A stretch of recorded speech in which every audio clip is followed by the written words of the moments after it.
Welcome into ProBox TV Studios, the Future Stars portion of our card about to begin. But Future Stars could apply to this card top to bottom, including a main event looking for a breakthrough performance for Erickson Lubin. To help me break it down, Jimmy Smith in studio alongside the champs, Chris Algieri, Paulie Malignaggi. Look, Paulie, there are a ton of stereotypes and cliches about pressure, right? They bust pipes, they make diamonds. The pressure is on Erickson Lubin tonight against Adriel Holmes Jr. to not just win, but win impressively. Is it a lot, Paulie? Yeah, I mean, I don't think it's a lot. Erickson Lubin's whole career has pretty much been based on pressure. You know, he came out of the amateurs with a lot of expectation, so he's kind of had this heap on his shoulders from the beginning. So I don't think it's anything that he's not used to, but at the same time, pressure's still pressure. So you do need to perform, you do need to make it happen, and the clock keeps ticking, you know, so if you don't make it happen, eventually you run out of time. Yeah, Chris, that's what I was about to ask you in terms of when you're just starting out and you have those bumps in the road, you go, I got this year, I have time. As Paulie just said, time might be running out, not just to win a fight, but to also be considered elite at a weight class, 154, that is red hot. I don't think it's so much of him running out of time, so much the sand going through the hourglass per se, but it's more so opportunities. You don't keep getting opportunities. Yes, he's only 29, which is a crazy thing to think about. We've been talking about him for so long. He's been in big fights. That was years ago, and he's still not even 30 yet. So I don't know so much that it's actual time, but it's opportunities. You only get so many shots. You can't go to the highest level and keep falling down and keep getting opportunities if you're really going to be considered a guy who can be that top guy.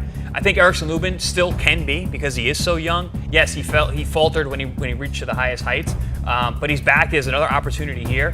But this very well may be his last one. So he's got to really take this seriously. When I look at Adriel Holmes Jr., 17-0, undefeated. Paul, you talk about not knowing how to lose. This is a kid who doesn't know how to lose, but also familiarity breeds contempt, right? You're around somebody start to not like him, but also it breeds a certain familiarity where you aren't blown away by somebody. They fought in the amateurs, of course, Erickson Lubin winning that, but much like when you look at the Roach versus Tank Davis fight, I've seen you before. You beat me, but I'm not impressed by you. Is there a little bit of that here? There's a little bit of that, plus there's in the back of your mind, you're probably telling yourself, I've gotten a lot better since then. You know, that was the amateurs. I've had a professional run now where I haven't lost. I'm undefeated.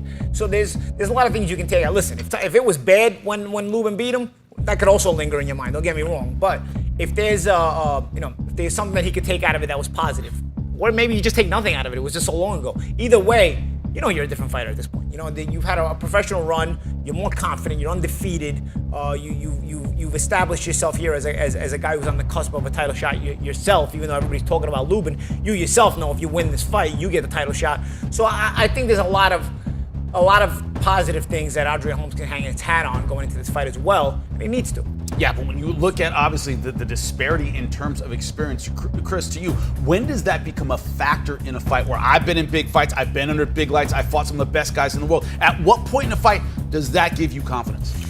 Well, so the way I look at it from, I could be wrong, but I think Adriel Holmes looks at Erickson Lubin as a peer, not as someone he's stepping up. I don't think he has that idea, that mentality in his head where he's like, oh, this is my step-up shot. I gotta, this is the former champ I gotta beat, because he's not. He's really not. He's not a former champ. He never won a world title. So for him, this is that contender versus contender, peer versus peer matchup that we all had on the way up. That's the mentality that Holmes has, and I think that's the mentality he needs to have. He can't be overblown by the lights. He can't be in awe by someone who has the experience, like you said, or he has the power as well. I mean, the power differential between these two is off the charts. Erickson Lubin can really crack. Adriel Holmes only has 6 KOs in his 17 wins. So if he doesn't let that affect him, which I haven't seen from anything in the lead up, he's got a real shot. And just like you said, I mean, where he can go next is just as high as Erickson Lubin. He still has that. That's a big win here is a really big win. Now, just because I have to go to Paulie right now because I got to watch Chris shadowbox, which he does every time we talk about Nicholas Flaws. And go ahead, Chris. Go ahead. You know you do it. Why? That flow it makes your shoulders move thinking about this guy and the way he flows in the pocket and moves so incredibly well. But Paulie, there's a flip side to that. He's always in front of his opponent. There's always a little tension there every time he fights. Well, that's the thing. I mean, for us fighters especially, we understand. That's why Champ gets into that flow and shadowboxing mode, because when you're in that flow state and you're in a great rhythm, you're comfortable at middle to close range, making a guy miss. You're seeing everything. It's almost the proverbial baseball player who's talking about the ball looks this big when he's in the zone, you know. And that's when you get into that things move in slow motion. Yeah, that flow zone. The punches may be flying at you. Not only are you seeing everything the way you want to see them, but you're putting yourself in a position to counter them. And that's what the flow state is. And when Flores gets into that flow state, that's why you see him being able to stay in front of these guys. You see him making them miss, but then making them pay with shots they don't see coming. You know, then they don't expect them. You know, so you know, essentially, when you're at this point, when you're that sharp, you try to reach the sharpness every camp. It doesn't always come to you that way. But you get there, you can stand a guy. You can be in front of a guy, and you're in such a good flow state that they're convinced they're going to hit you. So you get the maximum commitment from them, and that's what the best part about it. When you make a guy miss who's getting maximum commitment from a guy, from the opponent, now you can make them pay to the max. You know, when they're non-committal, it's hard to make them pay. But you get them convinced that, oh, I can hit him, he's right here. And then they're fully committed, they're fully missing. Now they're totally more open to get those counters. And Flores does it beautifully. Gets to that flow state, makes you miss, makes you pay to the body, makes you pay to the head, and also makes you pay in combinations. It's their commitment and your confidence in that they're not going to hit you and you're going to be able to hit them back that makes a difference. When you got a guy like that, when you're in that flow state, you're in that position, it's like, man, I'm going to stand right in front of you, I'm going to make you miss, I'm going to make you pay for it. That's when you get really, really nice knockouts. And Flores does. He's got some really good stoppages on his attrition and wearing guys down and busting them up. But when you look at a 147-pound weight class that has historically been one of the greatest of all time, I name a top 10 fighters of all time, half of them are welterweights or have been through the welterweight division. It's a comparatively low time for the welterweight division. Got Boots Ennis, but other than that, it's a wide open division for a guy like, let's say, Nicholas Flores, Chris, if he's impressive tonight. Yeah, absolutely. I mean, Nicholas Flores is one of those guys that we've said this on air before. He could be a champion right now in the welterweight division. He is that good. The welterweight division is that thin at the moment. You know, we've got obviously Boots at the top, and a lot of guys in between. Much to be desired in terms of raw talent and physical abilities there. So Flores mixes in really nicely. But then also you got guys like Teofimo Lopez who are flirting with moving up. So you got these other talented guys who are coming up. Listen, I could see Flores with any one of those guys. Put Flores with Teo. I wouldn't mind seeing that. It's a great matchup. Flores with Mario Barros, 100%. You know, so I could see him stepping in with any one of those guys sooner than later. The thing about boxing, though, is that unlike other sports, it's not meritocracy. You know, it's business matters, right? So, and I'm not defending this. I actually can't stand it about the sport of boxing. You know, the most deserving guys sometimes are purposely avoided for title shots, and there are guys who may have more notoriety. Big risk, low reward. You know, there's who may be easier fights and maybe more notoriety, and those guys get chosen to get these opportunities. Flores is getting so good, and the cat's coming out of the bag now. You know, before the upsets over guys like Tucker and Ceballo and Ceballo, you know, there was, you know, you would look at him and you'd say, okay, he's decent, but you know he doesn't win at a certain level. But now you're getting these kind of upsets, and now he's kind of got into a zone here at ProBox where he's gotten not only these wins, he's getting wins on a where he can be seen. The optics are there, and he's getting them over good fighters. So I think it's going to be a little bit more difficult for a guy like Flores to just step into a title shot, as deserving as he is. Because again, unfortunately, it's not a meritocracy. I'm very curious because I think he could be a welterweight champion right now, as the champ just said. I think he beats Barrios right now. And you know, Norman is young, he's good. It depends on what version of Norman you get. I think that will be a good fight. The only guy who's always tough, and you know you're always going to favor him, is Ennis. But Ennis isn't going to stay at welterweight too long. Right? When you look at it, Chris, if you're coaching Alan Sanchez, he calls you and says, what do I do against this guy, Nicholas Flores? I'm reminded a little bit, and tell me if this is sound advice. Antonio Tarver, when he's getting ready for Roy Jones Jr., he said, I wasn't trying to keep up with Roy. I'm trying to throw in the middle of Roy's punches. He's a combination puncher. He flows, he moves. Throw that stick in the bicycle wheel and see if you can catch him. Easier said than done. Catch him mid-combination. What advice are you giving Alan Sanchez to deal with that once again, that flow state of Nicholas Flores? So normally with counterpunchers, I would say, with combination punchers, I would say punch with them. But the problem with punching with someone who has such a flow state like he does, you're going to end up hitting air and getting clipped. So you got to punch through him. So you got to find those opportunities where he's throwing and be like, all right, man, I just got to throw center mass, and I got to get this punch here, and I got to eyes closed, grit my teeth, bang those shots, come back with both hands. So I think punching through Nicholas Flores' combinations, not with the combinations, and doing it in combination is important because Alan Sanchez can let his hands go in a true Mexican-style fashion, and he's big for the weight class, tall, long guy. I think it's funny you described that so vividly because that's what Tarver did, right? Yes, punched right through Roy.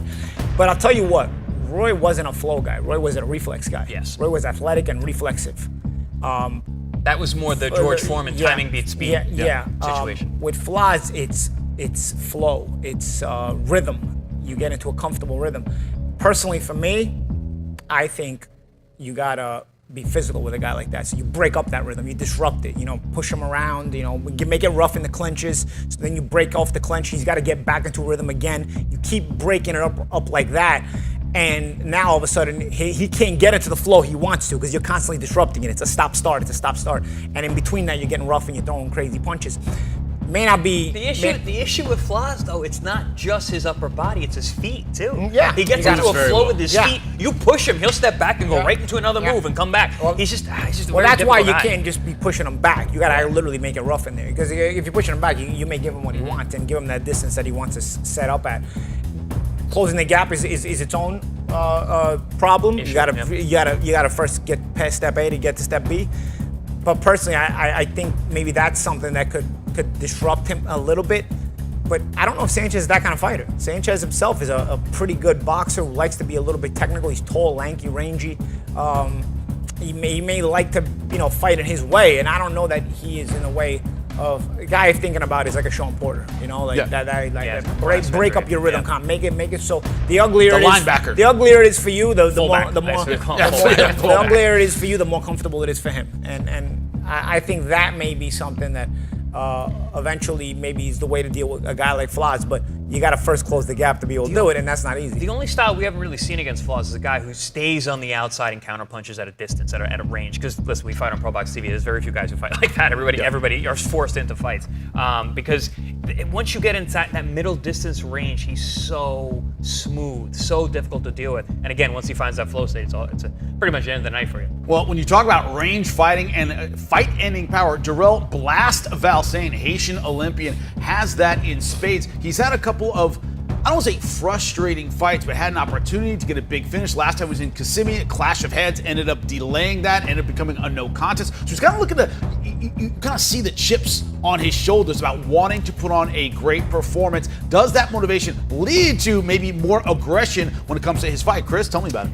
When you talk about frustrating, it's only frustrating because we know how damn good he is. He does too, by the way. And he's realizing. Right. I think these last couple fights, he's actually realized, I am that guy, and he's that guy tomorrow, not in a month, not in a year. What he's been able to do, what he's been able to show to guys who really know what they're looking at is something special. He can punch with both hands. He's got a great awareness in the ring. It seems like the better competition he has, the better he looks. He's looking for the kill. You name it, the guy's got it. And this is just another opportunity for him to go out there. Still got it. It's another opportunity for him to go out there and shine. And you get the sense, talking to him, seeing him, the way he trains, the way he carries himself now, the way that the culture of that gym that they're in over at the ProBox TV facility, you get the sense that he understands he's right there and he's not going to endure something big. This idea of his attitude and all these guys who train together. Blast Valsain, in a lot of ways, could be the class of that class, Paulie, if he's able to put it all together and get on that run that we talk about where you get to that next contender level. Do you think that could be a breakout this weekend? Every time you get in the ring, when you're a prospect, every time you get in the ring, you have a chance to make people open their eyes about you. People may hear about you. The more you fight, the more people do hear about you, especially if you make a statement each and every time you win, which is why, as a prospect, it's not just important to win, it's important to make that statement. So you got people talking about you. Because the more people talk about you, the bigger your star shines bright, the bigger name you become. When you start to move into contender status, you start to become more must-see TV.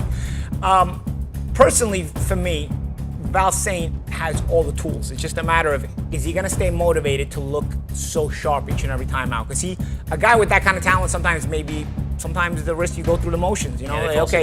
These fights aren't as important as the fights I want to be at. Let me just do what I got to do to win, and hopefully I get my shot the next time around.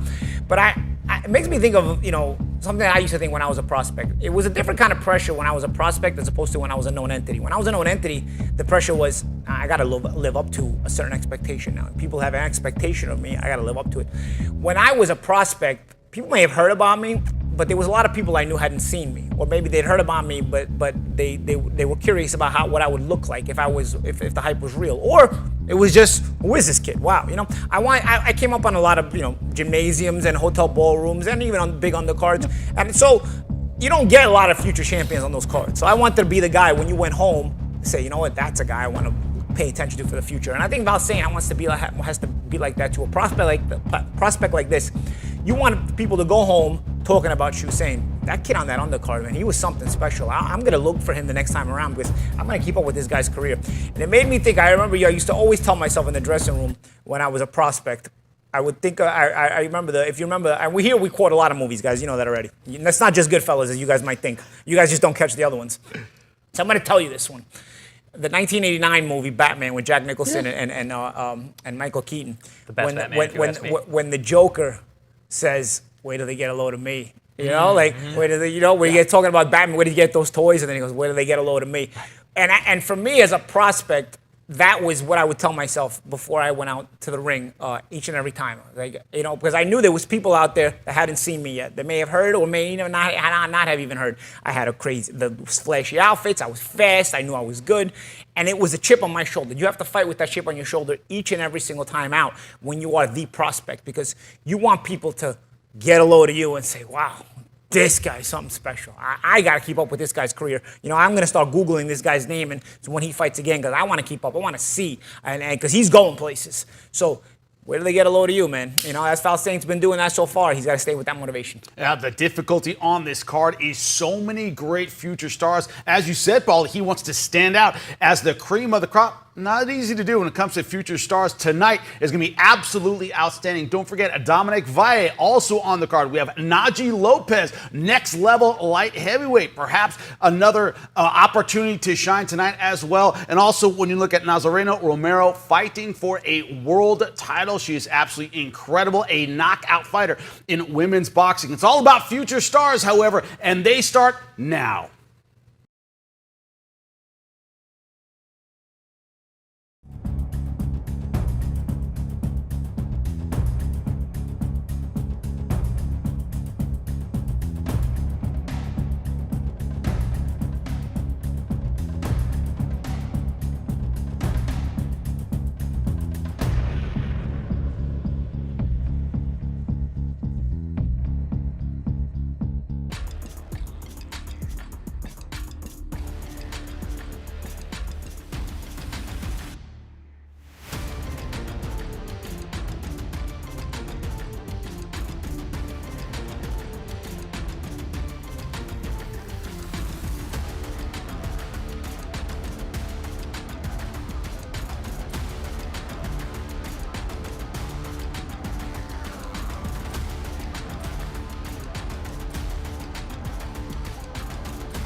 And welcome in, everybody, to Silver Spurs Arena. We are ringside at Kissimmee, Florida, for a great night of action as Erickson, the Hammer, Lubin will be taking on Ardreal Bossman Holmes Jr. As we bring you inside the Silver Spurs Arena, Brennan Tobin here alongside Chris Algieri and Paulie Malignaggi. We got an exciting night of fights here for you on ProBox TV. As we'll start off here tonight with some middleweight action. Jonas J. Fade Sylvain. As we take a look at the tail of the tape here, you got Jonas Sylvain, 27 years old, from Delray Beach, Florida, 6 foot, weighed in at 158.8 pounds with a 72-inch reach. He'll be taking on Handler, the Black Panther Martinez, 26 years old, from Cuba, weighed in at 160.2 pounds, 6 foot, 72-inch reach. 8 rounds of action in the middleweight division.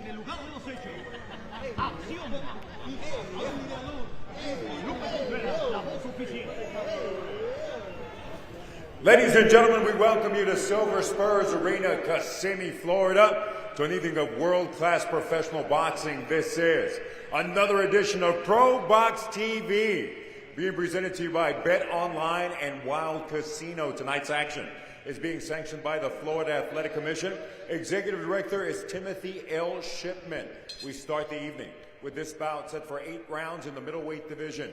Damas y caballeros, arrancamos con la acción. Este duelo pactado 8 vueltas, división peso medio. Los jueces son, the judges are Alexander Levin, Efrain Lebron, and Michael Ross. And now, ladies and gentlemen, 2 undefeated fighters, but someone's gonna take an L tonight. Introducing first, the fighter standing in the blue corner, presentando la esquina azul, vestido de blanco con negro. He steps in wearing black with white trim.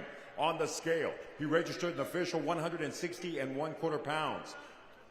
Detuvo la báscula peso oficial de 160 libras y un cuarto. Tonight, he enters the place where no O is safe, the ProBox TV ring, with an undefeated record of 5 victories. 2 of those victories coming by way of KO.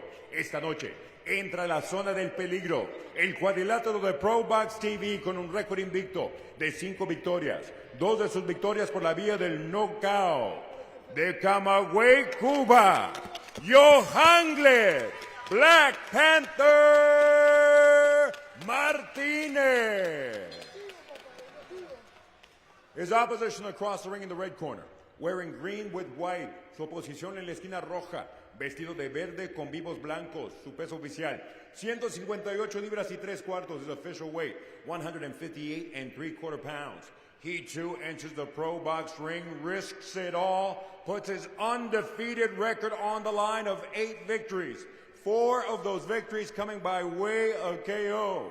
Esta noche pone todo en juego, incluyendo su récord invicto de 8 victorias. 4 de sus victorias por la vía del knockout. Fighting out of Delray Beach, Florida, Jonas Sylvain. With final instructions, referee Frank Santor Jr.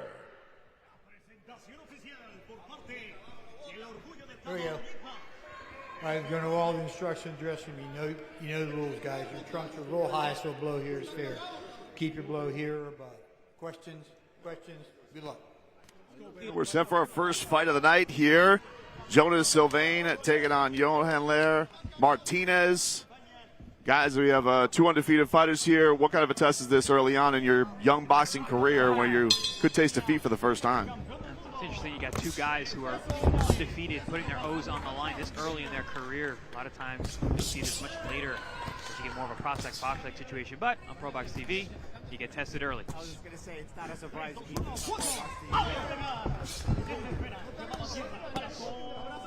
Jonas Sylvain's the guy who came up in the Boca Raton Del Rey area in the amateur program down there over at the Boca Pal many years. To be a pretty good little pro in the local area. Yeah, fascinating gym in Delray Beach boxing. They got bare knucklers there. They got UFC champions that train there. So you see a lot of different styles walking through that gym. But Jonas done a lot of good work on that local scene so far as we're here in Central Florida. He takes the drive up the turnpike as he hits a right hand and then a hook. His body work from the inside, and Martinez right back with a flurry of punches.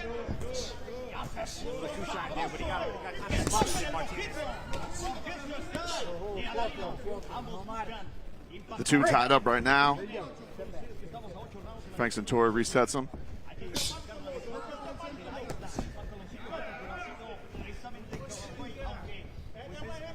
As we saw on the tail of the tape, these guys physically very evenly matched. Same height, same reach. Sylvain looking to throw more power shots. He doesn't use that jab in a snappy way like you'd like to see.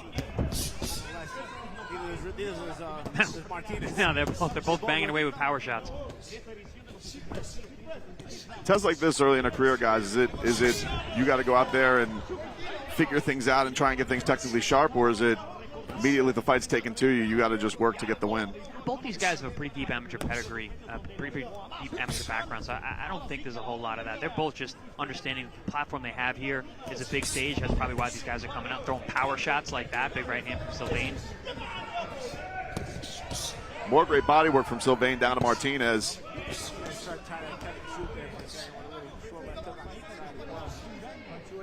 Let him go. Stop. Yeah. No feeling out process either. These guys getting right to work, letting those power shots go, standing their ground. Good shot. When there's no jabs, you skip the feel out process. The feel out process usually comes with jabs. Yeah, a little pawing in the jabs, find your range. Not these two. Another big right hand by Sylvain down the pipe. Jab gets in there for Martinez as he goes 1-2. Martinez is tricky. You mentioned earlier the shoe shining and kind of smothering himself. He has a tendency to slap at times too. But every once in a while, he puts a hard, straight right hand down the middle. We've seen that already tonight from Martinez. Both these guys have a good sense of position as well. Neither overcommits in defense when the other guy's throwing. Both guys are trying to stay in that position to be able to punch back automatically. Round one comes to an end as an action-packed round one.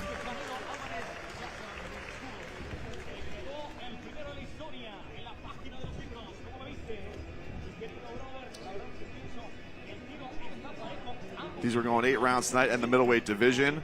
Martinez's corner with Ramon Hernandez, Kevin Smalls, Alvin Navarro, Hector Fernandez. As they take a look at their fighter. After an action-packed round one, Sylvain has Coach Lawrence Newton speaking to him there. Danny Rowland working on the face.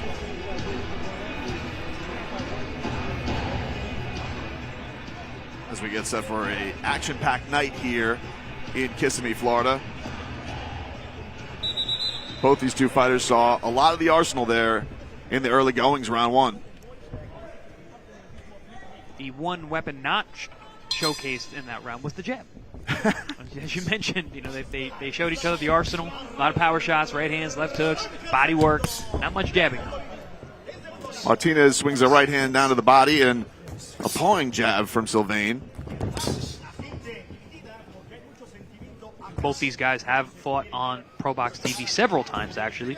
Twice for Martinez, 3 times for Sylvain. So they are accustomed to tough fights. Oh, nice uppercut on the inside there. But comes right back to Martinez. These two are bombing away right now. Nice. This is a good opening 2 rounds here. Great body work by Martinez as he answers the combinations from Sylvain. These two tie up again as they have a couple times in this fight. Frank Santori will get them reset.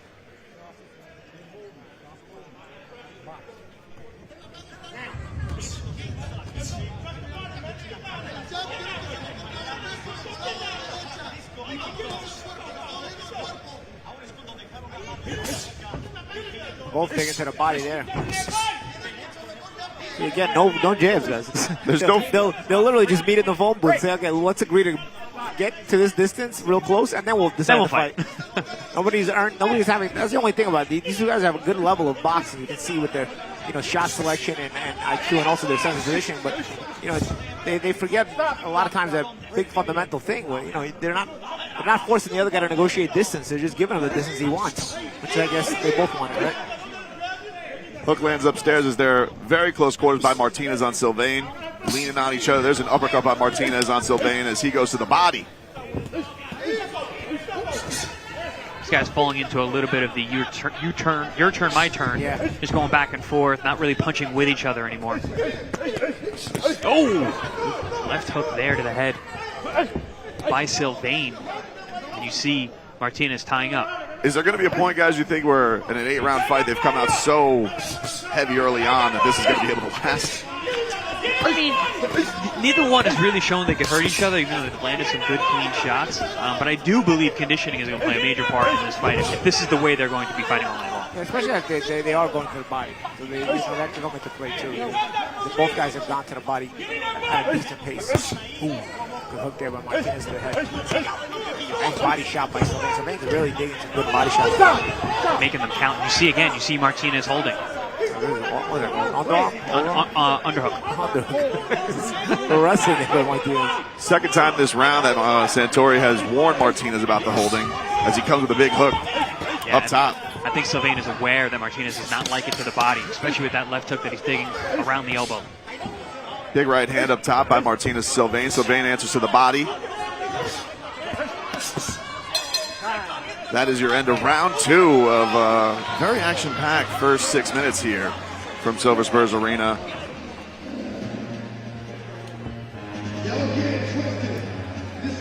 Both these guys fighting in close quarters early on. As you guys said, not a lot of range finding for each other. Makes me kind of think, I wonder if these guys have ever sparred before. They're in the same area. Yeah. Miami, Del Rey's not that far away. The fact that these guys have done what they've done so far, just completely dispatching with the jabs and just meeting in the center ring. There was no testing of range or even taking a look. They got right after it. Neither guy, as you guys say, seemed too fearful of what's coming back to him. So we have gotten a lot of action here early on. As we're getting set for round 3 here. Jonas Sylvain against Johan Ler Martinez. 160-pound. Hey, ¿cómo me escucho? ¿De bien? ¿Limpio?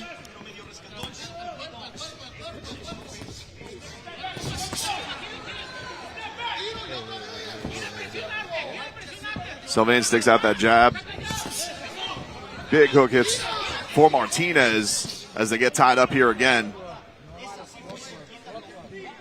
You can see Martinez, he's an explosive guy. He lets those hands go in combinations when he gets the right distance. But also a little bit of holding on the inside. As they break up, gets a couple shots in on Sylvain. Sylvain trying to answer back. You see, Martinez is looking less and less comfortable on the inside. So that's another reason to start using that jab. You know, you try to prevent that Sylvain from getting that distance as often as he wants it. If he wants Sylvain gets it, he's getting some good work, and he's getting that left hook to the body pretty profusely. You also get the sense Martinez is working harder than he wants to. And like you said, Champ, if he had a jab, he could change the pace, change the space, and control the distance better. So he doesn't have to work so hard. Sometimes the jab's not as fancy, but it's pragmatic. Tries to stick that jab there into the body for Sylvain as he goes with a big right hand, but swings and misses here in the corner. Certainly seems like there's a shift in momentum. Body language, if you read between the two, Sylvain just looks more comfortable. Yeah, asserting himself physically in this fight now. And also, real estate-wise, you see where everything is being done. Sylvain's more in the center of the ring. We're seeing Martinez, who's often tying up now. Yeah. There he is again. Santori has given some warnings about that. Yeah, the opposite arm is always entangled.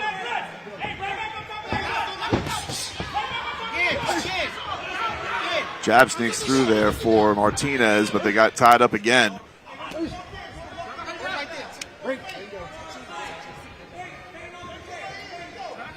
Corner, Martinez wants him to touch on the inside when he does have him tied up, so it doesn't look like he's just holding, which is a smart tactic.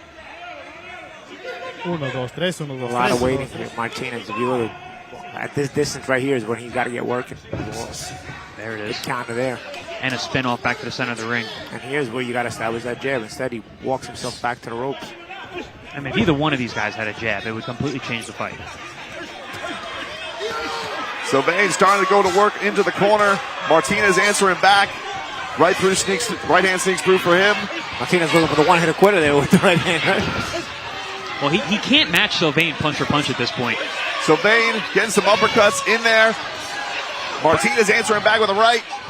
Well, Sylvain, a lot of holes in the defense while he is being offensive. So there are opportunities for Martinez to slip some shots in the middle. Yeah, and again, the body language of Sylvain. Oh!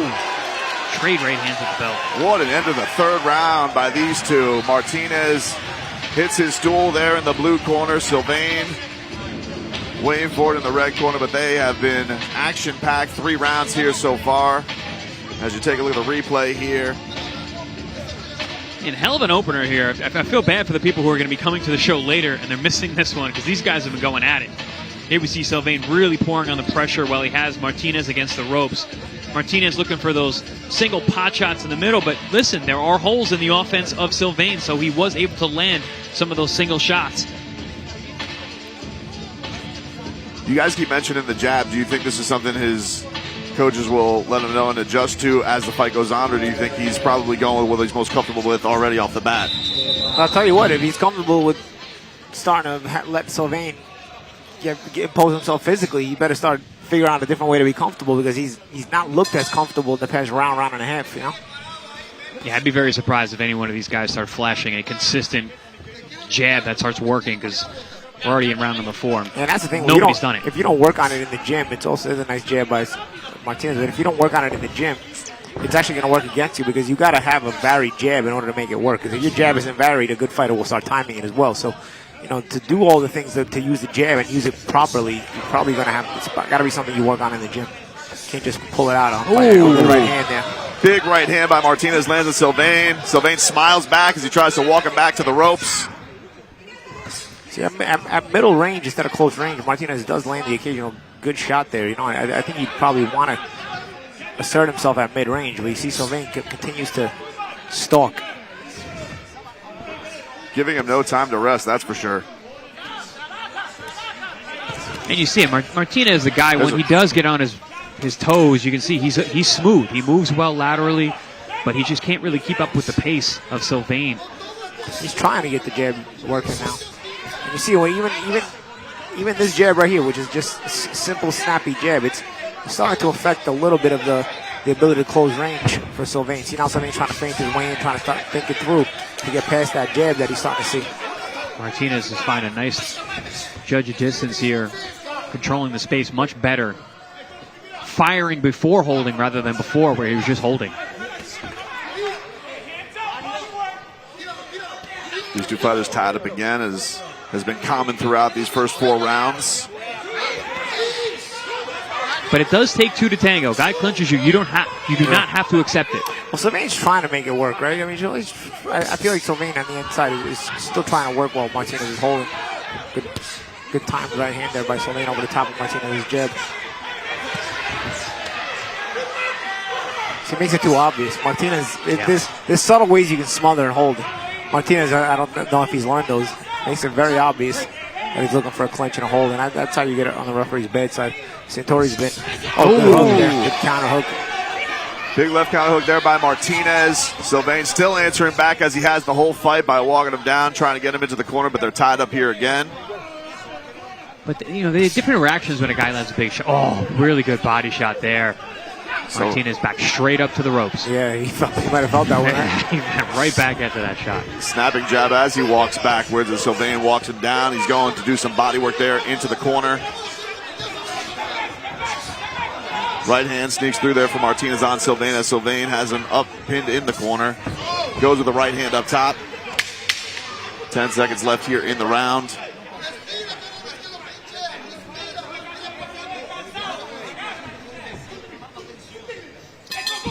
And round 4 comes to the end. We're halfway through. Jonas Sylvain and Johanlar Martinez, the Black Panther, as they refer to him.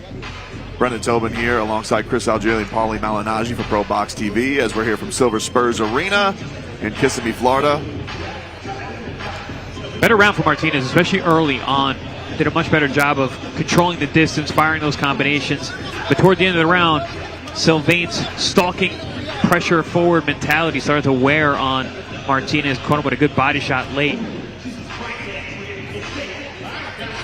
When you have a guy constantly stalking you in a fight, is that a mental wear? Is it a physical wear? Obviously, you have a lot of things coming your way with his fists, but that mental of him seeming like he's controlling just the ring, what does that do mentally from an exhaustion standpoint, guys? Well, you know, it's really both. But if you notice, there's the subtle difference between when Sylvain lands a big power shot on Martinez, you see him go straight back. With Sylvain, he comes forward. Yeah. And so you got that idea, like, oh, hit this guy, and he's still coming. Yeah, and that's the thing. I mean, if you're throwing only power shots and you're not using your jab and the guy continues to stalk you, yeah, I think it can be more mentally debilitating. At least if you're jabbing and you're not a jab going backwards, if the guy comes forward, you're sort of expecting it. You're looking to walk him into traps. Sylvain, he's been stalking Martinez, who's had aside from the last round, has mostly been throwing power shots.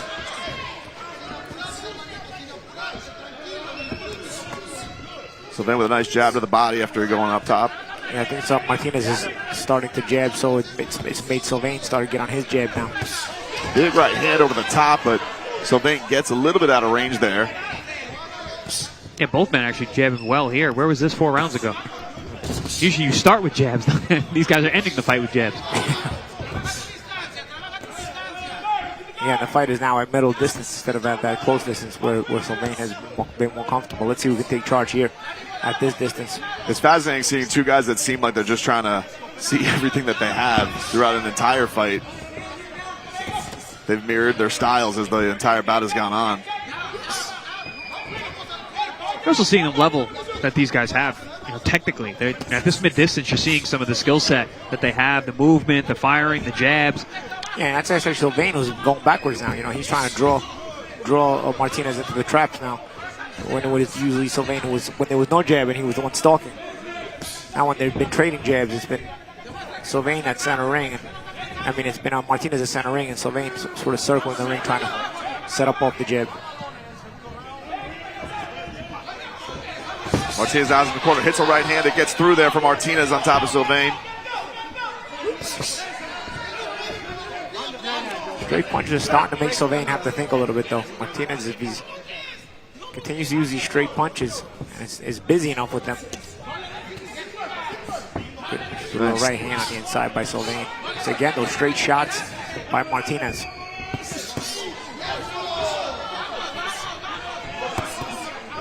Sylvain with a 1-2 as he walks Martinez back to the corner. Yeah, Sylvain trying to get back into that stalk mode. Take away the comfort and space from Martinez, and there he goes. He's so much more effective like this. He looked good boxing, but the more eye-catching shots I think were coming from Martinez. But when you're like this, it's much easier to see that Sylvain is winning the exchanges. And it's easier to see that Martinez starts to get uncomfortable as well. You see some good shots thrown by Martinez. What did Sylvain do? He didn't back off. He stayed right there and kept the pressure on Martinez. Keeping him there. That's mental and physical right here. Right hand by Martinez as these two exchange right to the bell as has been the entire bout. Round 5 coming to a conclusion there. Oh no, they spent about 2 minutes of that round actually jabbing, and then they finished the round when they started. They had to make up for it in the last 30 seconds. You see a little shimmy from Sylvain to his corner after that one. Still feeling confident no matter what has come his way in this bout.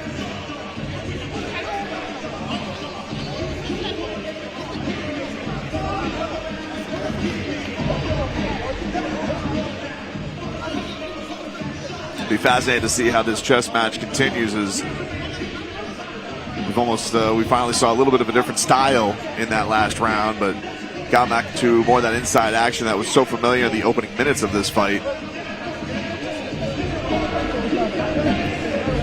But again, hats off to these two guys, two undefeated fighters, really testing themselves early portions of their career, and nobody really backing off. You can tell that neither one of these guys wants to go home with their O taken. No, not at all. Neither man has really given an inch. And very, very tightly competitive fight. Not really sure who's really in control because it depends where this fight's fought. When Sylvain is on the inside, it looks like he's in control. When these guys are on the outside, it looks like the straight shots are winning the day for Martinez.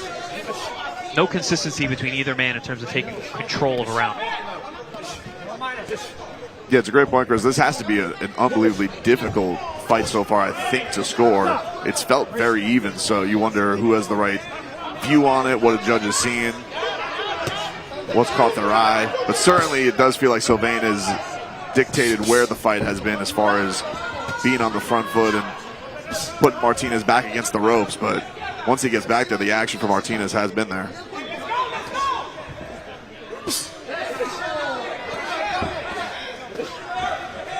You These two tied up once again, which has been another theme in this. Frank Santori stepping between them, ready to reset him. So I like what Sylvain did there, made an adjustment. He wasn't allowing Martinez to tie him up, hitting with those little tiny body shots to the inside, which they don't look like much, but guess what? Those things add up, especially late in a fight. There's a little snappy body shots little pop, on the pop, inside, pop. Because you don't get a chance to take a full breath in, because you're getting touched with the body. You have to tense up. So you get a little bit of the body language. So Martinez throws a shot, Sylvain jumps on him and continues to throw punches. It keeps that mental pressure. Well, when Sylvain throws a shot at Martinez, what happens? Martinez looking to hold. He's not looking to, fight him off. So even the optics start to take advantage of what the judges see. As you see again, Sylvain landing the shots. Martinez threw a shot there. Didn't matter. Sylvain kept throwing. What did Martinez do? He held. Those sneaky body shots by Sylvain getting through. And how we had mentioned before, this could be a difficult fight to score. That's where things like body language, mannerism, ring generalship, ring control start to matter, because those are going to be the difference in who wins a round and ultimately who wins the fight. Nice little uppercut inside by Martinez on Sylvain. Sylvain answers like he has been, right back to the body. Anytime he gets hit, he tries to have an answer for Martinez.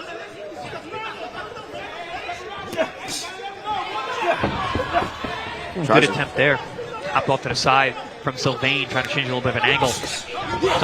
Another layer that we have not seen from him yet.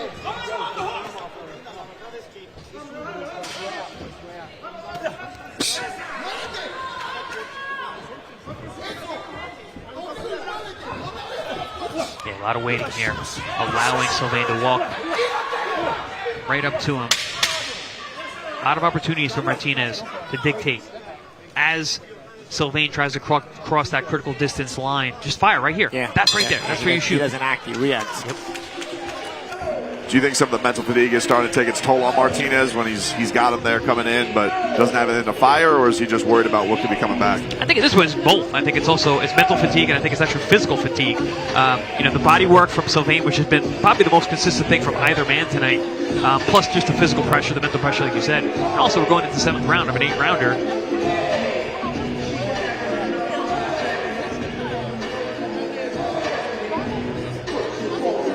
Both of these men at the start of this round will be the longest they've ever fought in their professional careers. Both entering their first 7th round. And Sylvain coming off a unanimous decision win last July, but that was only a 6-rounder. As we get set here for round 7.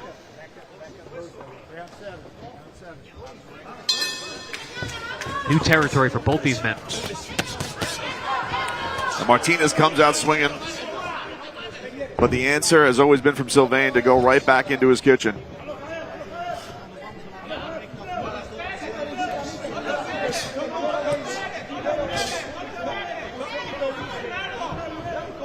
One of the reasons why those straight punches from Martinez have been so successful and eye-catching is that Jonas tends to fight pretty tall when he's closing the distance. Yeah. He's very tall the way he stands. So when you get hit with those straight shots, you get pushed back very easily. Your head gets popped up almost like a Pez dispenser, and the judges will see that. And also, when you're not that busy, and guys will shock you, surprise you with some snappy shots, the straight line shots are the quickest ones. So sometimes you tend to get caught with it. You fight a busy guy, and every once in a while he shoots those straight shots at you. Uppercut sneaks through for Sylvain on Martinez.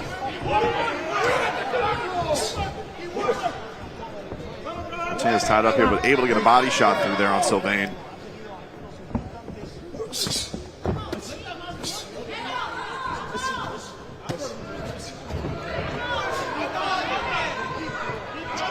Again, Sylvain asserting himself, forcing Martinez back.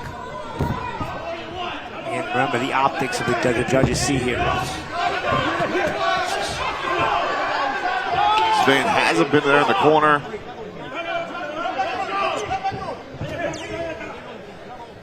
Get the sense from Sylvain, he's not worried about anything that's coming back at him. Yeah, when he does get hit, he smiles, he walks forward.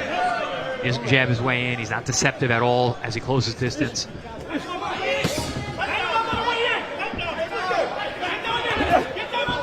Right hand up top by Sylvain as Martinez answers with a combination.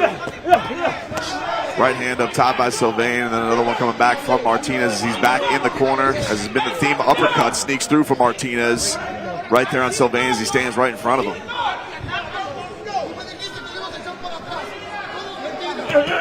Oh, good body shot again.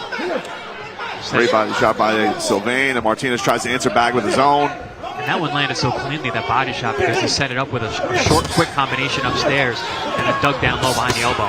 Oh, good hook there by Martinez. But again, look what Sylvain does. Jumps right back on him. Does not want him to let him get any confidence. And it's Martinez forced to hold, as I said earlier. And when Sylvain assaults, Martinez tends to react with holding. While when Martinez gets off some good shots, what Sylvain does, he tries to walk him back down. It's that mental stress.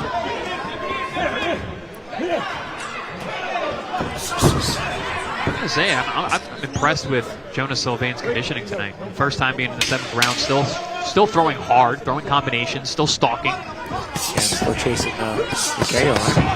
Right? Martinez trying to get busy here towards the end of the round, maybe to steal one in the judges' eyes, because it felt very much like Sylvain was walking down the entire round. And that's kind of been the theme of the corner of this entire fight so far. The entire fight started at close range, and these rounds have been ending at close range.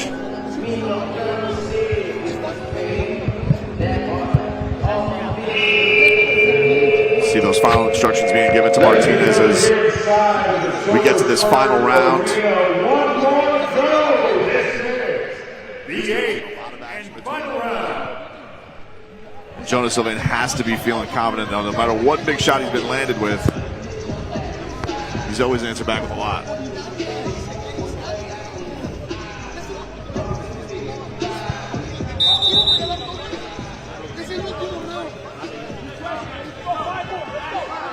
Johan Martinez and Jonas Sylvain getting ready for their 8th and final round here in the middleweight division.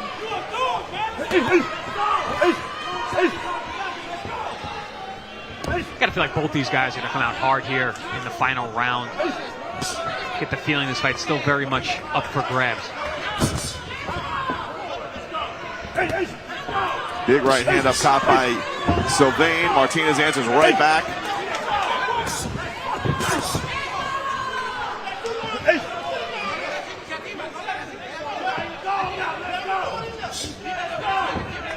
Sylvain pitting Martinez up against the ropes. He goes to work in the body.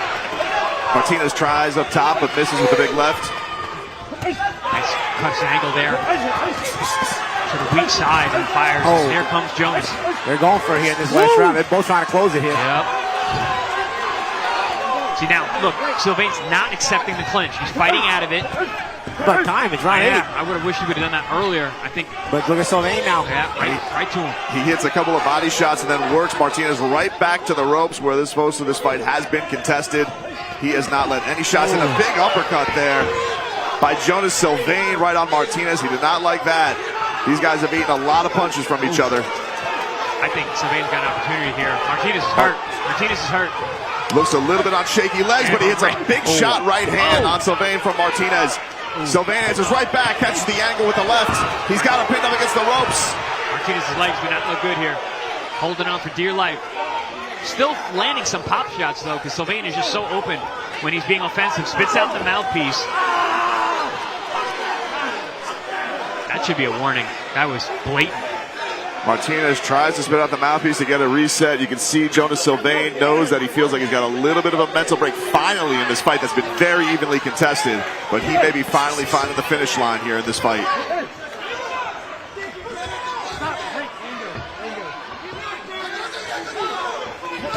Ooh, nice little uppercut and a right hand. These guys are leaving it all on the line here. Final minute of the final round. Sylvain showboating a little. He's feeling as comfortable as ever.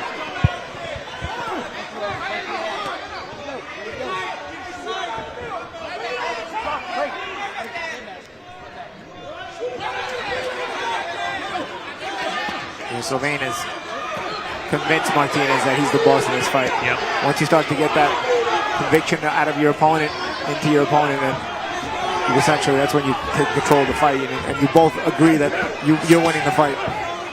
It seems like Martinez understands that. It's that silent agreement that is made.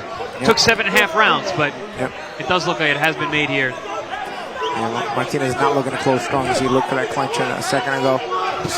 Last few seconds. Sylvain with another body shot and then goes up top. Right hand to finish, and it doesn't look like Martinez much, but he has a couple more shots there as we close here in the final 10 seconds. Sylvain finishes very strong. What a bout between these two. Good fight. What an opener. Great opener. Two undefeated fighters. Never been this far in their pro careers. But it did feel there at the end like Jonas Sylvain, who comes over to Martinez here in the corner. Spent, exhausted. Martinez leaning on the ropes while Jonas Sylvain dances back to the ropes.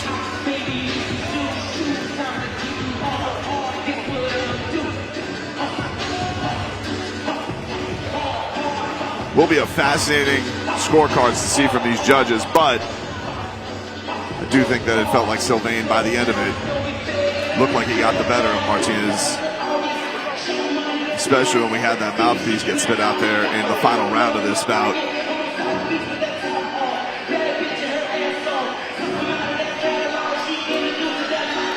Jonas Sylvain hoping that he's going to bring his undefeated record back to Delray Beach, Florida, down the Florida Turnpike.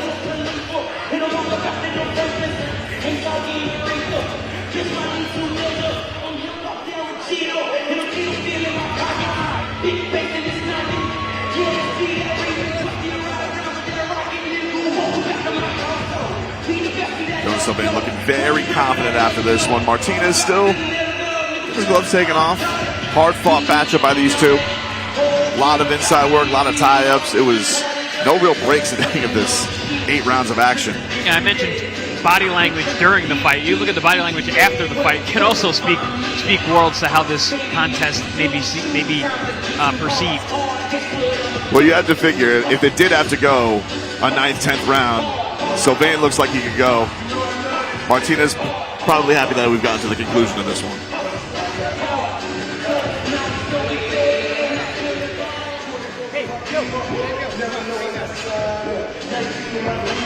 Let's go to Lubin Contreras in the ring with our decision. Ladies and gentlemen, after going all 8 rounds inside the ProBox TV ring, the official scorecard reads as follows. Damas y caballeros, después de completar las 8 vueltas, esta es la decisión oficial. El juez Lebron anotó 77-75 a favor de Martinez. Judge LeBron scores it 77-75 in favor of Martinez. And judges Ross and Levin scored the bout identically.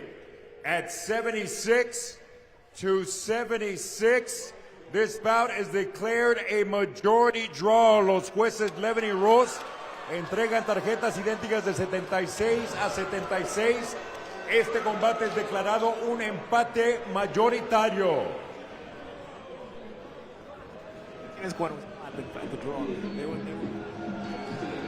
Everyone was looking at each other, shaking their heads like, what kind of decision was this? So, you can see psychologically where they were at the end of the fight. I was going to say, I hope the judges had their coffee prior to coming to tonight's show and they kept their eyes open. That was a good fight, but you had to really pay attention to score it properly. But a heck of a first matchup here in Kissimmee, Florida. Sylvain obviously going home a little disappointed. He feels like he should have gotten the win.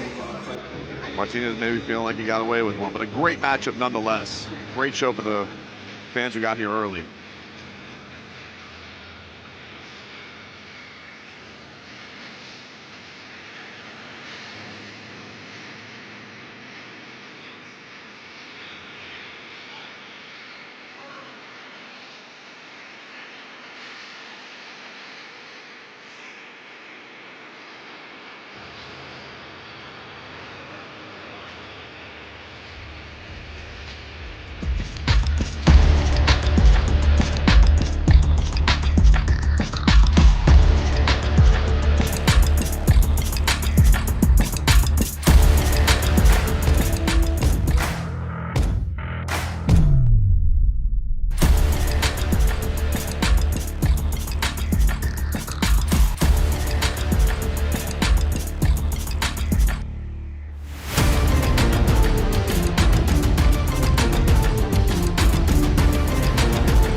And live from Kissimmee, Florida, it is ProBox TV.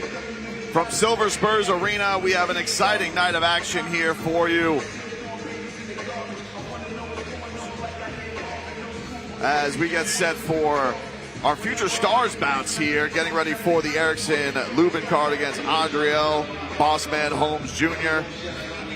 A big night of action coming ahead. Najee Lopez against Juan Dorado Osuna.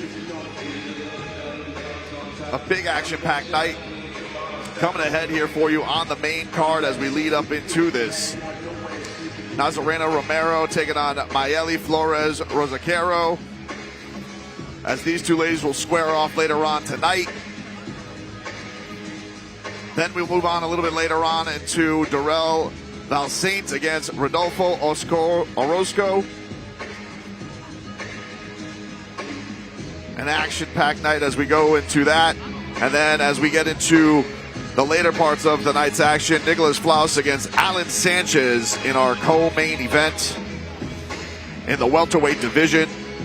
And then in the main event, the Hammer, Erickson Lubin, Central Florida Zone, getting a chance to fight in front of his crowd against Andriel Holmes Jr.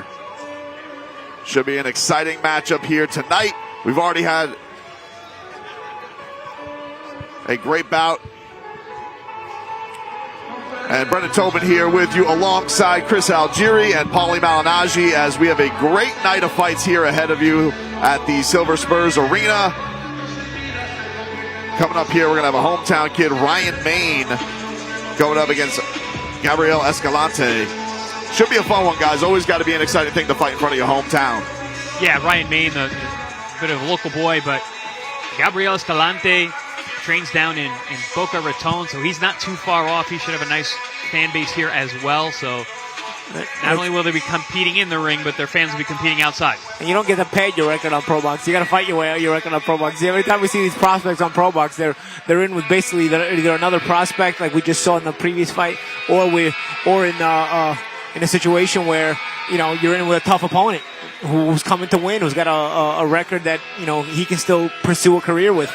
Should be an exciting one with Escalante because, speaking to his trainer this week, Derek Santos, for the majority of his career fighting at 140, you see how tall that he is, and excited that he gets to move up some weight in this one, and he hopes that that's going to be beneficial for his career as well. Yeah, his last couple of fights have been at 154 pounds. There's a guy that I actually saw in the gym recently this week and was saying, he's like, man, I can't wait to weigh in and eat. I'm going to put some weight on, and I'm going to be real strong on fight night. So we'll see if he brought that extra weight to come along with some power.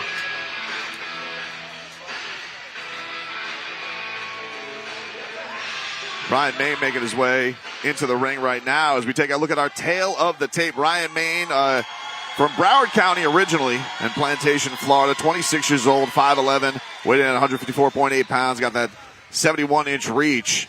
As Gabriel Escalante from Nicaragua, 28 years old, 154.2 pounds, and has an 80-inch reach. And as his trainer Derek Santos said, a guy who loves to fight inside. He wants to try and get him at that range more, but we'll go up to Lupe Contreras to get the intro for these guys here on Fight Night.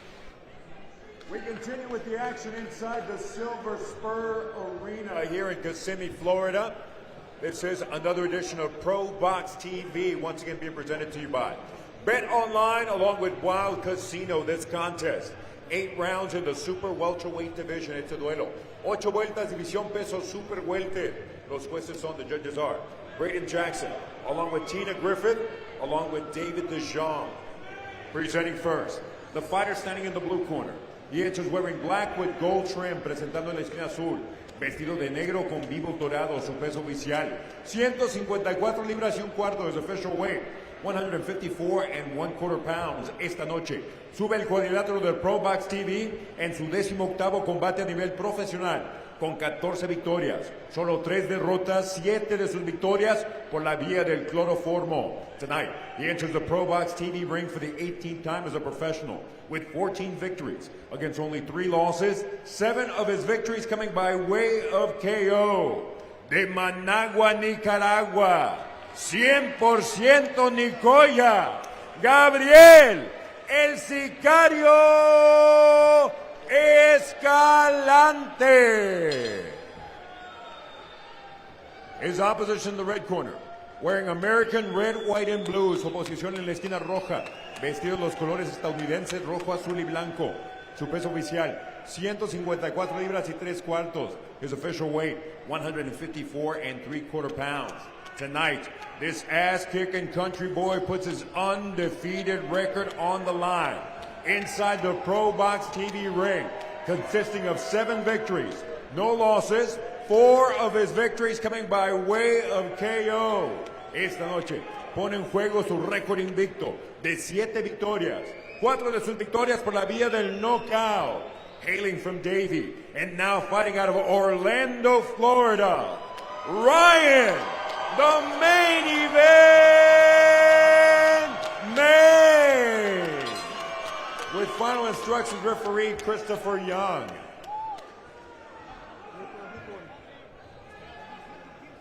Listen, your trunk's a little high, so everything I come and say good, right here good. So you see instructor just for me. That type of thing you fight, hands all the time, but yourselves all the time. Touch them up. All right, getting set here for 8 rounds of action in the super welterweight division, 154 pounds. Ryan Main spent a lot of his camp in Miami. Wanted to get some different style, learning on some Cuban teachings. He's hoping to bring that style to him, but as you can say, a country boy, fan of bow hunting, and hoping to get hit a bullseye here against Escalante as these two get off here for round number 1.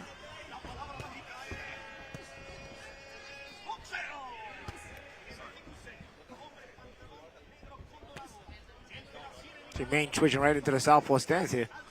Going back to the right-handed stance. Does he do MMA? A lot of MMA guys come from doing that. Does he have a background in MMA?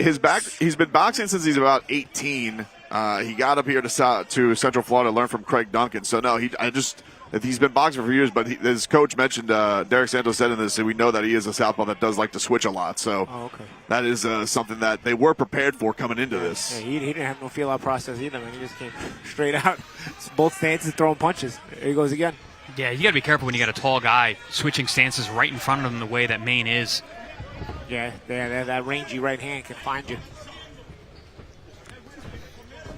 And when Escalante gets going, he's a pretty good combination puncher, likes to let those long arms fly.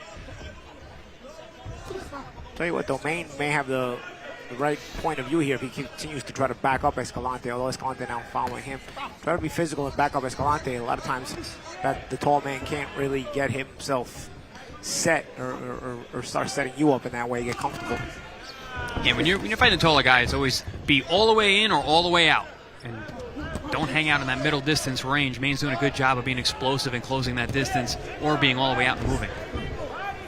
See, backing up Escalante like that. Even the awkward, annoying punches can sometimes back up an opponent because he can't get a timing on you. He looks for some space after getting backed off. Ryan Main gets a right hand to the body in the conventional stance. Escalante with the left as they back off. Escalante, nice body shot there with the right hand. And that was where he did get some leverage. That was well placed. And he caught, actually, Main while he was, a right hand and a body shot again. Yeah. Right hand, he kind of rolled with it, but it couldn't get away from the body shot. You see now Main fighting out of the orthodox position. It's hard to tell what stance he's actually in. He changes so often. Southpaw, northpaw, whatever works. Escalante's starting to let go some power himself, though. Escalante's got those long limbs coming back at Main, who's ducking in and trying to find some clean shots there. Escalante, 6'3" for 154. He's got great height for the weight class. His trainer Derek Santos mentioning in the lead up to this that they want to get Escalante to take advantage of those long limbs because he naturally likes to fight on the inside. Yeah, that's the best place to be when you have those long arms that take a long time to return home back to defensive postures.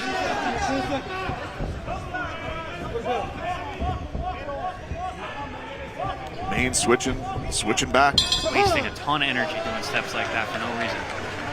I'll tell you what, he's probably trying to keep Escalante from getting set.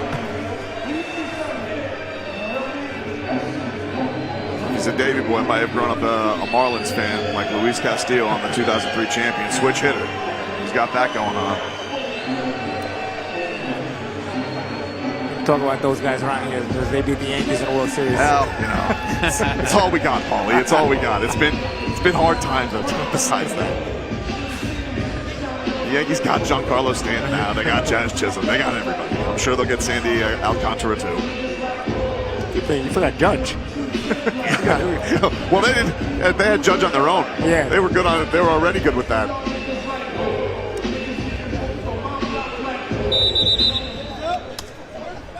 Ryan Main living in South Florida for about 8 years. In Central Florida, excuse me. But he did move down back home for this one for a couple of months to get ready for Escalante. Escalante does train in South Florida. Been in the U.S. for a little over a year. And another ProBox TV alum has fallen on our air a few fights ago. Understood that he was going to be in tough tonight with a 6'4", 17-fight veteran in Escalante. Main with the right hand up top, trying as they're hit to go to the body. Nice hook up top by Ryan Main. And an uppercut gets through as he switches back to southpaw.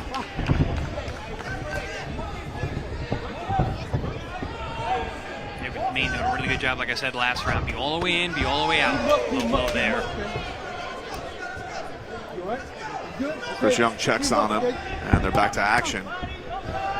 He's got an offbeat rhythm though, man. Does Main. You know, Escalante, you can see if you start setting with him, he just throw a right hand like that, and you get some leverage on those shots. But Main continues to move in awkward ways and throw Escalante off. Switching ranges, switching sides, switching directions, in, out, up, down, left, right. Sometimes he does a little two-step dance for him.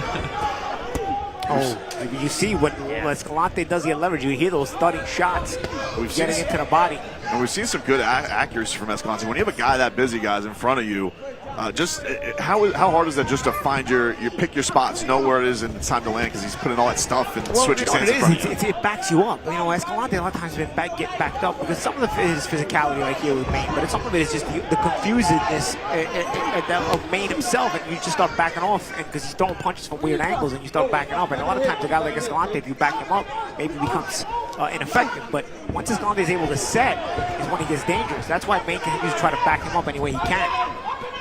Yeah, Main, this kind of style, which is kind of no style, is hard to prepare for, right? You find a sparring partner like this, it's basically a street fight. Yeah, and sometimes by the time you figure him out, the fight's over. You know, and that's sort of where he's having the success here in this fight. You see he'll land the occasional shot, shoulder in a little bit, back up Escalante. Sometimes he doesn't shoulder in, sometimes he'll switch stances, throw a couple of combinations. That's where Main needs to be careful. On the way out, right hand. Body shot down, Escalante. The count is going. Looks like he is in trouble. Biting his glove. Chris Young is counting him. He is in a lot of pain. And it does not look like he is getting up. The main event, Ryan Main. That's a bad body shot. That's a good win. That's a good win, man. Very good win. I'm telling you. You can see Main has a fun style. But you can also see there's a lot to work with here. You know, he's a little bit raw, but he's got a lot of fight in him, and his style is entertaining, man. He engages, and you see that right there, the way he just ended that fight, that was a real exclamation point, because you were still wondering if this fight was going to get tough on him, the way Escalante was able to sometimes leverage his shots when he did get set. And then there were times where Main was in there and making Escalante look bad. So it was back and forth, but you still felt like the fight was up in the air. And to end it like this, really, really good exclamation point. You could have gave Escalante a 30 count. He's still sucking air trying to get up. Yeah. Because it was on the opposite side of us. It's got to be a liver shot. Yeah, it was on the opposite side of where we are, so we didn't get to see the exact shot. We just... We'll take a look here. Ryan Main. Right there. No, you can see it with the left. Look through the middle. It's hard to... It was two hands. Right hand, left hook. Right hand, left hook. Oh, no. No, he just grabbed. It's the opposite side. That could be a broken rib. Yeah. I've been hit with a shot like that before. You get scraped on the opposite side with the left hand. A scraping shot. Look, and Escalante's still really uncomfortable. Yeah. Ryan Main going over to check on him. That's very possible broken rib. Advantages and disadvantages to be long and lanky with a torso, right? Yep, long target. Long target. A lot of real estate to hit. Yeah, he just went straight down. Yeah. and he stayed down. He was down Yeah. for a while. He went down. He's really uncomfortable now, even in the corner. He still has his head down, gasping for air. Ryan Main making the early crowd here at Silver Spurs happy as the hometown kid gets a victory here early. Let's go to Lupi Contreras for the official decision. Ladies and gentlemen, inside the ProBox TV ring, referee Christopher Young reaches a count of 10 with an official time of 2 minutes, 39 seconds of round number 2. Damas y caballeros, dentro del cuadrilátero de ProBox TV, el referee Christopher Young completa el conteo de 10 con un tiempo oficial de 2 minutos 39 segundos del segundo episodio, declarando el vencedor por knockout, declaring the winner by way of KO, the ass-kicking country boy, the main event, Ryan Main. Let go. Hey. All right.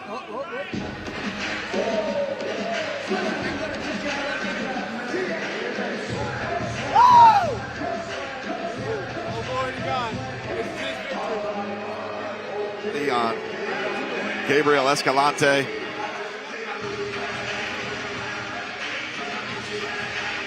He's going to be able to walk through with that cowboy hat. Good fanfare here for Ryan Main event. Well, he's from Orlando, right? I mean, he went back to South Florida to train, but he's living in Orlando now, right? Yeah, his fans came out early. He's got a whole section of red, white, and blue up there. I think I even see some cowboy hats as well. Gets the victory. Going to go line dancing after this, probably. He's got the energy for it, I'll tell you that. Let's take a little look at one of our fights coming up here on the Rising Stars with Dominic Valle.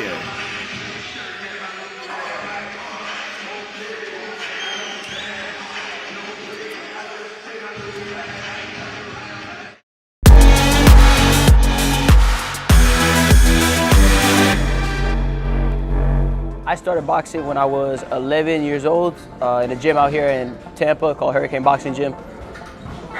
That's where the dream began. You know, that's where I started doing everything I could to achieve the goal that I had my eyes set on. My family's everything to me. I mean, they're the reason I do this. My wife, my son, my parents, my siblings.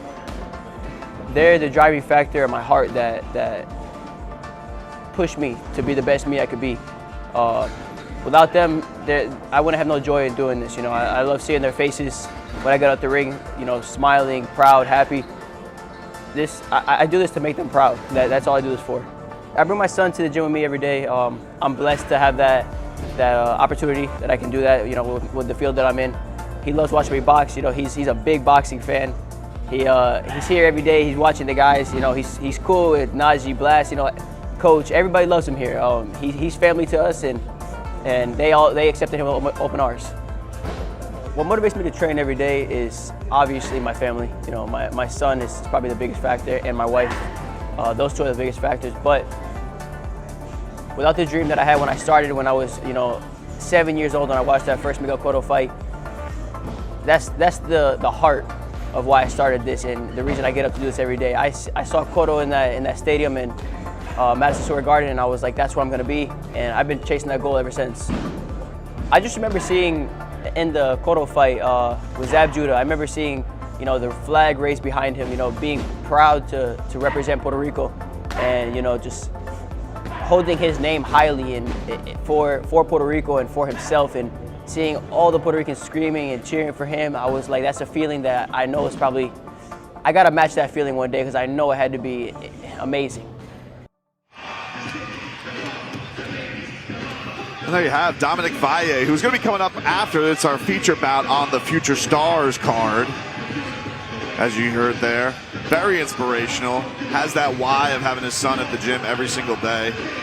Brendan Tobin here from Silver Spurs Arena alongside Chris Algieri and Paulie Malignaggi, as we got a great night of fights here ahead of you. Getting set for our second matchup here on the Future Stars bout. But Dominic Valle will be coming up after this against Brandon Valdez at 130 pounds, 8 rounds of action.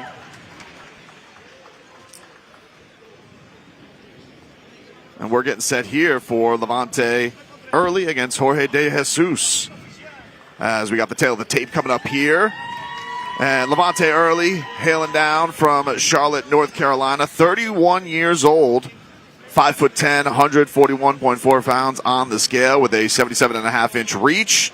And you got Jorge De Jesus from Lawrenceville, Georgia, 23 years old, 5'8", 141 pounds, and 69-inch reach. We'll go up to Lupe Contreras in the ring to get us set for this action on this super lightweight bout. We continue with the action here inside of Silver Spurs Arena, Kissimmee, Florida. It is another edition of ProBox TV, being brought to you by Wild Casino along with Bet Online. This contest set for 8 rounds in the super lightweight division. Este duelo, pactado 8 vueltas, división peso super ligero. Scoring the action ringside, our judges are Michael Ross, along with Efrain Lebron and James O'Connor. Presenting first, the fighter standing in the blue corner, being presented in association with Samson Boxing and wearing white with red trim, presentando en la esquina azul, vestido de blanco con vivos rojos, su peso oficial, 141 libras, his official weight, 141 pounds. Esta noche, en su 15º combate a nivel profesional, con un récord de 13 victorias, solo una derrota, 10 de sus victorias por la vía del knockout tonight. He enters the ProBox TV ring for the 15th time as a pro, with an outstanding record of 13 victories. Against 1 lone defeat, 10 of those victories coming by way of KO.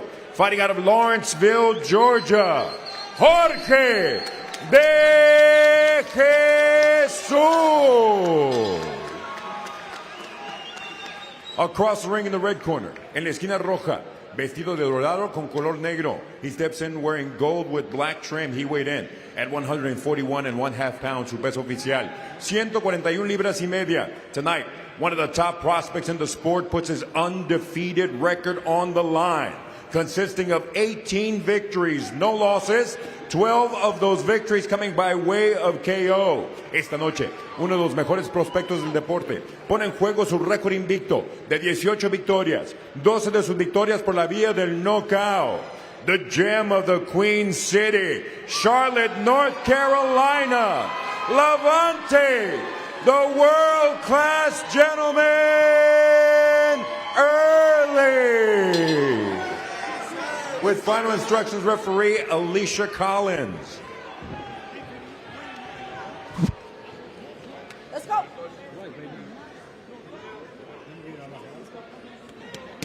All right, gentlemen, you had your instructions in the dressing room. Obey my commands, protect yourself at all times. Your trunks are good here, and your trunks are good hood. Touch them up. And we're set to go here. 8 rounds of action at super lightweight division. Levante Early getting set against Jorge De Jesus. From Silver Spurs Arena, round 1. Getting set to go here. And we're off.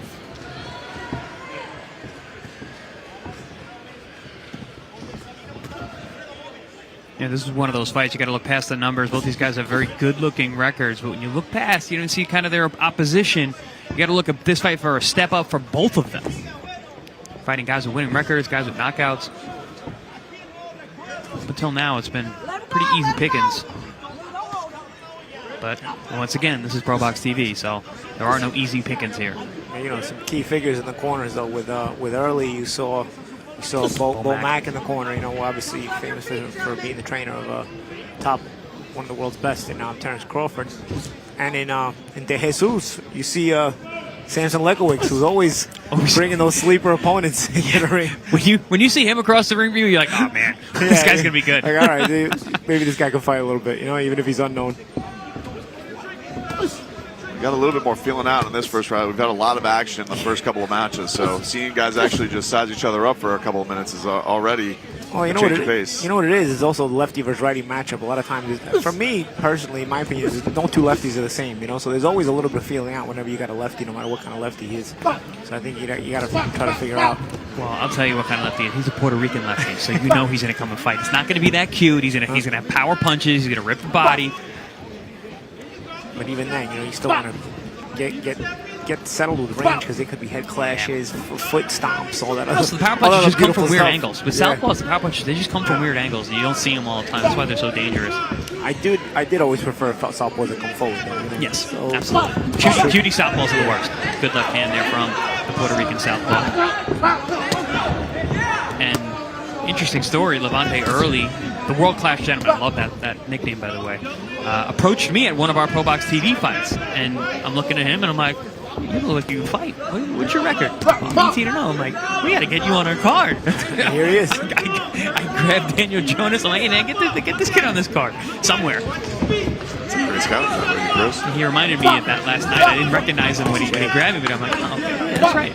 Nice jabs here. He's trying to establish a little bit of a jab here. Doing a good job just keeping the range as well, too. Taller, longer guy. There's that. Told you. Puerto Rican southpaw. He's going to rip the body. He's going to throw power punch with both hands. Alicia Collins separating them as the tie-up styles is going to probably cause for some awkwardness. Early doing a good job of using the jab, even though he's fighting a southpaw. He's establishing that jab early on. A lot of times guys, orthodox fighters, will completely throw their jab out the window because it's a southpaw. That's body work. Speaking of that jab, he used it nicely to enter the pocket and throw that combination to the body. Some nice action on the back half of that first boxing fan, Central Florida boxing fan. ProBox TV returns Saturday, May 10th. In the main event, the war of words reaches its climax as Orlando's prodigal son, Lubin, faces IBF number 7 Adriel Holmes Jr. with pride and a world title opportunity on the line.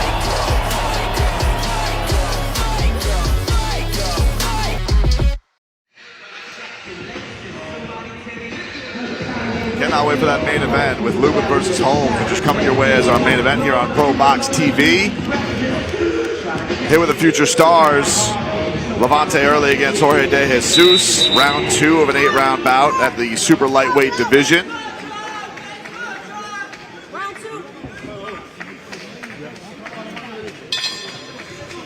Round 2 underway. Combination to the body right away. De Jesus started out aggressive.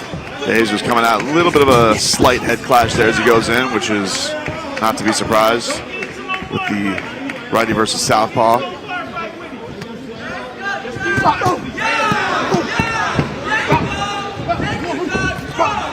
Both guys not forgetting to go to the body early. Well-schooled young fighters in there tonight. Early catching De Jesus as he comes inside there.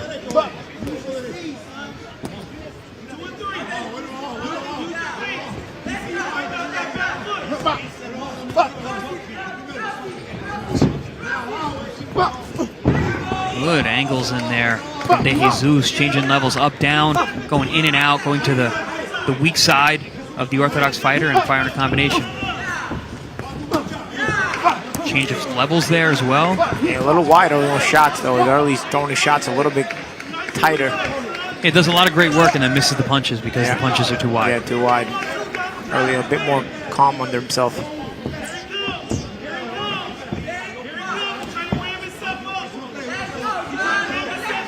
Get the sense from Early, he's trying to control the distance. Yeah, keep De Jesus on the outside and look to sharpshoot. De Jesus burns a lot of energy. But he's trying to basically cause confusion and chaos in Early. But Early's doing a good job of staying calm and keeping his position nice and tight. I like the hand position of Early. Keeps everything very, very tight. That right elbow's in tight, ready to fire. Keeps that hand position where it needs to be, offensively and defensively. It does look like guys, he's got to dive in every time to get into that spot from Early. He's just so comfortable with that range. Nice heart punch from De Jesus. It's a good move when you got a guy who's got good hand position, is being a little slippery. Throw that shot to the chest.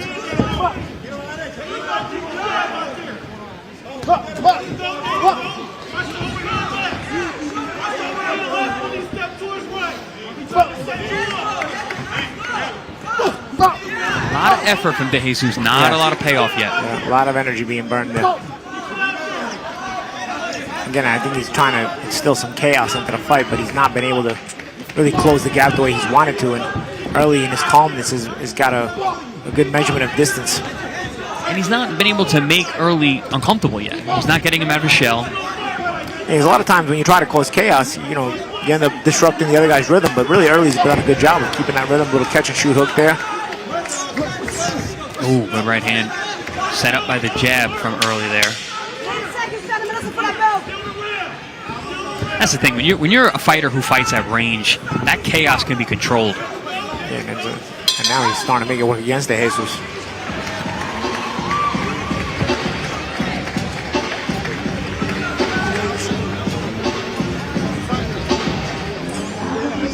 Round 2 comes to an end here.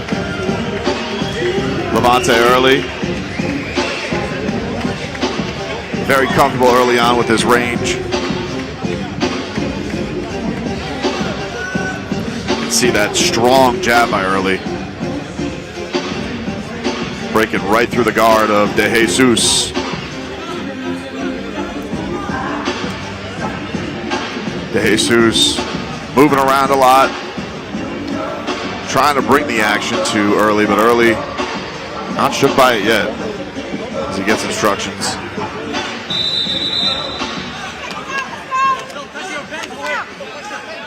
When you see all the action in front of you guys, what point does Early find the time to really unleash? Does that come on the back end? Is when you kind of figure out the riddle, or do you let him burn himself out a little bit before you decide to take it to him? Well, listen, we don't get paid for overtime, so if you see the opportunity, you see the hole, you pull the trigger. But if you got a guy who maybe you're worried about, like Champ said earlier, about clashing heads, getting hit with some shots you don't see, yeah, you can kind of let him hang himself a little bit, give him some rope. But I think touching the body is a really good thing that can speed up that process. You got a tall, long guy fighting from the outside, and every time you get close, he digs you in your guts. That's a hard style to deal with. Swing and miss with the left from De Jesus is having trouble getting to the range of the target as Early puts that jab right in his face. There he's able to touch him off the top a little bit. Those punches landed on the arms of Early from De Jesus.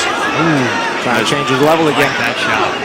There it is, that head movement, and then unloads with both hands, does De Jesus. This is that chaos you've been talking about, Paulie. Getting some success now. Yeah, he's trying to make it physical and be disruptive with his rhythm. But I tell you, the calmer you stay with guys like this and keep it basic, and I like that's what Early's been doing. Early's been just keep using that jab, measuring, using that lead hand to keep measure distance, touching the body. And the more you control it this way, the more tired the other guy will get, because the other guy's burning energy at 3 or 4 times the pace you are. Ooh, there's that overhand shot again from De Jesus. That one slipped through. Another one, 9 throws are straight. De Jesus showing a little bit of diversification there. Nice right on top there by De Jesus, as he's got Early swinging and missing here. Now we're seeing Early have to deal with some of that fire coming back from De Jesus. De Jesus starting to break through more and more, having a good round here. De Jesus gets that left hand through, but now Early starting to find the target. That's another thing, when you're fighting a guy who fights so clean the way Early does, bringing that chaos, making it ugly, landing some shots can change the whole face of a fight. It also change the face of your opponent.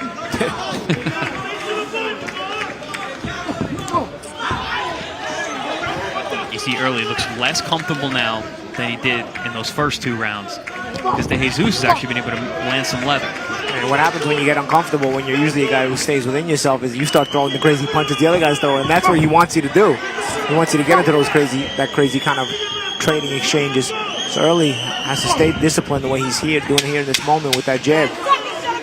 It's interesting because De Jesus does have a TKO loss on his record, but he's willing to take a lot of risks here, getting hit with some big shots. Well, great round there by Jorge De Jesus, getting himself back in this. Most success he had landed on Levante Early.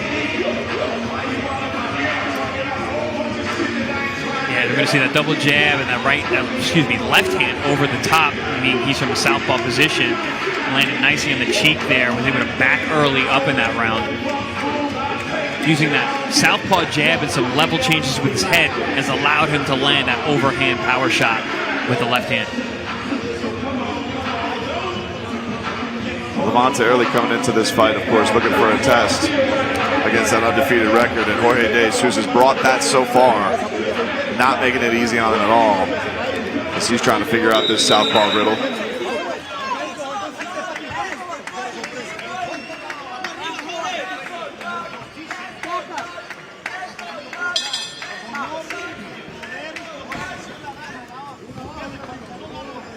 Round 4. And the left hand gets through there by De Jesus. Early tries to go low to the body. I like that shot. Smart move because De Jesus tends to go down. He drops lower, changes positions, get lower. Doesn't really get real tall on those shots when he gets on the inside. So a guy like that, you know, throwing the punches over his shoulder, but then you start lowering your aim a little bit. Aim for the chest, aim for the body. They start dipping right into it like that. Oh, body shot there by Early with the right hand. Oh, nice. You see the feints there by Early. It's going to get De Jesus even more jittery. That body is up top, the herky-jerkiness of De Jesus all over the place, but he tries to work the body here up against the ropes on Early. Yeah. De Jesus, you see, he's got strong legs. Pretty good balance once he gets his feet set, but he's got to get to that range where he can let those power punches go.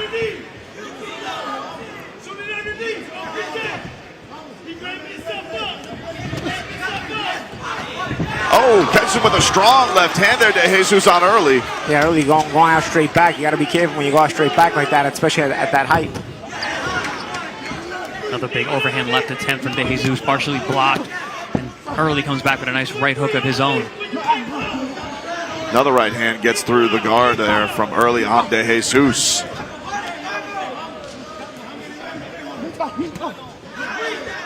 Good scrap. Both these guys fighting like there's a lot on the line here. And of course there is. They're on a big platform, taking a big step up in their careers.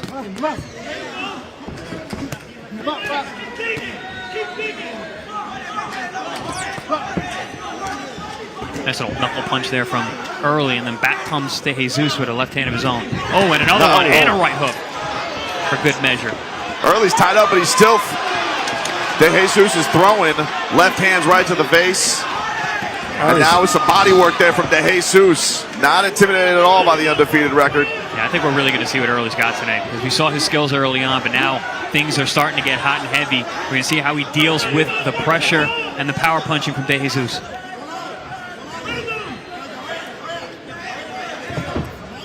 Final 30 seconds of round number 4 here. Everything De Jesus does is hard. He throws everything hard. He feints hard. His defense is hard. His head movement's hard. Moves everything explosive, quick. But it does feel like as this fight has gone on, he's made Early more and more uncomfortable, because that just never seems to stop the awkwardness from him. And the first 2 rounds were all Early. The last 2 rounds, De Jesus has had a lot more success. Again, a lot of work being put out. Well, the matchmaking's been pretty fantastic here so far on ProBox TV, because 2 out of these 3 matches have been razor close. So far, you don't mean tonight, you mean for our whole career. 3.5 years they've been good matchmaking here on ProBox TV. Here we see some of that action from that last round where De Jesus was finding a home for both the left and the right. And I like how he follows up. He finally puts some leather on you and he goes right back to it. He's not complacent just landing the one shot, making it very uncomfortable for the very savvy, world-class gentleman that is Levante Early. And for those of you just tuning in, that is his nickname, the world-class gentleman. I'm not calling him that. It's top-notch. It's great. It's one of the best nicknames. Well done by the marketing department. If it is just him, dude. They hit a home run with that one. As we get set for round number 5 here.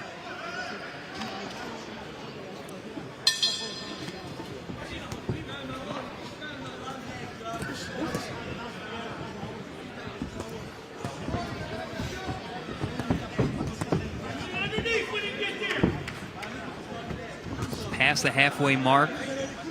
These guys extremely competitive, back and forth rounds. Both men have had success. We see what each one wants to do stylistically. Who can impose their will in the second half of the fight? That's going to decide tonight's winner.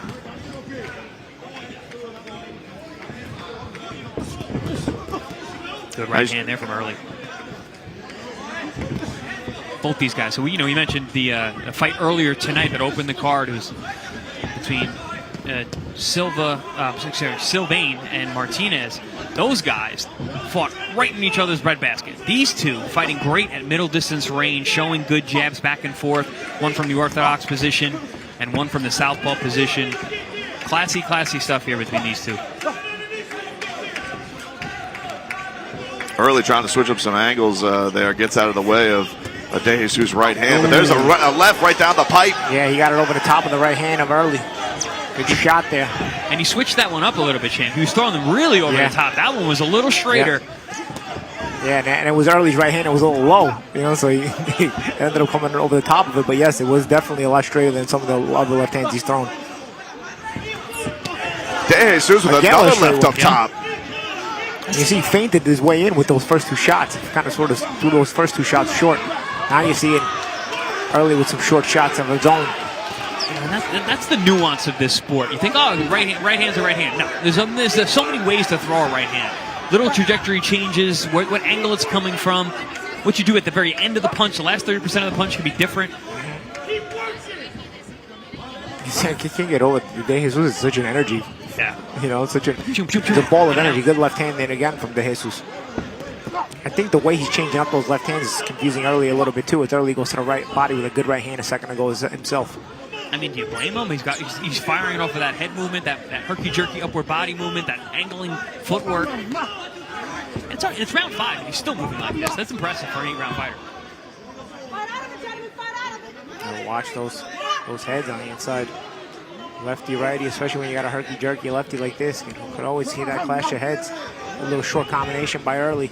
And generally, it's the taller man who gets the worst end of those butts, and that would be Early. But so far, so good. There hasn't been too many head clashes.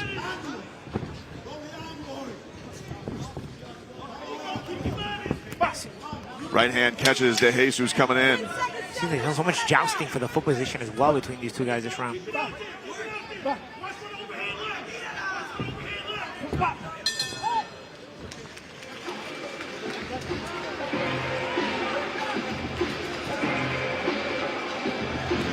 Levante Early looking a little more.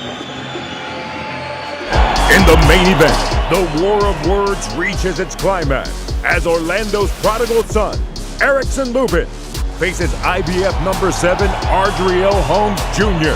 with pride and a world title opportunity on the line.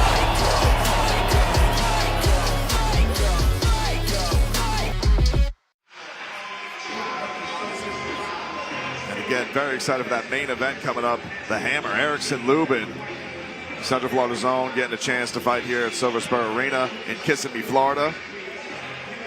Here on our Future Stars card portion.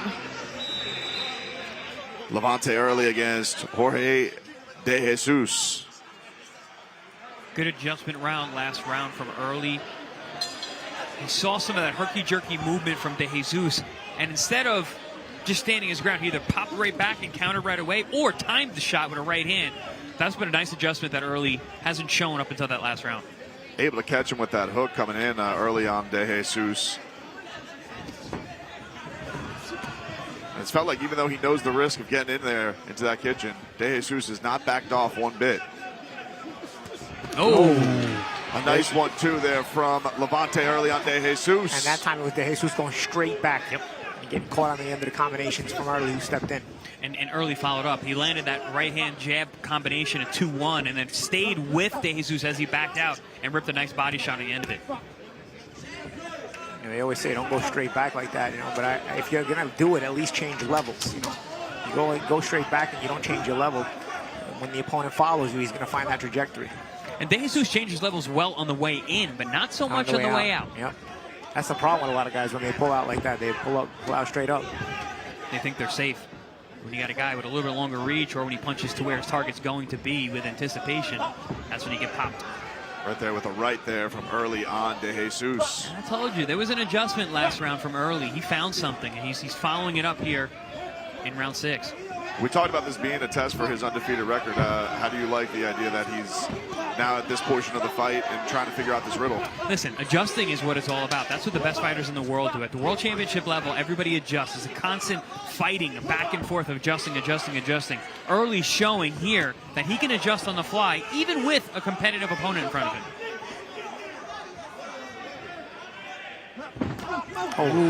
Shot there. Nice left hand there from De Jesus. Both of these guys exchanging there, but De Jesus got the better of that. Early smiles, though. He's got a little smirk on his face as he dodges that right hand. That was a clean left hand there. Early took and he stepped into it. So obviously got a good chin. De Jesus with 10 knockouts and 13 wins landed that good left hand.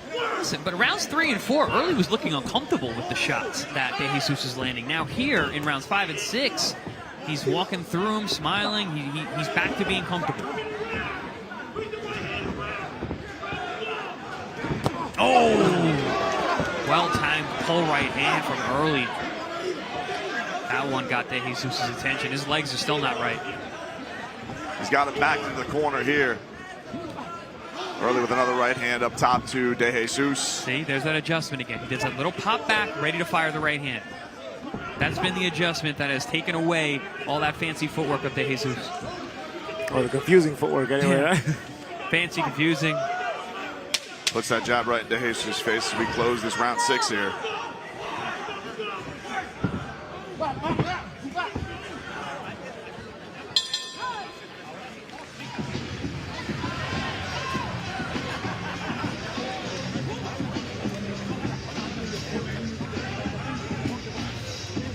Boom, there it is. Exactly the adjustment that I was talking about. That little pull back, boom, pull, fire. Yeah, and even De Jesus landed a little his own hook of his own there as well. Is there another pitch that De Jesus has to bring to this fight for Early to get back into it? Because it does look a little bit like Early has done some figuring out here. Well, Early made an adjustment. Now De Jesus has to make the adjustment, but he might be running out of time. We're entering the 7th of 8 rounds tonight. You know, it seems like Early just figured out this adjustment 2 rounds ago, so not a lot of time left for De Jesus. In a bit of a hole here. Needs to make something big happen fast. And except for round 7 of 8 between Levante Early and Jorge De Jesus here in Kissimmee, Florida.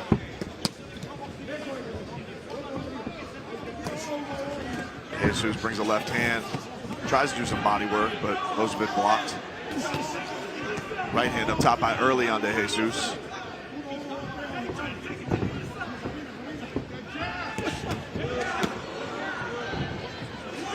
That time Early didn't have the opportunity to have that little rock back right hand and just tried to beat De Jesus to it by popping that right hand out because his back was against the ropes. Nice jab there by Early trying to establish that. We saw that early on in the fight. He established a distance in that feel out first round with the jab. Yeah, you got to wait for it a little bit, right? Yeah.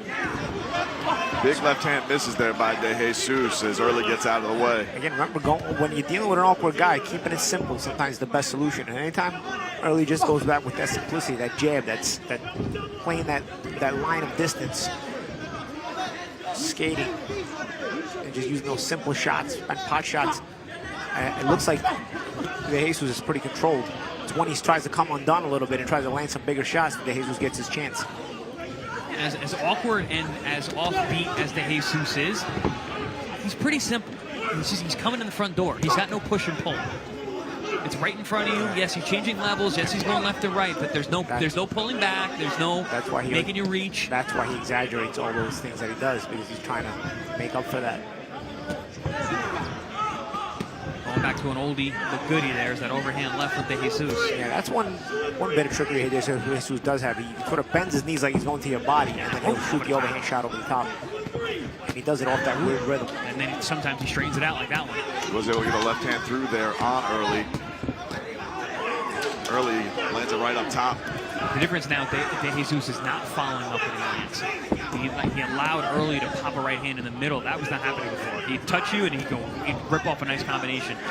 Now there's a little bit of hesitancy. Maybe it's fatigue, maybe it's getting clipped. Probably fatigue though. Tell you what though, Early comes out with the win. Like he looks like he's on his way to doing it in a fight where he's going to have worked for it.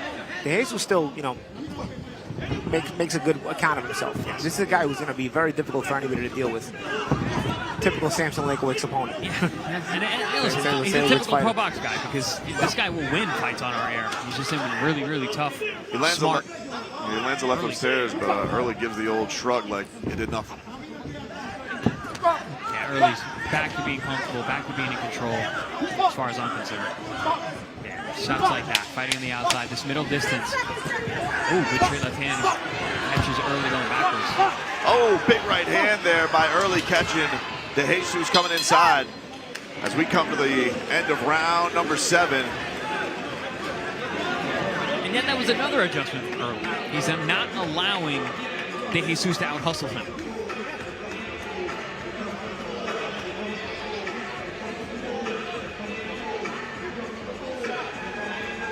Jesus trying to gather himself. Ladies and gentlemen, inside the Silver Spurs.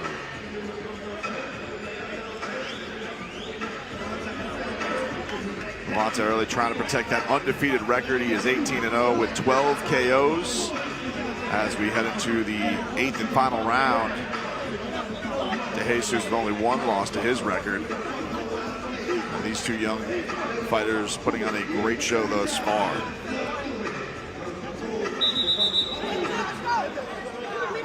Let's go, second time, let's go. Come on.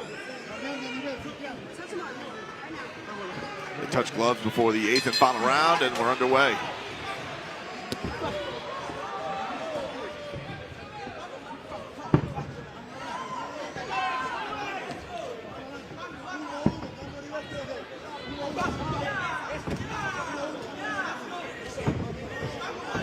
Get the feeling here early on, De Jesus understands that he's in the hole. He needs a big 8th round. Right hand sneaks through there from Early on De Jesus.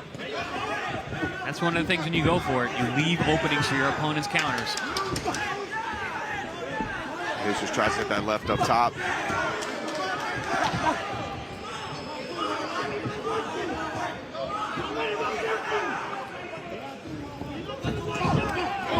You also find a nice second land. Oh, good hook there by De Jesus off that combination, though. Still trying to the end. Shots getting through there from Early, but De Jesus does answer back. The rare combination we're seeing from Early. More been of a single shot, 1-2 kind of guy.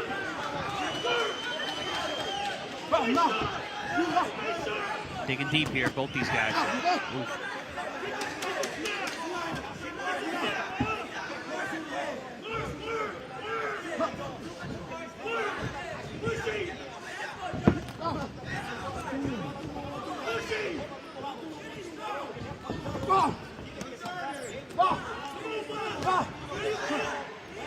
Fatigue starting to set in here. Seeing De Jesus really fall off a cliff in terms of his output. Yeah, he's trying to start fast. But again, go there early, making that mistake, going straight back, guys. Going straight back up high. Got caught with that left hand from De Jesus. He followed it up with a right hook there as well.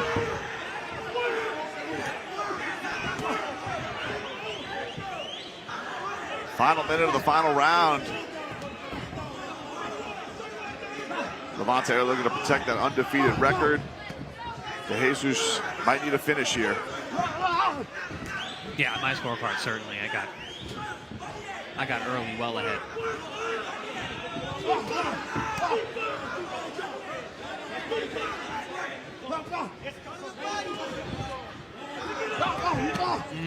Nice body shot there from Early. That's the one thing I was going to say. I was like, I haven't seen a lot coming from Early. It's been the body work. He rips it. Whistling left hook downstairs.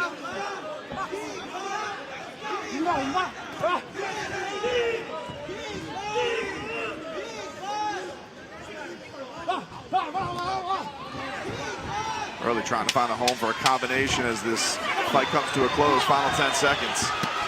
Trying to put an exclamation point on the performance tonight. And we go the distance. A great competitive matchup here between Levante Early and Jorge De Jesus. These guys fought to the end, man. Both never stopped believing in themselves. Very good fight. Charlotte! That shit was fun. We'll end up going to the scorecards here, but you have a feeling, guys, that Levante Early is going to be able to improve that undefeated record, barring. I'd be very surprised if they went any other way. Yeah. Even a draw, I'd be flabbergasted. But Jorge De Jesus showed himself well in this matchup early, looking like he made more adjustments along the way. But a very competitive fight nonetheless all the way through. Yeah, I like both guys. I mean, obviously early showing better skills, better adjustments on the fly. But De Jesus, man, he's the kind of guy that could have a home at ProBox TV. He was entertaining throughout. He kept trying to win, like the champ said, all the way to the end. So even if he does end up defeated tonight, he's been on a good platform and put on a good performance.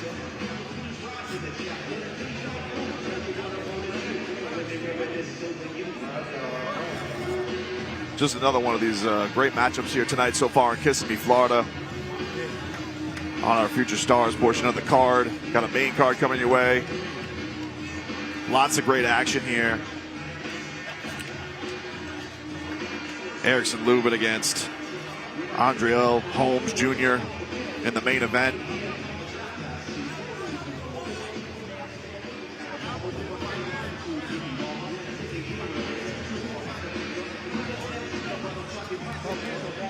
Levante Early comes over, congratulates his opponent in his corner. Good sportsmanship between these two.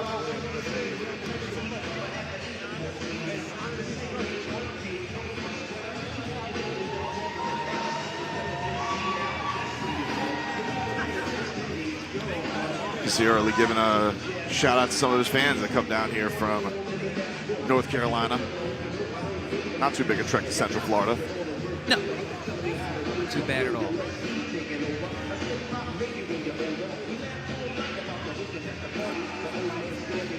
And we'll get the official decision here from our ring announcer, Lupe Contreras. Ladies and gentlemen, after going all 8 rounds inside of the ProBox TV ring, the official scorecard reads as follows. Damas y caballeros, después de completar las 8 vueltas dentro del cuadrilátero del ProBox TV, esta es la decisión oficial.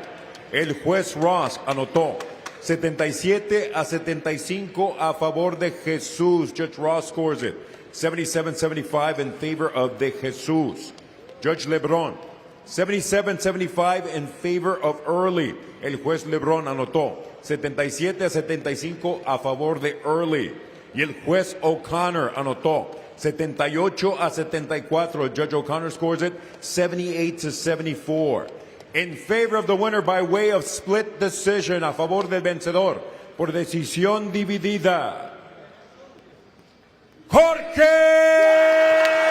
de Jesus. Wow. Did not see that at all. Jorge De Jesus gets the split decision victory. I tell you though, man, Florida's weird like that with this commission. They'll. I've said it before. The problem we have with other commissions is that they're heavy on the A side, and for me they're actually corrupt. Like they'll outright rob a guy who's the B side, even though he clearly won the fight. In Florida, I like that they don't do that. Their ignorance is genuine. Like they literally just don't know what they're looking at. A lot of time we get that a lot of times because it happens the way it should happen when it's genuine. Sometimes the A side gets robbed, sometimes the B side gets robbed. In Florida, we've seen a lot of A sides that we thought would have won the fight that didn't get it. And this is another one tonight, and it's not the first one. It may not be the last one. I don't excuse it because there's no reason for ignorance. I think that De Jesus did a lot of stuff to make it feel like he was doing more than he was actually doing. But when you actually watched between the lines, you knew he wasn't doing as much as it looked like he was doing. Or getting something done. Yeah, he was doing a lot, just not getting done. Oh, he was working a lot, but he wasn't actually getting anything done. Like I said, a lot of effort, not a lot of reward. Yeah, but it will trick an ignorant judge, and I think that's what we saw tonight. And even in the first fight, we thought Sylvain got the better of that nod, but it ended up being a draw. So I would say that was a more difficult fight to score. For sure. That was a more difficult fight to score. This was not all that difficult. I didn't think, but I don't know. I got no words for that. Like I said, I would have been surprised. A draw would have surprised me. Going the other way is. When I saw 78-74 with the last card, I thought for sure early. Early got it. Because that's how I had it, 78-74 early. Very, very interesting. So Levante Early suffering the first defeat of his career. And Jorge De Jesus improving to 14-1. Samson Lakewood strikes again. Samson Lakewood strikes again. He said, "My guy's coming to fight." Yes, they always do. They always do. He fought, no doubt about it. I liked him. Credit to Samson though, because I was on my way to saying, if De Jesus lost, he really upped his reputation in a way. I was on my way to saying, even though his record may go to 13-2, he's going to be a handful if everybody makes the mistake of picking him, because it takes a quality fighter to beat a guy like De Jesus, man.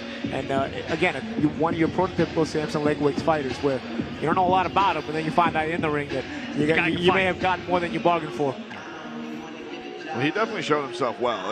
It was a strong, forthcoming performance the entire time, and obviously that impressed the judges more so than the adjustments that Levante made. So Levante suffers an early loss, but I'm sure we saw some of the talents. He'll be back sometime real soon.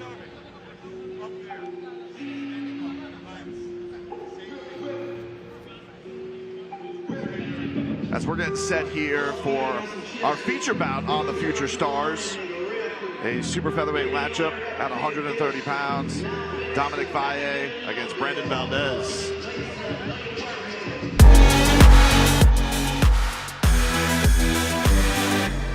I started fighting around 11 years old. I had my first fight, but I've been training, being forced to train since I was like 7 or 8 years old. You know, just honing my skills, and then, you know, eventually I fell in love with it. And then, you know, I told my dad I wanted my first fight. I was about 10, 11 years old. Being forced to train, my big brother fought. He still fights, Tito Lopez. Just, you know, we had a small little living room. You know, my dad was just teaching him the game, and then he wasn't just gonna let me sit down and just watch. So I had to get up and, you know, hit pads, go under the robe in the living room, and step, throw my jab, step, walk the line for hours in the living room, crying. Well, I hated that shit, man. But, you know, eventually I just fell in love with it. I fell in love with the game, fell in love with fighting, you know, learning how to fight. Man, my family mean everything, really. They the reason I'm here now. They, my motivation, you know, my drive to just, you know, keep going hard. Just want to not provide for them, but just show them, you know, that they got to start. That's it, for real. What motivates me to get up and train every day? I don't want to lose. I really just don't want to lose, man. I just want to be the best I can be. That's what motivates me. You know, even especially the days I don't want to get up and train. You know what I'm saying? I can't be it can't be at the back of the line. You know what I'm saying? Can't.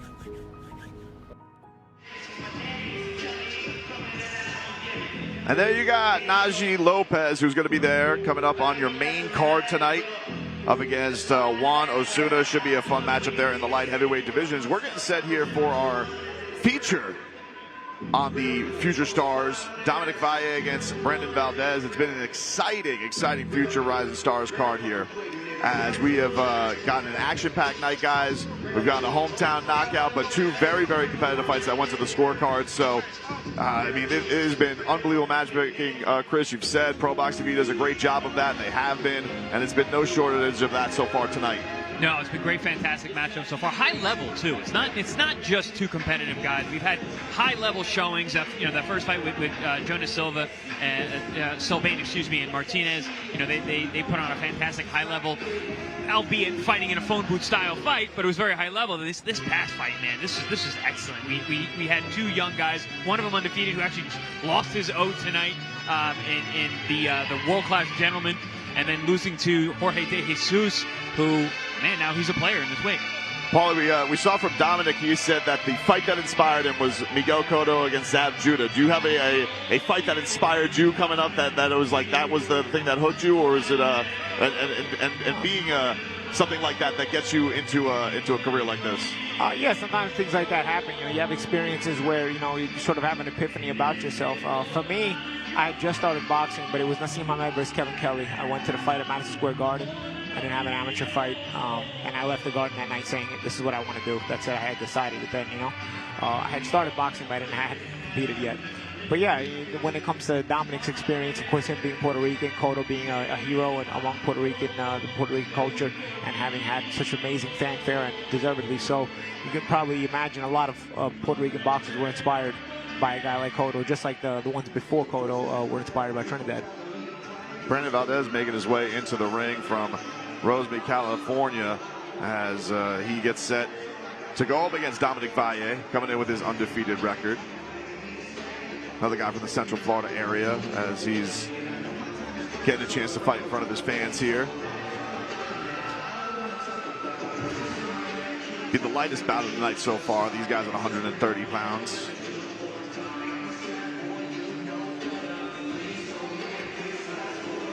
And we've seen some really great technical stuff tonight. We've seen all kinds of styles so far on the card. So this is going to be another one. These guys are very high level. I've had the opportunity to call Brandon Valdez before, actually his last fight when he fought in Miami on the undercard of Teofimo Lopez and Steve Claggett. This kid can fight. So this is a stiff test for the shrieking young Dominic Valle.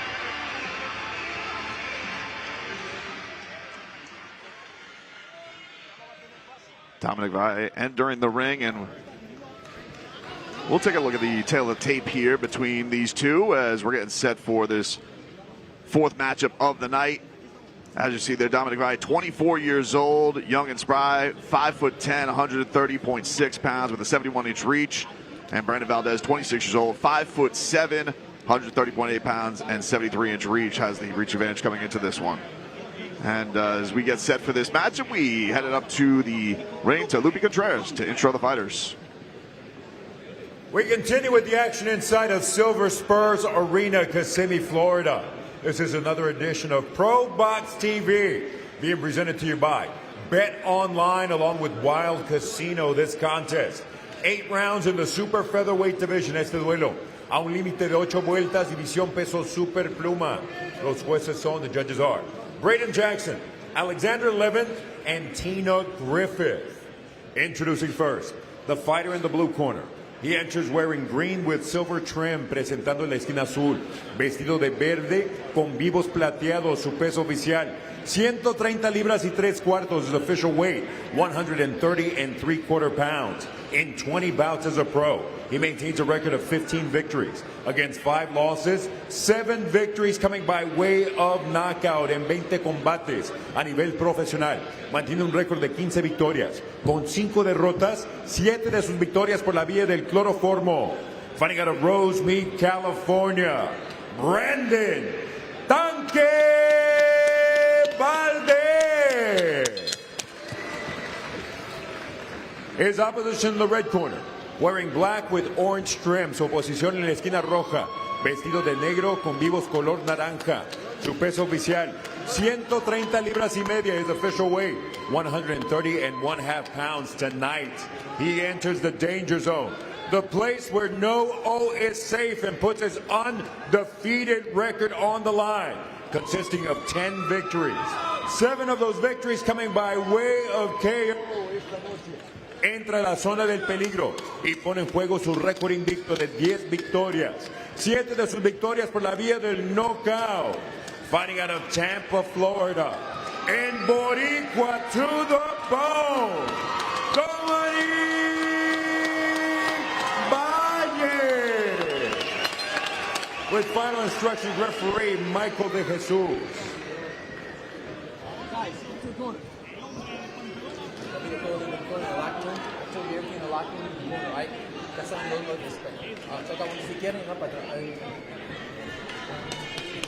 Michael De Jesus giving the final instructions. We're getting set for 8 rounds in the super featherweight division. Dominic Valle 10-0 with 7 knockouts coming into this one there in the black and orange. And Brandon Valdez wearing the, is that disco ball green? Disco ball green. Yeah, I mean, it's got reflectors on it. They want to give it the proper due, Chris. I mean, it's not Irish, but it's like shamrock. Yeah, it does. It does. Green, Yeah. We're one step away from the St. Patrick's Day parade. Disco ball green on St. Patrick's Day, I was going to say. Now, one thing you can tell right away, Valle, he's one of the biggest 130-pounders in the world, man. He's tall, he's long, 5'10", over a 70-inch reach. He's got junior lightweight, even welterweight number of stats when it comes to the tail of the tape. And always so poised, you know. Always looks so poised beyond his years. Does Valle, you know. Has a great control in the ring, great presence in the ring, great skills. He's got a very, very tough guy in front of him in Valdez, who I've seen compete mostly at 126, up here at 130, but still looks to be in super good shape.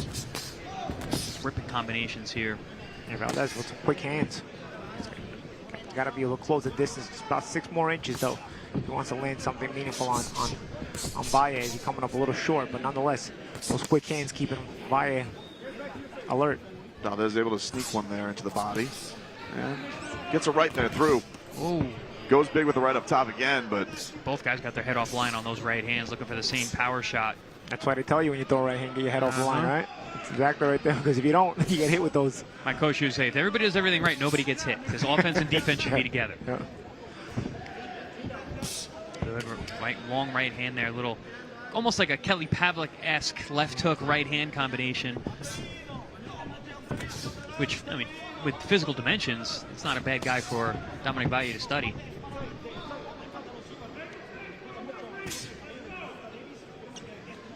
Much more controlled and poised Dominic Valle here than I'm used to seeing. You know, normally he fights like the building's burning down. He's throwing a million punches. He's pushing an opponent against the ropes, throwing tons of combinations. Here, very, very sharp. That's why, you know, you start to mature into the longer distance fighter, right? And also you got guys you just can't bully around anymore. You're not going to get everybody out of there right away. Nice 1-3-2 combination there. The right hand sneaks through Valdez's guard there. Valdez, you get the feeling he's looking for a way in so he can start trading, but Valle's done a good job of being in and out and establishing a middle distance. Nice body shot. Ripped to the liver there from Valle. Touches you with the jab upstairs. Makes you keep those earmuffs up and then comes right down with a left hook down to the liver.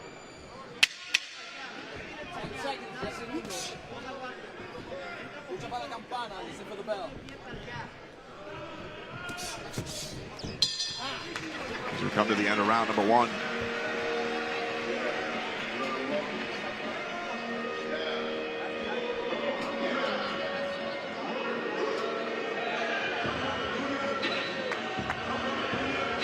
Dominic Valle getting some instructions there in the corner after a very good calculated first round there. Valdez already feeling like he's got something to think about. Disco green and all. I'm going to use that, but I'm going to give you credit, the disco green. You don't have to. Just take it on your own, Chris. It's all good. I'm going to give you credit on that one. It's good. I like it. I like it.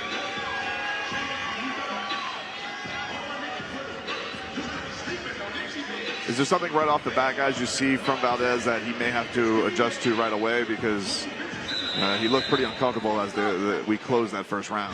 I don't think he thought Valdez was going to be that sharp. I'm sorry, Valle was going to be that sharp. Valle looked really good maintaining the distance, not overcrowding himself, which he gets over his skis sometimes because he's so offensive-minded.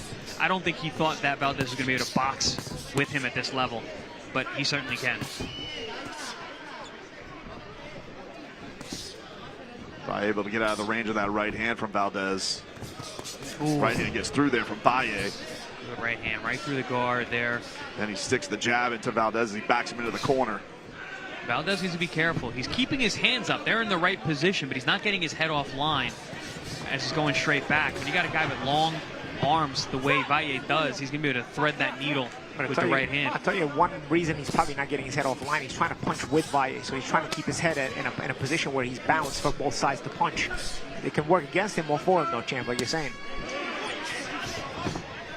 But you may notice anytime Valle throws, you see Valdez is looking to punch. He's trying to punch with him. He's trying to create exchanges. He's trying to create a scenario where he can be close at more often. Because Valle is looking to establish a middle range. Well, there's a stat. Home run hitters have the most strikeouts as well. So if you're going to stay on the line and go for it, you might get the knockout or you might get knocked out.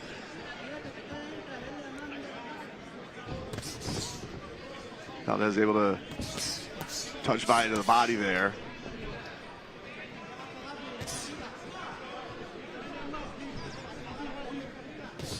But you were right, champ. You know, Valdez can fight. You know, he's a kid who's making. Oh, good uppercut there on the inside. He's very tricky. He's very sneaky the way he finds shots. He's very creative the way he finds his offense. Defensively sound as well. Moved his head nicely on the way out there. I like how Valle, he's using that lead hand to sort of establish that distance. He realizes he's got a guy in front of him who's trying to punch with him and who's quick to the trigger. So he's using various methods of deception when he closes the gap and when he starts his offense. He's using feints, using that jousting lead hand. Sometimes just simply jabbing, like right there. It'll offset the spots that he chooses to enter the pocket. And it'll offset the timing Valdez is trying to establish to punch with him. With a strong jab onto Valdez, who keeps that guard up high. Ooh. Both hit each other with that hook right there. Yeah, traded left hooks. Body work there from Valle on Valdez. Did Valdez feel that hook? Is he back on the rope? They traded hooks, but Valdez is the one that backed up. Really good point there, champ. Ooh. Big right hand up top from Valle. Body shot there from Valdez. Snuck got one in there. Valdez, he's just scrappy. Very, very scrappy. We come to the end of round 2.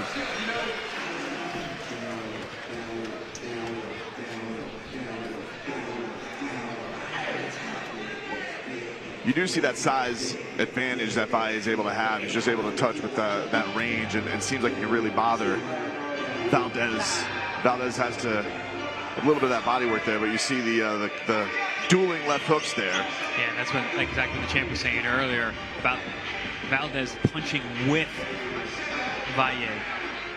And it's a good idea because you're going to hit him when you get, especially when you get a guy who's so offensive. You hit him with a shot they don't see. The problem is that you can get hit too, and Valle is a big puncher. Getting set for round 3 of this super featherweight matchup. Dominic Valle from Tampa, Florida, undefeated, 10-0, 7 knockouts, and Brendan Valdez from Rosemead, California, 15-5 in the green with 7 KOs. Round 3 of the way, he comes out with a big right hand. Valdez on Valle. Yeah, he landed that one clean.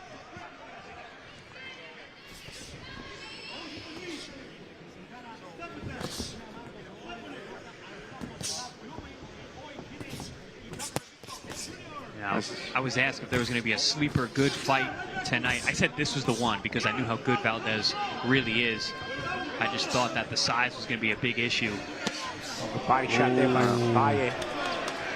Valle goes to the body, and a nice answer back by Valdez. And champ, the body is the one thing we haven't spoken about yet in Dominic's arsenal, because he's a very, very good body puncher. We've seen that on our past shows here on ProBox. Where does it get? The body shot. But also a Puerto Rican who punches to the body. What else is new? I mean, that comes in the mail when you're born. Sweeping body shot there. Ooh, catches him with a left up top. Valle on Valdez. Yesterday we had the chance to interview Valle, and he assured us, he's like, man, I'm the best I've ever been. I've gotten so much better since my last fight. I see that already. Way more controlled, picking his spots, actually using his length. Yeah, really maturing into a solid fighter. Well-rounded. He's already a very good fighter, but now he's maturing into that poised, mature professional. And Paul, you mentioned that body shot that he just keeps sticking that jab there that just hurts Valdez from a distance. Yeah, again, like I said, he keeps it deceptive because you got to break Valdez down. He's trying to punch at you constantly. So you keep breaking him down by obviously hurting him with hooks like that, a big left hook. And also, you know, changing the trajectory of the shots and your entrances and so on and so forth, so that you break up the ability of Valdez to punch with you as you're breaking him down. And once you break him down, he's not going to have the energy to punch with you. And you're starting to get to that point here with Dominic Valle now, as Valdez is trying to fight back and punch with him, but now you're starting to see he's coming up more and he's punching back less. And Valdez, a few moments ago, champ, while you were talking, was trying to tie up Valle. He just did not allow it. Valle was pushing off, trying to wiggle his hands free, punch from the inside. Takes 2 to tango, it takes 2 to clinch as well. You could just hear those thudding lefts right to Valdez's body from Valle, punishing. Valle needs to be careful. It's still early. Valdez is still dangerous. He's still throwing punches in the middle, landing some of these shots like that. Valle's taking them well, but it only takes one. Big shot there, big left to snap back Valdez as he's back into the corner now once again. A right gets through from Valle. I'm sensing a little bit of wilt in Valdez, even this early. This has been a really tough round. Good body shot on the inside by Valle. And you just explained the reason why you might be seeing that. Oh, another good body shot. Valle's got him in the corner, and he's dishing out a big body shot once again to end the round. Dominic Valle punishing down low. You got to wonder how Valdez is going to be able to keep up with these, because just looking at him is taxing. Can't imagine feeling them. He landed like 4 of those that round. Valdez is tough, man. He has been eating those body shots, not showing the pain or discomfort, but that's how body shots are, man. They creep up on you. About to enter round 4 is Dominic Valle, another Central Florida guy here, trying to put on a good show for his area fans here on the feature battle of the future stars of this ProBox TV card. Of course, coming your way, Erickson Lubin and Holmes. Your main event here tonight, the Hammer back in the ring.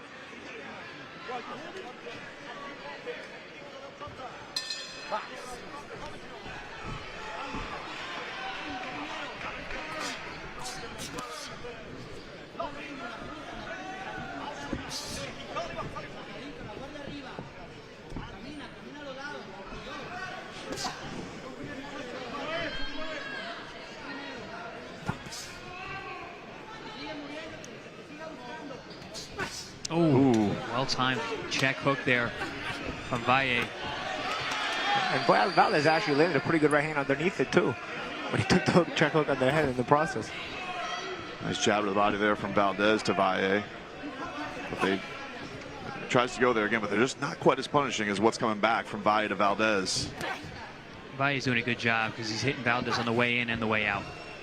Yeah. As a taller fighter should. When you can control range, you should be able to hit. You know, you can hit your opponent before they can hit you when you have a reach advantage. You can also hit them when they're outside of their own range as they're escaping. Like that. Even though Valle missed the opportunity.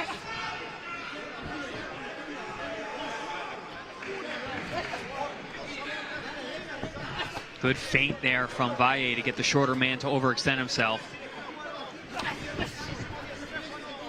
Chris, you mentioned the comfort that Valle had, and not to get too comfortable, but does he look like he's getting even more comfortable as this goes on? Absolutely. I mean, he's controlling the distance so well right now. Something I think has been a detriment to him in the past. He figured it out. He knows how to fight tall. Yeah, and look at him. He presents a positioning. Even when he's got to be defensive, he steps back maybe 1.5 steps, and he's right back on the pressure. Right back, always in position to punch. While Valdez is being forced to move around much, much more. Coming on about a minute left here in round number 4, but you got to give Valdez credit. He definitely looked pretty wilted by the end of that last round, and though he is still punching, he's still coming forward and finding some new life. Speaking of that, he just landed a nice left hook upstairs that caught Valle a little tall and was with his hand down. Yeah, Valdez is trying. He may be physically being broken down, but mentally he's still trying with the energy that he's got left. Obviously, it's not the energy he had in round 1, but he's still trying. No, he's still got a lot of fight left in him, but he is getting outclassed. Right hand up top there from Valle. He's got Valdez here in the corner. He tries to fight his way out with a combination. Big right up top. Valdez is one of those guys. Yeah, he's durable. Yes, he can dish it out. But if he can't hit you, if he can't feel like he's in the fight, he's going to wilt that much faster. That's how you beat a guy like this. You break him down mentally. Because physically, he's got the goods. Oh. Valle up top with another left. Strong jab there from Valle as we close this round.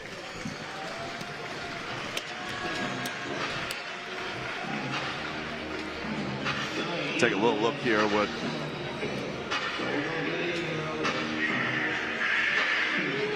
big left there. Yeah, at that time, you talk about overextending, Chair. That time, it was actually Dominic Valle overextended the right hand and little short hook, jab hook hybrid shot thrown by Valdez in return. That was one of the best punches that Valdez landed all night. Very nice response after a tough round 3 for him there in round 4.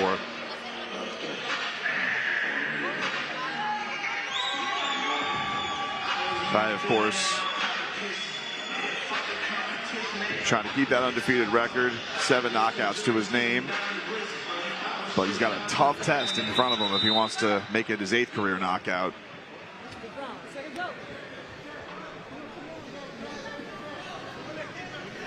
So nothing Valle has shown tonight has been a very durable chin. You know, and that's another thing he spoke about yesterday at the weigh-in when we interviewed him. He's like, this has been the best weight cut of my life. A lot of times when you got these big guys who are coming down from weight, that can affect their durability. It can affect how they take the punch. But if you do it right, you maintain that durability and that strength, and you're seeing that with Valle here. Whoa. Good shots by Valdez here, finding holes in the offense of Valle early in the round. Some more strong body work from Valle, as has been the case when he gets Valdez in the corner. This is where Valle for his whole career has been most effective, is when he has an opponent up against the ropes. That's where he uses his length and physical frame to keep his guys there and unload power shots upstairs and downstairs. Snap and jab there from Valle on Valdez, who they get tied up here briefly, but able to work the way out. And Valle goes right back to the body, but a nice right hand there from Valdez. Oh, nice uppercut on the inside.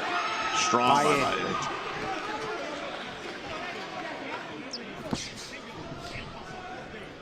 Right hand whizzes by Valle's face, then he hits him with the right up top.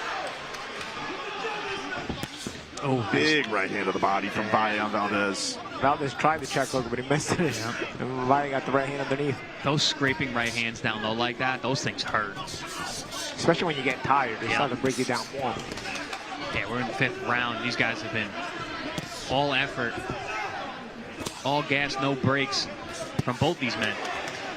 Yeah, this is the kind of fight you wonder if somebody's hands are hurting. Yeah, There's a they're lot having of trouble contact. finding each other. Ooh. Oh, a nice combination. Left to the body, then up top with the right to the head from Valle on Valdez. Valdez answers. Valdez, again, the fight not beaten out of him. Maybe physically he's not as energetic, but he's still with the fighter's mentality. And Valdez, super tough, very durable. The only guy who ever stopped him was Robeisy Ramirez, who's a phenomenal fighter and a great finisher. And was a world champion. He's a world champion, exactly. Much different level. So if Dominic Valle wanted to make a real statement, getting a stoppage tonight, which I'm not saying he's close to doing, would be a major feather in the cap. Especially that it's been a very motivated Valdez. Right. Yeah, this guy's not washed up by any means. And every time Valdez does get back to him in the corner, he does that body work to work his way out. So you gotta admire his heart, because looks very intimidating as he gets pressed in there by Valle with the size difference. I believe Valdez has fought off several world champions. Ruben Villa, Robeisy Ramirez.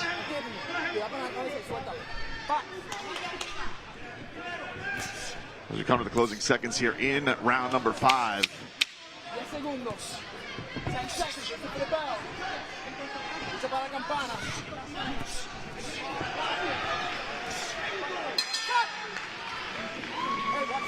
Valle just looking like he's getting the better of it against Valdez so far. Valdez has been valiant and has not wilted, but so far Dominic Valle looking very impressive.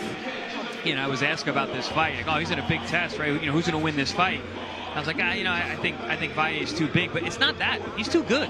He's not the bigger man tonight. He's the better man. He's like you said, he's staying ahead of everything. He's putting great combinations together, showing a different fold to his style. And Valdez is valiant, but he's being outworked, outpunched, outclassed. About to get to round 6 here on this. Is there something does he have to sell out a little bit more, Valdez, on Valle, to get himself back in this thing? I know we've watched some fights tonight, and maybe it wasn't going as one-sided as we thought before, but he definitely doesn't look like he's out of the fight, but it doesn't look like he has the advantage on the fight so far. I don't know, because if you go for broke, sometimes you end up broke. So, you know, I don't know how much harder he can work, because Valle has shown a pretty good defense tonight, better than usual as well. He's able to make it miss, make it reach just like that, and that's going to tire you out that much more. It may come down to being like, you know what, I just got to put my head on your chest and bang away, because on the outside middle distance range, you got a guy with a 71-inch reach, and he's 5'10". and he's landing double the amount of punches, according to ProBox stats.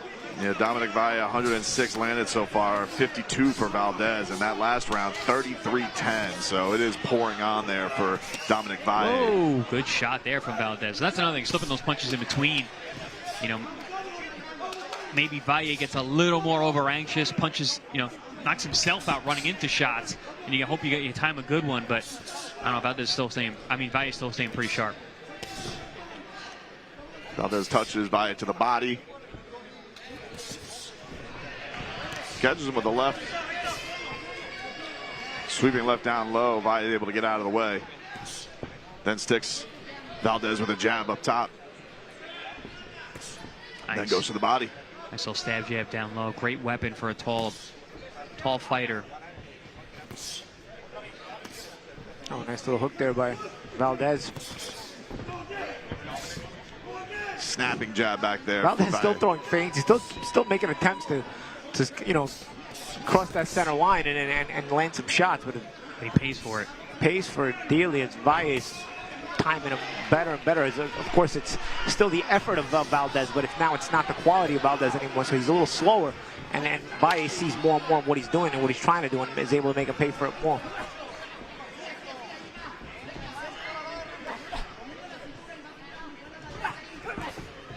Entering the final minute here in round 6. Right hand up top there from Valdez on Valle.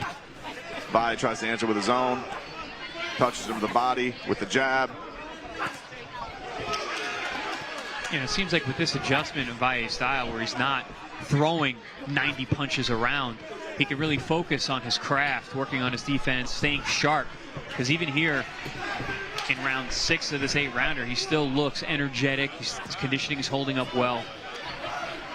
Not as busy as we're used to, but like you said, champ, as you go longer fights, better opposition, you can't just unload punches all around. Yeah, you started to become more, you know, economical. Economical, yep. Oh, good right hand.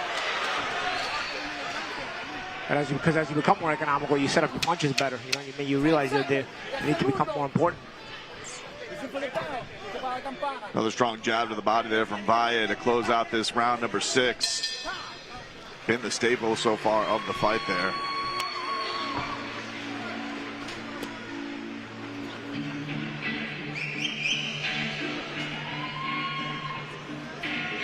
Valle looking very strong so far through 6 rounds of this 8-round super featherweight matchup. Brandon Valdez has fought with a lot of heart so far, even with taking all those body shots, even getting doubled up on punches. He does keep coming. And trying. He's trying to win. He's trying to find a way. He's just being out-hustled.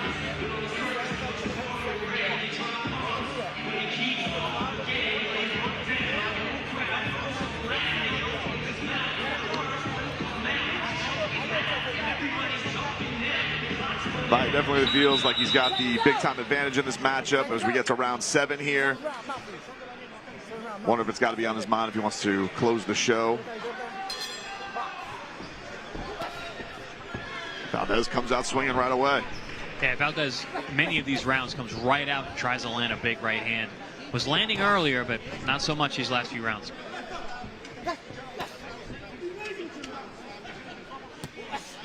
You know, we spoke about the poise of Dominic Valle early. We're still seeing that here late in the fight. Looking very comfortable, looking calm, setting up his punches, keeping his eyes open and aware.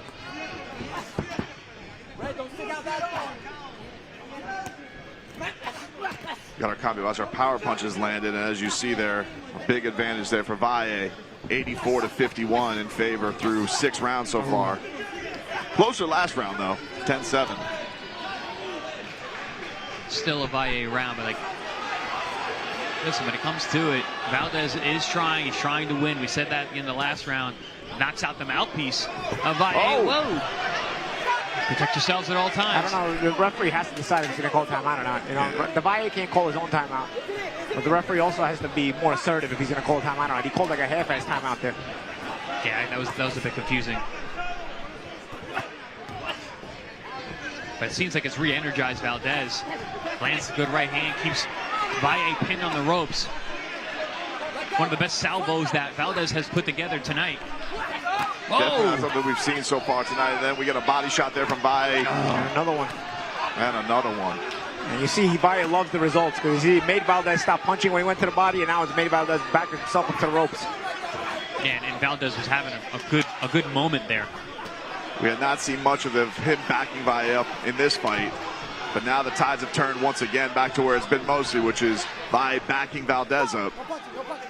It's been the strength of that body work, which has been pretty consistent since the beginning of this fight from Valle.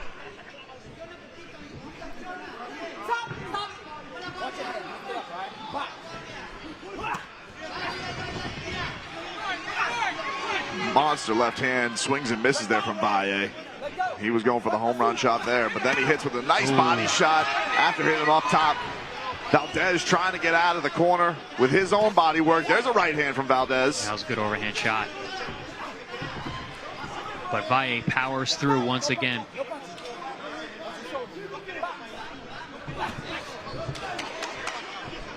go, Red. Red, you gotta let go. Stop. Stop that. No one. I'll go to Jesus. Getting him untangled and back to the action here. That looked like a 50-50 hold to me. Yeah. I don't think either one of them really was doing anything illegal there. Nice body work again from Valle. I tell you, Valdez is in shape, man. Some of the body shots he's taking throughout the whole fight. He's been fighting the whole way. Doesn't stop punching either. Gets hit to the body, does not stop punching. He'll take a break for like 10 seconds when he feels it. Stay fight. And there you go, the end of round number 7, as we will go to the 8th and final round here between Dominic Valle and Brandon Valdez. Here we'll see some of the body work. Oh, just a painful left right to the body there from Dominic Valle. Catches the chin and then once again goes low, goes up top. Yeah, and that was after Valdez had knocked out the mouthpiece momentarily of Valle, backed him into the ropes, letting his hands go. Dominic came right back with a vicious left hook to the liver and stopped all that. Getting set for our 8th and final round. Dominic Valle, 10-0 with 7 knockouts as he tries to keep that undefeated streak going for himself. Brandon Valdez gonna need a heck of an 8th round here if he's gonna pull out a victory. But he has not backed down one bit. I think the tail of the tape only said they were 3 inches apart in height. They look like they're like 8 inches apart. It does not look that close. I mean, he said it was a good weight cut, but he looks massive. Yeah, no, he is a big 130.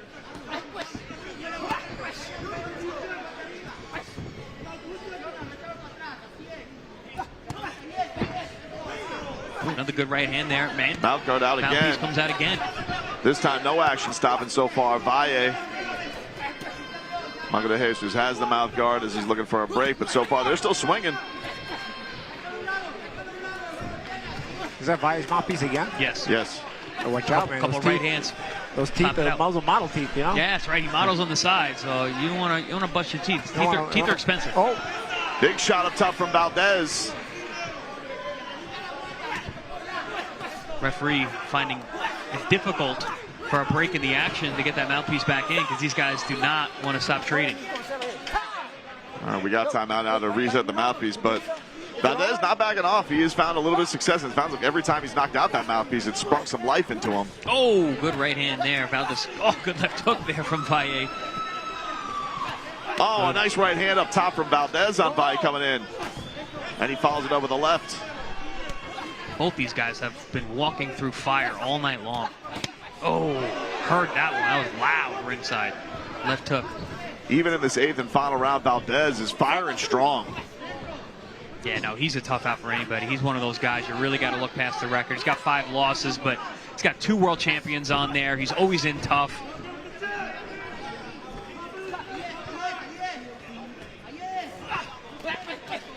Nice combination from Valdez after Valle backs him into the corner.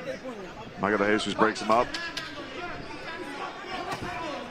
Right hand up top from Valdez.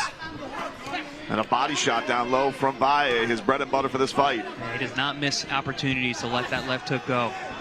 Downstairs. Oh, nice right hand up top from Valle on Valdez. And look at Valdez coming right back. Right back. puño. Box. This has been a good pace for all 8 rounds. Really a good experience for Dominic Valle. A nice right hand sneaking through from Dominic Valle. With a classy opponent, too. A guy, a much higher level opponent than he's fought before in the past. Yeah, when you're starting to compare the opposition of guys that became world champions, you know, you're starting to get to that point. You can feel yourself getting closer and closer to the point where you want to be, you know? As Valdez, you mentioned, champ, fought Rubasio Ramirez. And Ruben Villa.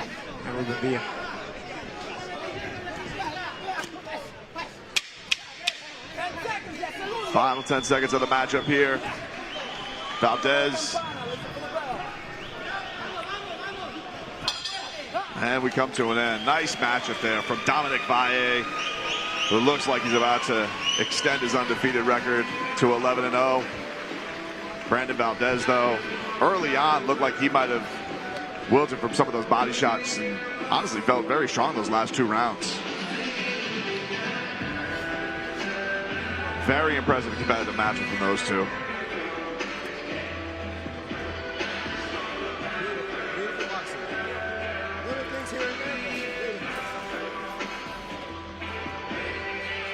Valdez has to be still pleased with himself, even though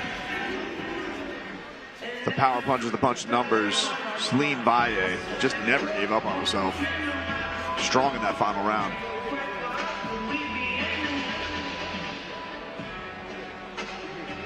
Meanwhile, Dominic Valle, as you said, champ, confident coming into this one, but has to be pleased with that performance. I mean, he was tested, but showed off a lot of great things.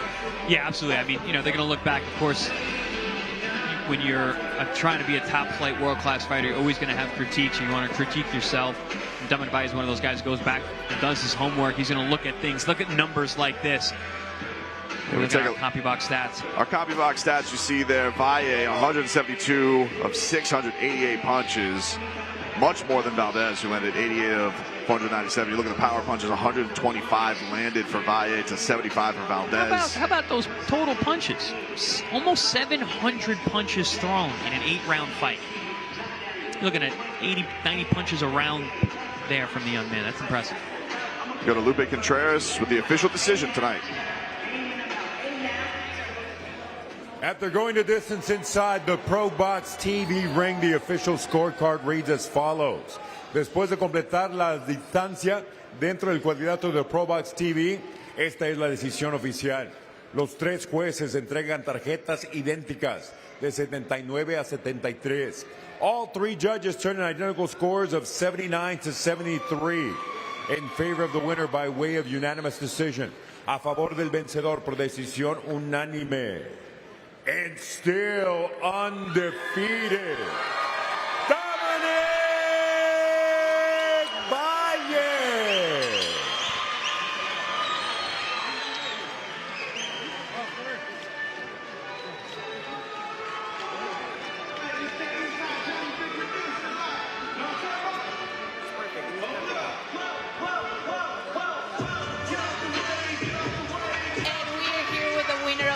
What a performance, Dominic.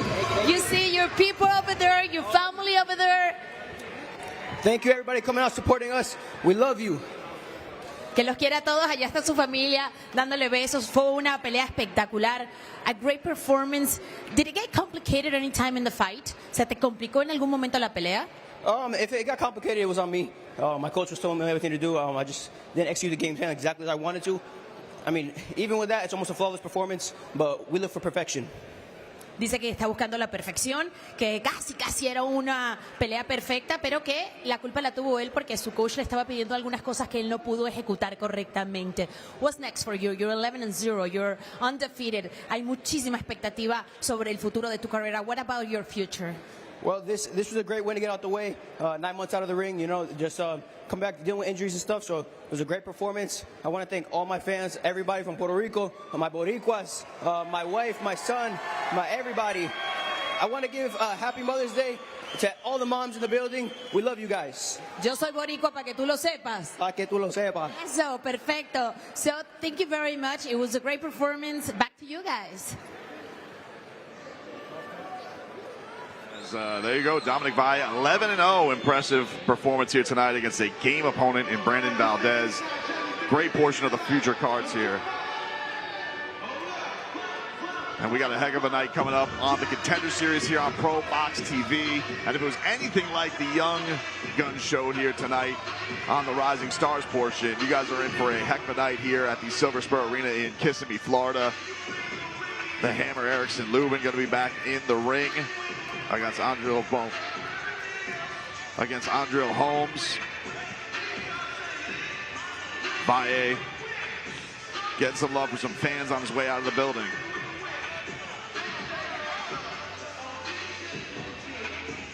Been an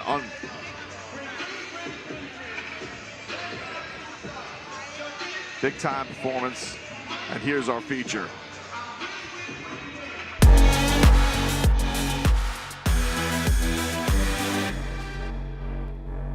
I got into fighting, I want to say around the age of 12.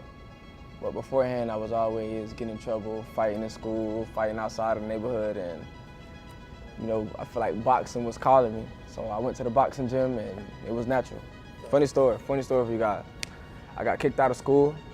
My mom had this cable called Bright House, so I was on her TV plan, trying to pay for stuff, just being bad, man. And I accidentally bought a Mayweather fight. I had no clue about boxing, never heard anything about boxing, but I seen Mayweather fighting, and I was like, oh man, I could do this. I could do this in my sleep. And you know, after the fight, I started wrapping my hands in toilet paper. My mom came home from work, like, what's going on? What you doing? I say, Mom, I'm gonna be a champion. I'm gonna buy you a big old house. I'm gonna be a champion. I can do this. I'm a boxer. You know, and then she eventually took me to the gym after me getting in trouble a lot, and the rest is history.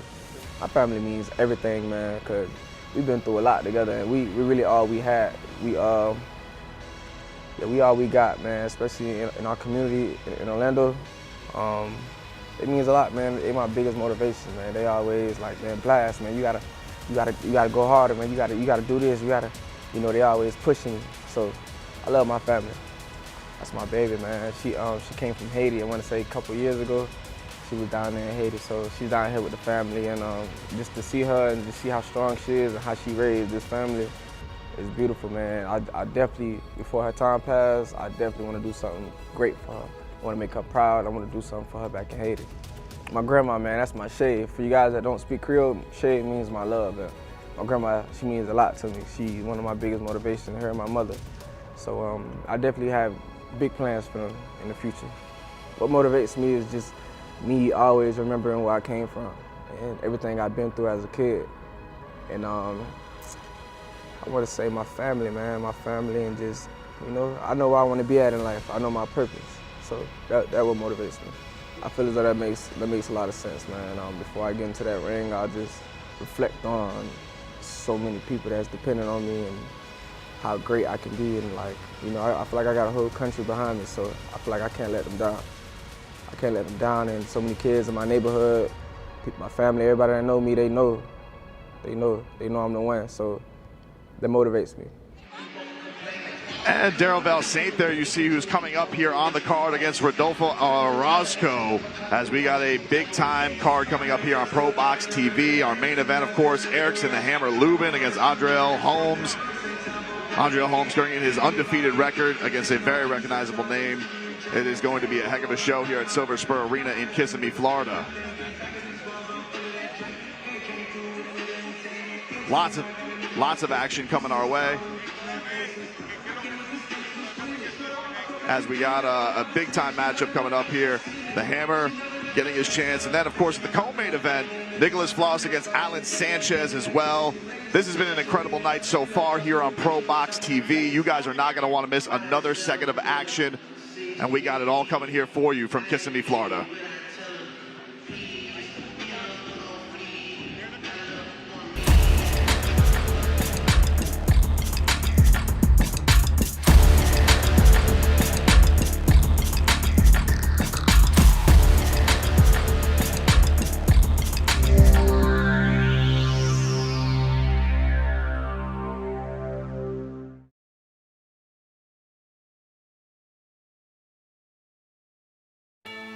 It's been a long, tough road for the very talented Erickson Lubin, but sometimes talent is not enough. Today, the road comes to a crossing when he takes on the undefeated super welterweight contender Ardrell Holmes Jr. in a 12-round IBF title eliminator fight. It's do or die. Be a witness as boxing history is written on ProBox TV. In our co-main event, Nicholas Flores from Puerto Rico battles against the experience of Guadalajara's warrior, Alan Sanchez. Who will get their hand raised in victory? Let's find out. Orlando's Darrell Blast Valsaint tries to continue his 12-fight undefeated streak when he faces knockout artist Rodolfo Orozco in a 10-round classic battle that is sure to live up to the pre-fight hype. Naji Chino Lopez puts his undefeated streak on the line against the power of Juan Gerardo Asuna. Finally, the ladies step in the ring for the WBA Super Bantamweight title. The champ, Argentina's Nazareno Romero, defends her belt versus Mexico's Mayeli Rosquero in a war of wills. It's ProBox TV, 50-50 fights, classic rivalries all night long. See why millions of people are watching. Let's get ready for the Contender Series. It starts now.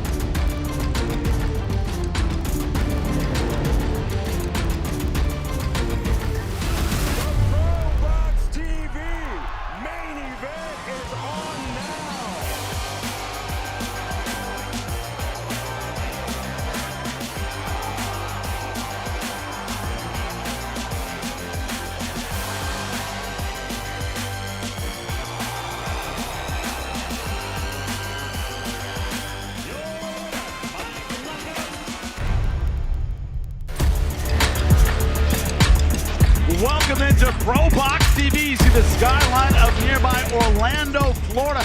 Happiest place on earth, right? You got Mickey Mouse, you have cheerleaders. Well, you also have an IBF eliminator in a main event tonight. No story happier than a redemption story. What will we get in our main event? That is the question. Jimmy Smith alongside the champs, Chris Algieri, Paulie Malignaggi. Look, we talk about Erickson Lubin versus Ardrell Holmes Jr. It's about talent versus someone who is looking for the greatest opportunity of their careers. There could be a bigger contrast in our main event tonight. Chris, when you talk about Erickson Lubin, talent, that's what everybody says. Talent, talent, talent, talent, talent. But he could be a cautionary tale about the limits of talent, or he could fight for the IBF title. A lot on the line tonight. Yeah, talent, a lot of hype right out of the amateurs. One of those guys who was a big signing and there was of high hopes, a lot of potential. I mean, it was all there. Got the big opportunities.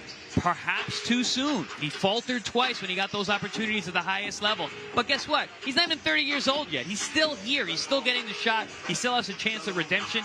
Tonight is one step closer. Now, Ardrell Holmes Jr., Paul, you say it all the time, undefeated fighters, they don't know how to lose. That's not in their DNA. He's coming in not as though this is a huge opportunity, but he's a peer and he's going to let everybody know how great he is tonight. Well, Ardrell Holmes, he's had sort of the opposite effect of Erickson Lubin. Erickson Lubin came out and exploded onto the scene right out of the amateurs. Everybody was expecting big things from him. He was under the microscope right away. Ardrell Holmes took the side road route, you know, the secondary roads. And so he hasn't quite exploded out on the scene, but he's been quietly building up a resume, building up a record, staying undefeated. Maybe not quite as impressive or not quite as explosive, but you know what? Little by little, you chip away. What happens? Eventually the tree goes down, right? So he's just like Lubin. He's also never won a world championship, and he's also in the same position. You know, he's one fight away from getting his world title shot. So, honestly, it's all in the psychological approach for Ardrell Holmes. We all dream to get closer and closer to the world championship shot that we want and being in that championship fight. You win tonight, you're assured a world championship shot. Erickson Lubin's been there. Obviously, this is a big moment for him, but it's not as big as in my opinion, as what it is for Ardrell Holmes. This is his first time in this situation. He wins, he's in a title fight. Well, Angelo, world title fight. That's right. Angelo Leo on our air in ProBox TV. Guess what? He wins a world title 2024 knockout of the year contender. Then you have Ramon Cardenas going to war with a monster in a way, elevating himself and the division. Well, what's the next big name for ProBox TV? Lamont Roach, too. Lamont Roach as well. A lot of people saying it could be Nico Flores. So while you're shadowboxing, Chris, which I know you love to do, when you talk about Nico Flores, tell me, Paulie, what is it about his style that is just so deceptively tough to handle?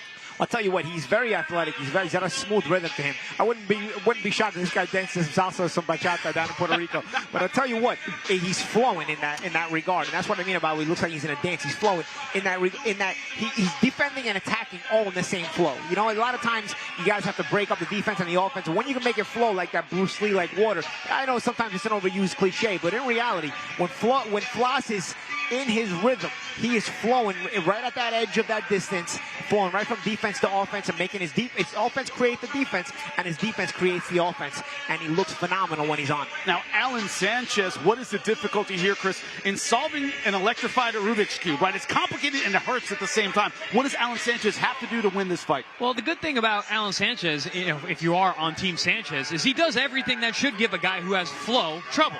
He's an offbeat rhythm guy. He's kind of awkward. He's kind of got two left feet, but he's strong. He's durable. He's consistent. He punches through the target. He's got all the things that give this guy trouble. Rangy, too. Rangy, tall, long. He can move a little bit. He can stand in front of you. He can pressure you. He said he's going to pressure you, but listen, he's got a deep bag. He can move around and box from the outside as well using that range. So really, this is a really pick-em fight, as usual on ProBox TV, 50-50 matchups. That's what our matchmakers do, and this is another one. Now, when you look at it, it's about numbers tonight. Paulie, the ProBox TV fighters, a lot of them stepping up in terms of the experience of the competition tonight. Yeah, you know, the prospects eventually have to become contenders. The contenders eventually want to become champions, right? Yep. So this is sort of the graduatory phase here. You know, we've had a bunch of prospects here at ProBox TV which have really, really sparkled. You know, we got guys like Najee Lopez and Darrell Valsaint who are doing their thing. We just saw Dominic Valle, who looked terrific in a workmanlike performance where he did a lot of things terrific in a step-up fight. So we look forward to watching these prospects as well. It's not all about the great matchups in contender fights. You know, these prospects are also making waves, and they're stepping into that contender status. What I'm used to in MMA that we're seeing in boxing with this team is the idea that they all work together. They all support one another on this ProBox TV team. But that leads, Chris, to a little bit of competition. Who's going to be the one to shine tonight and get that highlight reel knockout? That's the difficult part, Chris. Yeah, absolutely. I mean, these guys, they all train together. They support each other. They come to fights together.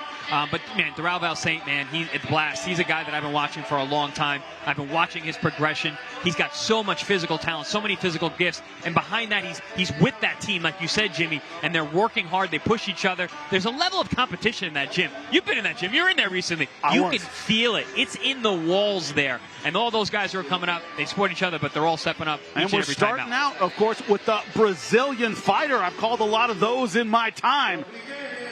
Herbert Souza fighting out of Brazil, 6-0, half of those wins by knockout. Taking on Rowdy Legend Montgomery. Is there a better name in the history of boxing, Chris? Listen, I had a chance to take a ride with Rowdy yesterday. Man, he's a cool dude. We were just chilling. We had a 30-minute drive from the arena yesterday, just chatting about everything that's going on in his life, talking about my career. Listen, this guy can fight. This is an interesting matchup. Well, I happen to be from the San Joaquin Valley in California, which is where Victorville is. You got to fight a lot out there. Some tough customers, great wrestlers out of the Central Valley in California. But look at the tail of the tape, 39 years old.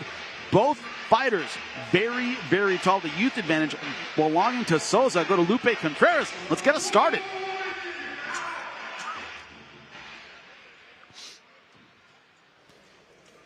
Ladies and gentlemen, we continue with the action here at the Silver Spurs Arena. This is ProBox TV being presented to you by Bet Online along with Wild Casino. This contest, 8 rounds in the middleweight division. Este duelo, 8 vueltas, división peso medio. Los jueces son, the judges are James O'Connor, Tina Griffith, and Michael Ross.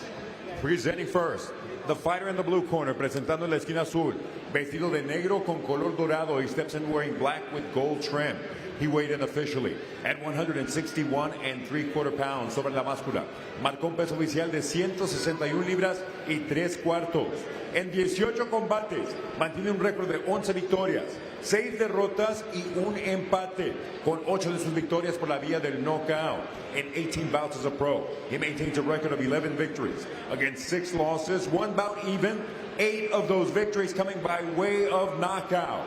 Fighting out of Victorville, California, Rowdy Legend Montgomery. Across the ring in the red corner, wearing green with gold and white trim en la esquina opuesta, vestido de verde con dorado y blanco. Su peso oficial, 162 libras y 3/4, his official weight, 162 3/4 pounds. In 2020, he captured the ultimate prize in world amateur boxing, the Olympic gold medal, and now he enters the ProBox TV ring an undefeated professional with 6 victories. 3 of those victories coming by way of KO. En el 2020 se ganó el premio mayor de las Olimpiadas, la medalla de oro. Y ahora entra al cuadrilátero del ProBox TV invicto a nivel profesional con 6 victorias. 3 de sus victorias por la vía del knockout. Fighting out of Salvador, Bahía, Brasil, Eve Conceição Sosa. With final instructions, referee Frank Santor Jr. All right, guys, when we roll the instructions, dress room, you know your trunks and both are supposed to be. Just keep your blows here or above. Questions? Good luck, guys. Some people able to start their pro career early under the radar. Not if you're an Olympic gold medalist, won that by knockout. Also beat the number 2 seed in the semis. So a tough run to Olympic gold for Sosa. Undefeated in his young career. But Chris, you talk about the weight of expectation. He has that tonight as we begin round number 1. Listen, you win a gold medal, you will never be under the radar ever again in your life. You're doing something that's just a fraction of the world's elite athletes will ever do. Looking forward to watching this man work, especially against a very, very tough Rowdy Legend Montgomery, a guy who's been in with some top flight guys over the years. Always gives a good account of himself. Also, when you look at the height here, 6'3" versus 6'4", very, very tall. Both these guys used to having the range advantage. Not tonight. Yeah, big middleweights, man. Those are light heavyweight heights. Science of weight cutting is everywhere. You know that, Chris. Yes, absolutely. Combat sports athletes getting bigger and bigger. Yeah, I don't think as a middleweight champion that's as tall as these guys, right? No. World middleweight champion? At least not right now. Ooh, oh, nice counter right hand. Well timed. Really short. Sosa, first time fighting in the U.S. Another winging right hand. He says, I know I have to be impressive tonight. Trying to make his name. That's the thing with the high-level amateurs, man. Their judge of distance is just next level. The way they're able to just definitely make you miss by a hair, and they're always in position to let the offense fly. Oh, body shots. Smooth. Paulie, you talk all the time about the amateur fundamentals. That's where you learn your craft, in a sense. And right now, Sosa, when it comes to his footwork, craft is very, very good so far, taking his time. Yep, absolutely, man. Oh, good right hand. But also, I was going to say, very professional in his approach. Wow. Good right hand. You can't miss.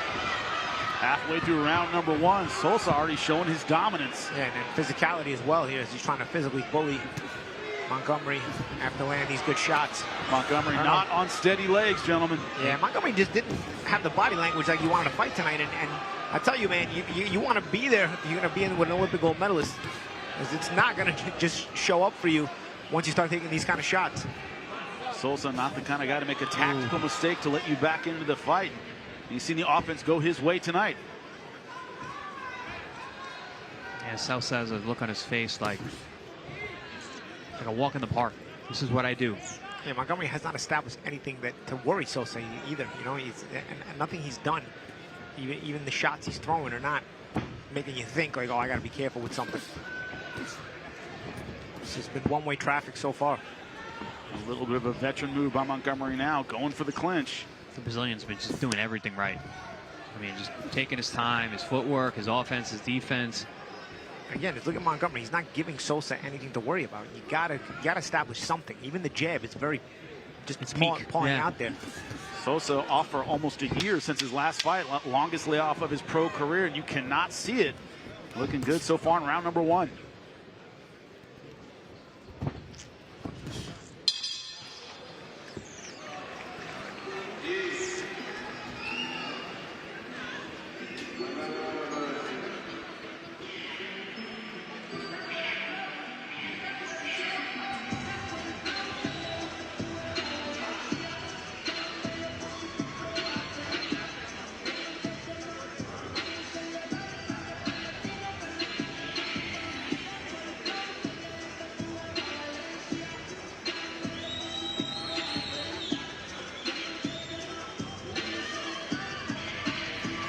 welcome back. About to start round number 2 of Olympic gold medalist Hebert Sousa, 6-0 from Brazil, taking on Rowdy Montgomery.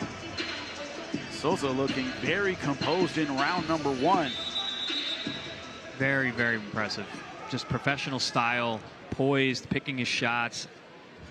Pretty much did everything right last round. Very measured pace as well. Doctor looks like he's checking out the face of Montgomery. That's his jaw? Checking out the jaw. My fight might be over if they're checking out his jaw, no? I'm checking out his cheekbone. That right hand, maybe.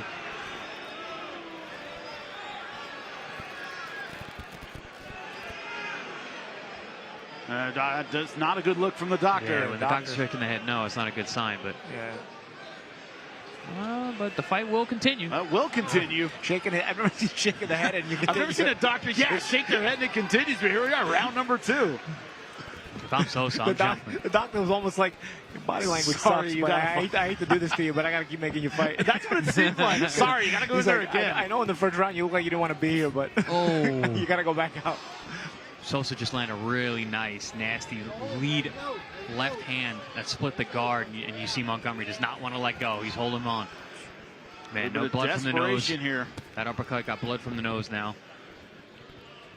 Sousa so far having his way with Montgomery. Body shot there by Sousa. Again, I'm looking for something Montgomery could throw that, or that he does throw that gives Sousa something to think about, but nothing Montgomery's doing is giving Sousa anything to worry about. Yeah, Montgomery, he's gun shy at this point. He's been hit with some big shots. He's been hurt several times. I mean, he started the fight in survival mode at this point. Hasn't thrown a single meaningful shot.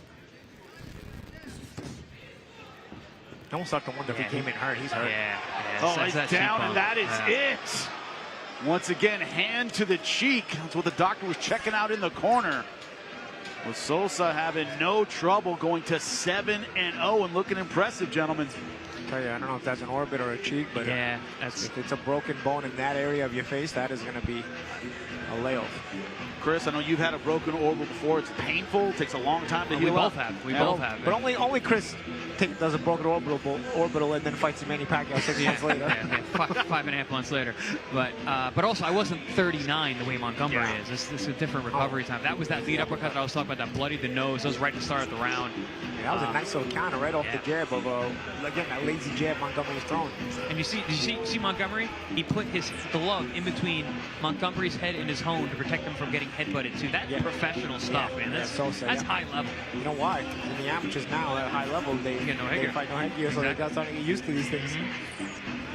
Well, Sousa right now all smiles, dancing in the corner as we would expect as he moves to 7-0. Getting the 4th knockout of his professional career, dispatching a veteran in Rowdy Montgomery. And a veteran who's normally trouble for guys. I mean, he looked against Masej Sulecki, his last fight, he looked great. Most people thought he won that fight, who was a world title contender several times, is one of the biggest names in the world. Tonight, had absolutely nothing for Sousa.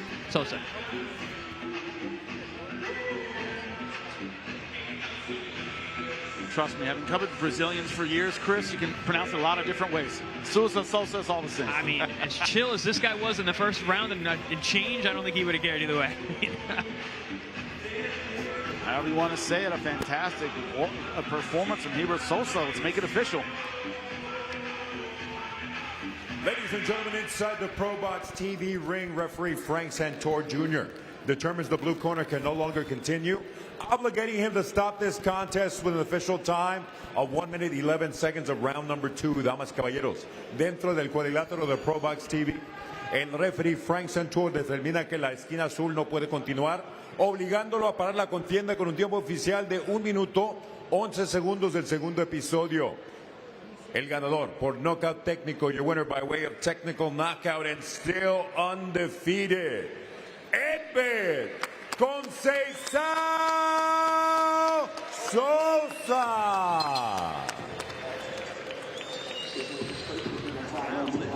Passanelli will speak to him on behalf of ProBox TV. Welcome. Hello guys, parabéns, felicidades, congratulations, welcome to America.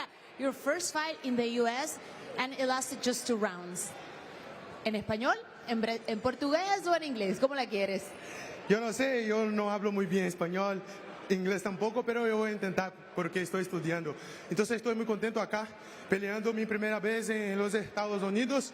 El mejor lugar del mundo para pelear boxeo. La gente ama boxeo. Entonces estoy muy contento en ganar bien, performar acá. Entonces agradecer ProBox por el evento y felicidades. I want to thank you, ProBox, for opportunity. My first fight here in USA. I'm very happy for it. So, guys, USA, I'm here. Thank you. Awesome, you look sharp. It was a great performance. And can we say it was a golden performance by you again? Yeah, I wanted fight 4 more rounds. Was not possible, but I'm happy because I won. This is important. Quería que la pelea durara un poco más de rounds, pero dice que fue suficiente más importante. Felicidades entonces. Congratulations. Thank you everybody. Thank you ProBox. Thank you my opponent. Sorry for something happened here in the ring, but I need to say happy my mom. Happy Mother's Day. Yeah, happy Mother's Day. Yeah. Feliz Dia das Mães. Mãe, te amo. A las madres. Bueno, ahí está, en 3 idiomas. Muy bien. Dice que estaba estudiando. He said that he was studying and he's doing really, really good. Back to you guys. Anyone who translates their own interview, making it easy on Lindsay, we love that. That was impressive. You guys, she's like, oh, you're talking Portuguese, you want to talk in Spanish, in English? You know, my English not good. That's pretty damn good. So, and if you're going to be a star here in the States, you need to speak English is better than some people who think they speak English. Oh, my God. Great stuff, though, from the Brazilian. And Paulie, you look at a U.S. debut that had a little everything, good technique. Yeah, explosive finish. But also obviously technique. He had a presence in the ring, champ. You saw how savvy he is too, though. Like there wasn't a lot of time. I would have rather seen him more rounds, absolutely, just like he said. But you could see the levels that were there. 6'3" middleweight with that kind of sublime talent, man. A lot to work with, and a lot of promotability, as you saw in that post-fight interview as well. This idea that the man has a lot of spotlight on him and yet seems up to the challenge is absolutely incredible, but it's going to be a theme that is going to carry into our main event. How do you handle the spotlight? How do you handle being a top-level amateur making the transition to the professional world with all that pressure, everything on your shoulders? How do you handle the burden of talent? Well, check it out. Erickson Lubin had a lot to say about it.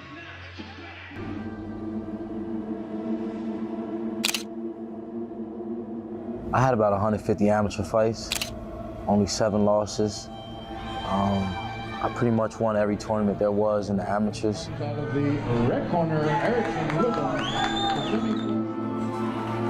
Eric the Hammer Lubin takes a well-deserved decision. I went to international tournaments. I went to national tournaments. I was blazing through those tournaments and coming out on top with a gold medal every time.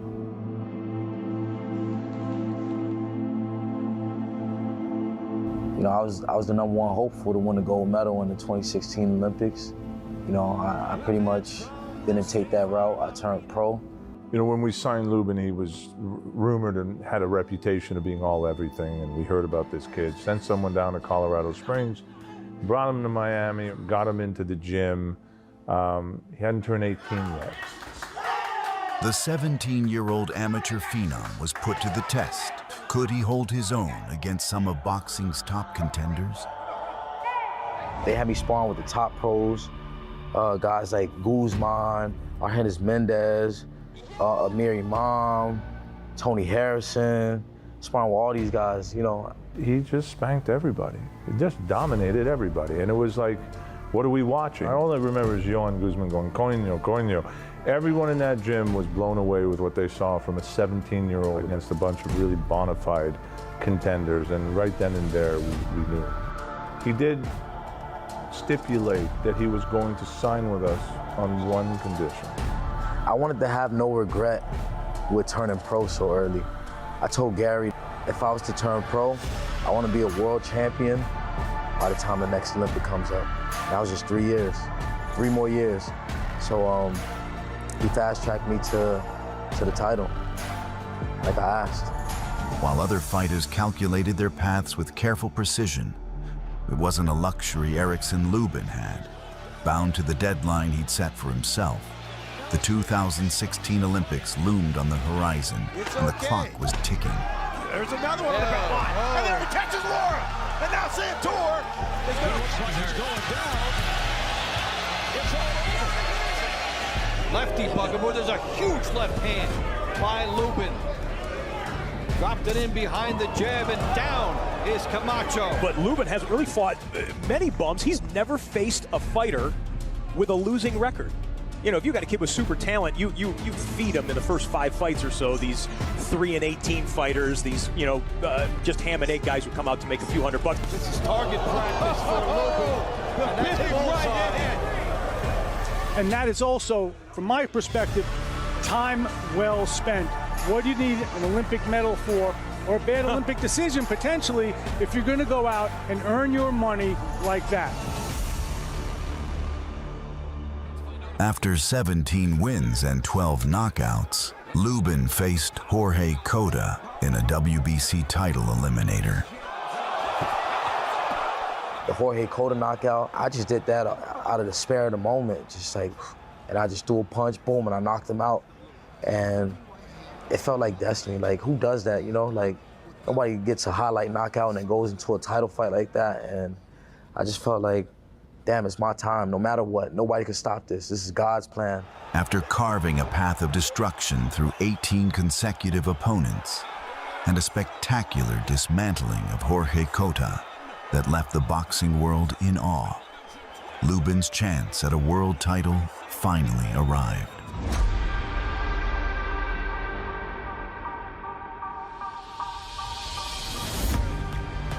When I got the call that I was fighting Jamel Charlo for the world title, it felt like destiny. Well, the numbers here will be very similar for these two fighters, but one you have to zero in on is that age of Lubin at age 22. As you pointed out, he wanted the shot as quick as he could as a pro. We will find out in just a few moments if it has come too early. They called me with about 8 weeks, you know, with them thinking the young kids in the gym. You know, 8 weeks is enough time. Them thinking the young kid is focused, 8 weeks is enough time. With them thinking the young kid is, you know, all boxing, 8 weeks is more than enough time. But that wasn't the case for me. A little bit of fame, a little bit of money, kind of got to my head. Not really living the life. So I hadn't seen him in a while, and we met up at the Barclays Center for the press conference. And the first thing I saw was that he was well overweight. I mean, and I know him. I can look at him and I can tell he's chunky.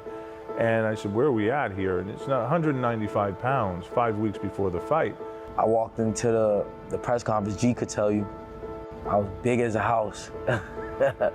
And he looked at me and he was like, my cheeks is all out here and stuff like that. He just looking at me like a little crazy in the face, like, you sure you can do this? So we go through the press conference and we're back in the car driving across the bridge going back to Jersey, and I'm bothered by this. And I'm like, we got to talk about this because maybe we ought to cancel this fight. This is a problem. You got to drop 40 pounds or, you know, in a very short period of time. He proceeded to then tell me, and guess what? I have a fractured hand. And I'm kind of looking at the rear view. I'm driving. I'm looking at the rear view mirror at this kid, and I'm going, dude, man, this is not how this is supposed to go. In the back of my mind, I knew this wasn't going to go well. Day before the fight, after the weigh-ins and stuff like that, G-Man walked into the room. You see like 30 people in my room. I got a whole bunch of boys from my high school. I got a whole bunch of my homeboys that I grew up with, childhood friends in there. I had even a few girls in there, just kicking it. Like, I felt like I was already a world champ. I felt like I was here, but like, I'm world champion. Like, this dude can't beat me. I don't give a fuck if I was training for 2 weeks or not doing anything or whatever the case may have been. I just felt like it was my time, it was destiny. I wasn't so focused at the time. I wasn't focused. I wasn't living the life of a world champion. And God in the universe wasn't gonna allow me to become that by cheating my way to the top, to a title like that. So I paid a hard lesson. Sledge, his nickname, of course, is Hammer, but 11 of his knockouts.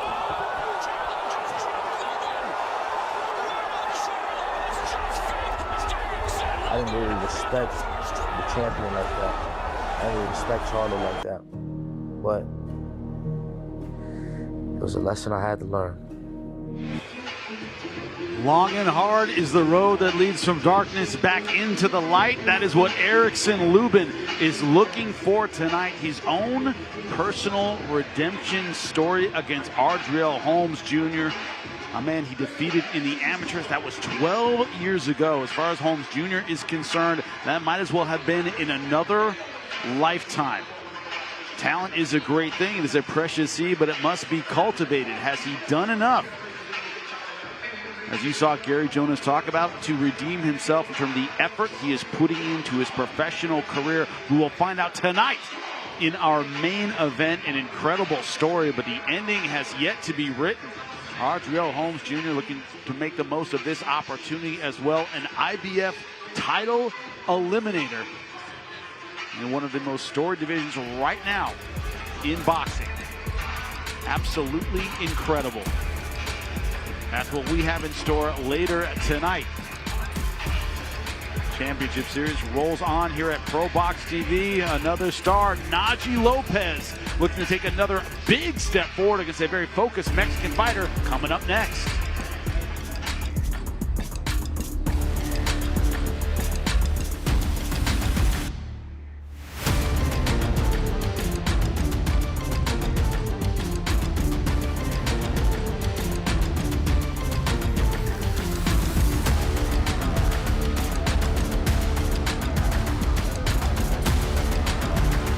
IBF title eliminator. So much at stake tonight in the biggest card in ProBox TV history. Can the Hammer get his redemption story, or is it the Boss Man's time to shine and go to 18-0? That is the question. Started out as amateurs together. Now it is all about winning to move on to the dream of your life, to fight for a world title. Yet again for Erickson Lubin. First time for Adriel Bossman Holmes Jr.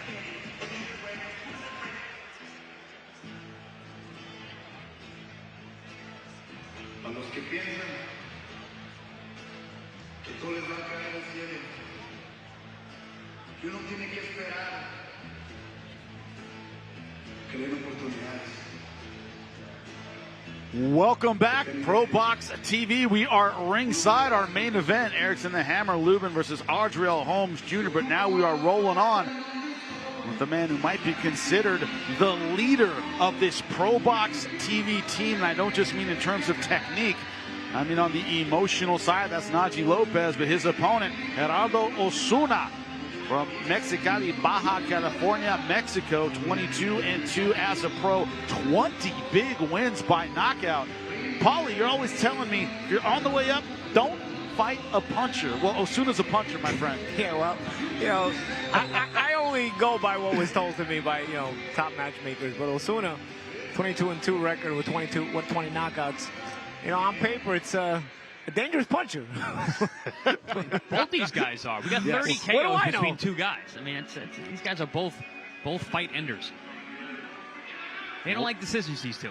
They do not. One mistake and it's all over. But gentlemen, it's that tension of two punchers together, right? It's that idea of one mistake and it's over. Both these guys, excellent boxing skills, but they have faith in their power. That's the X factor tonight.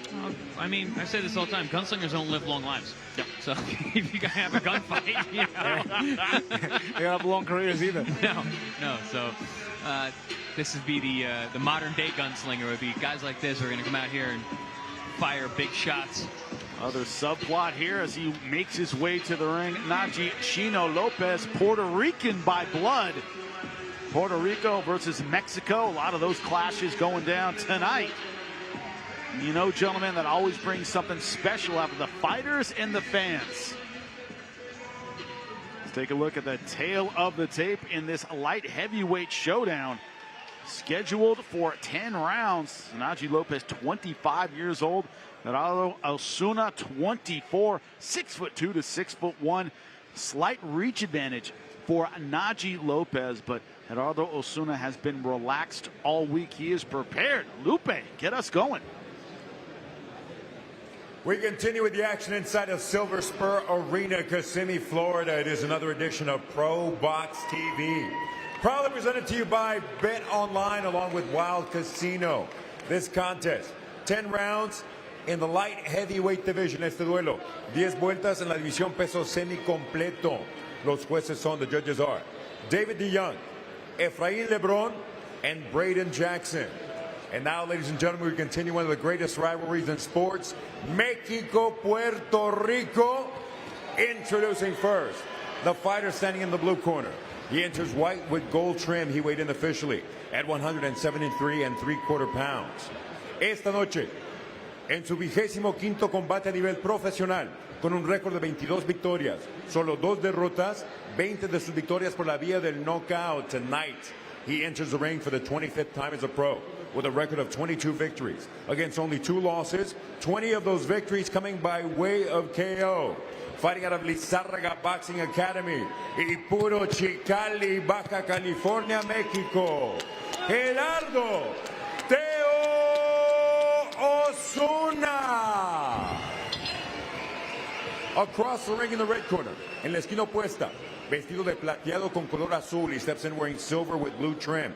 He weighed in at 174 1/2 pounds de toda la báscula, a un peso oficial de 174 libras y media. Esta noche, ante su rival más experimentado, pone en juego su récord invicto de 13 victorias, 10 de sus victorias por la vía del knockout. Tonight, against his toughest opposition to date, he puts it all on the line, including his undefeated record of 13 victories, 10 of those victories coming by way of KO. Fighting out of Atlanta, Georgia, and Bori Naji Chino Lopez. With final instructions, referee Christopher Young.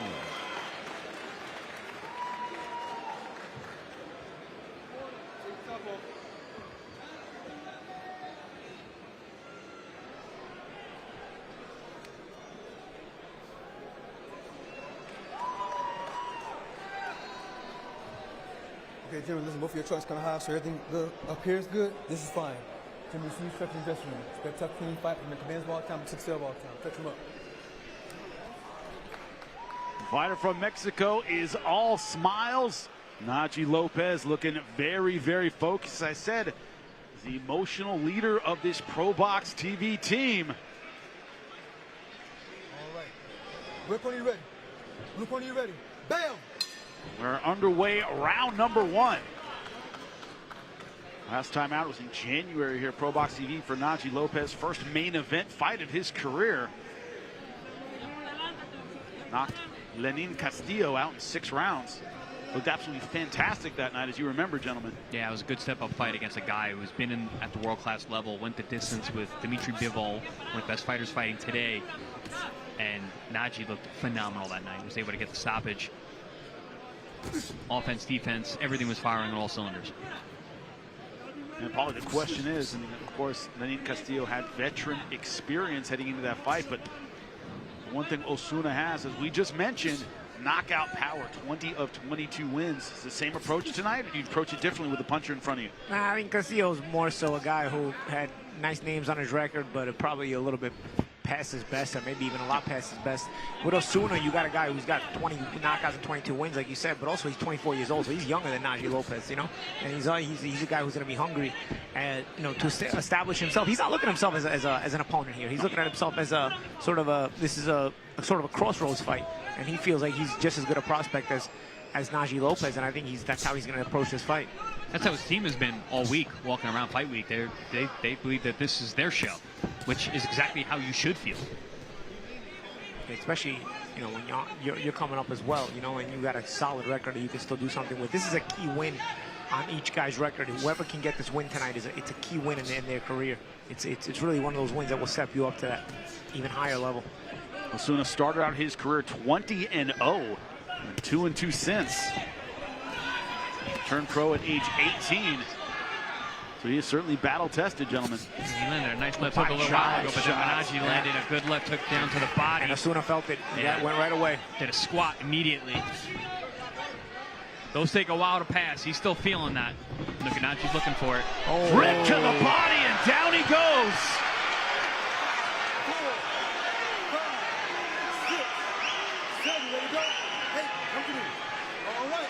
About 45 seconds left in round number 1. And Jimmy, you mentioned, how do you fight punchers? Do you treat them differently? Well, one, punchers don't like it to the body.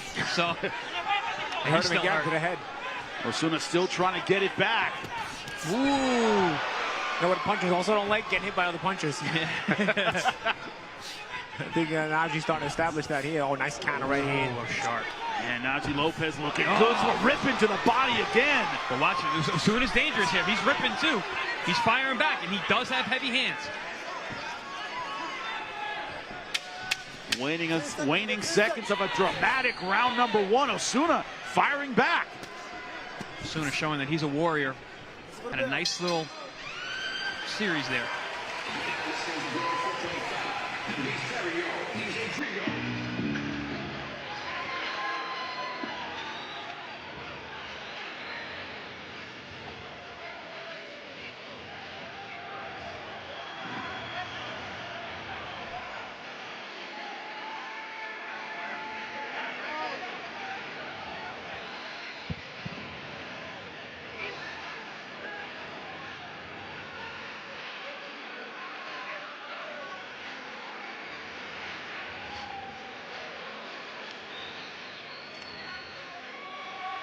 Fans, do you want to know what the shortest minute of your life is? The minute you have to come back after a body shot that drops you like this. You know, for people at home who've never been hit with a liver shot, what you don't understand is you don't choose to go down. Your body does. Your legs just kind of curl up. Yep. I liked Osuna's response at the end of the round, though. He really, came right at the back. very end of the round, he started firing off some good heavy punches himself. Paulie, but you know, that's what a puncher does. How can I get this guy off me? Throw heavy punches, right? Not footwork, not a lot of movement, but keep him off me with the heavy shots. Got to be in the danger zone. But also, in the past, we've seen Naji Lopez, who is a very offensive guy, who likes to hurt his opponent, who likes to stop his opponent, leaves himself open at times when he goes on the hunt. And when you have a puncher in front of you like Osuna, bad things can happen fast. Ooh, good right hand. Short right hand. Ooh, nice feint, too. Ooh. Another good right. The second knockdown of the fight.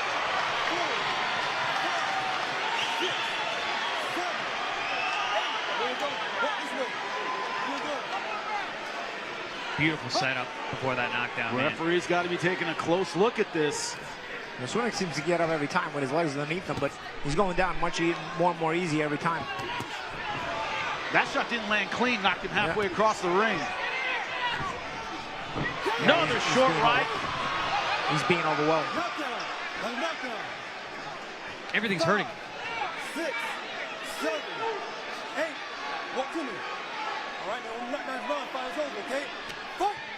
You heard the referee. One more. Fight is over. Plenty of time left. He came back touching gloves. He's got his priorities mixed up, man. He came back touching gloves and being dropped twice. Ooh. Naji Lopez, that jab, nice short uppercut.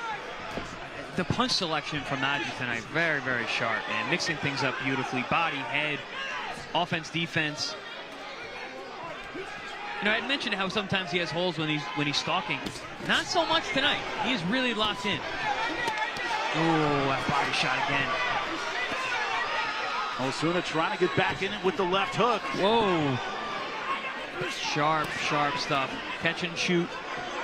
Slip and rip. Yeah, walking him down. Physically trying to bully Osuna here is Naji Lopez. He looks like the bigger, stronger man tonight. That's it! Telling the ref that it was low, but Osuna saying it was low, but the referee doesn't say it's low. You got to stay on your feet. Osuna very, very upset. Yeah, and some of those shots I did see were a little low, but I mean, I don't know, bro. If they're on your leg, you're not going down from leg to low blows. You can complain about them to the ref, though. That was the right hand earlier in the round. This should be the final one in the corner. Let's take a look at it. No, that was the ear shot that put him down. Second one. Oh, no. That was the second knockdown. Yeah, the ref did. Yeah, he gave him a count there. Yeah, the last one might have been low. There were also some other ones that were low, but again, on the side of the leg, those are uncomfortable, but they're not going to make you go down like that quickly. And here it is, gentlemen. You take a look and you tell me. No, that's the second one. The second one again. We should have the third one up here in a minute.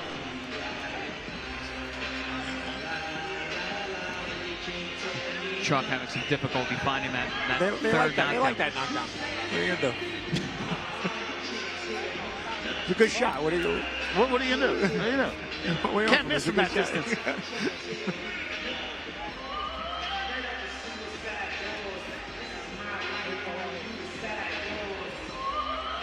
Well, let's see if we can take a look at it.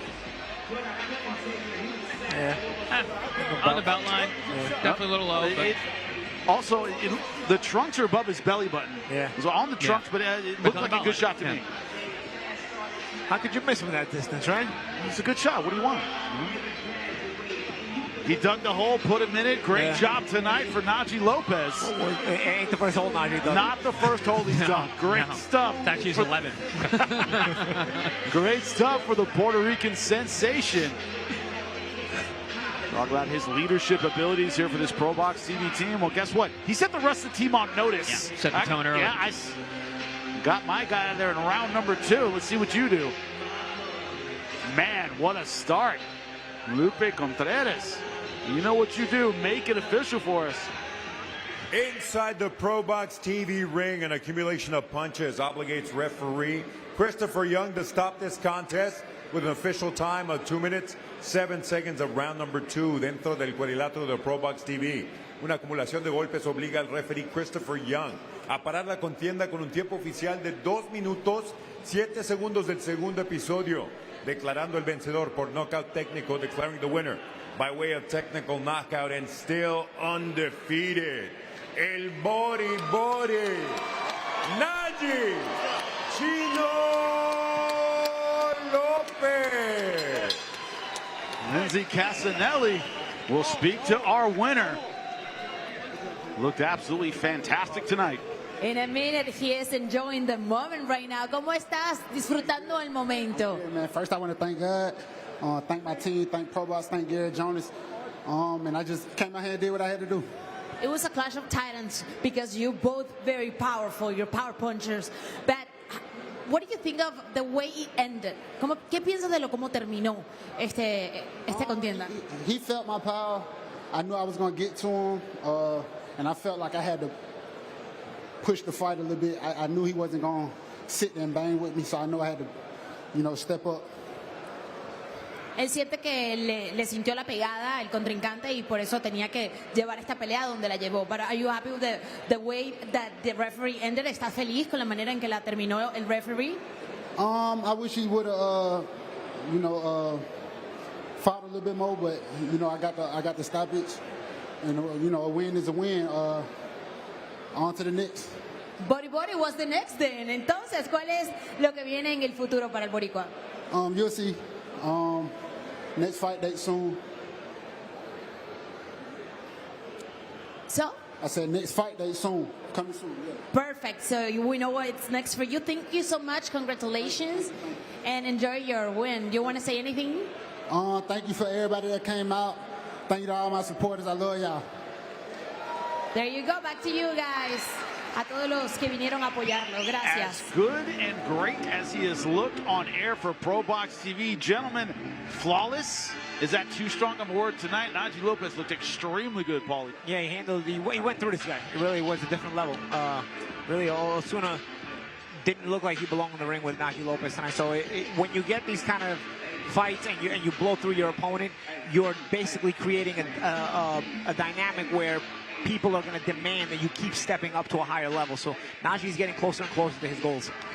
When you look at, of course, talking to Gary Jonas, you want to get out there early in these kind of fights, save those rounds for title eliminators, stuff like that. Got out of there early, saved a lot of wear and tear, Chris. Well, listen, no, Najee Lopez wanted to make a statement tonight. This guy, Osuna, fought Khalil Ko, another prospect to turning contender in this weight class. People have been comparing Najee with.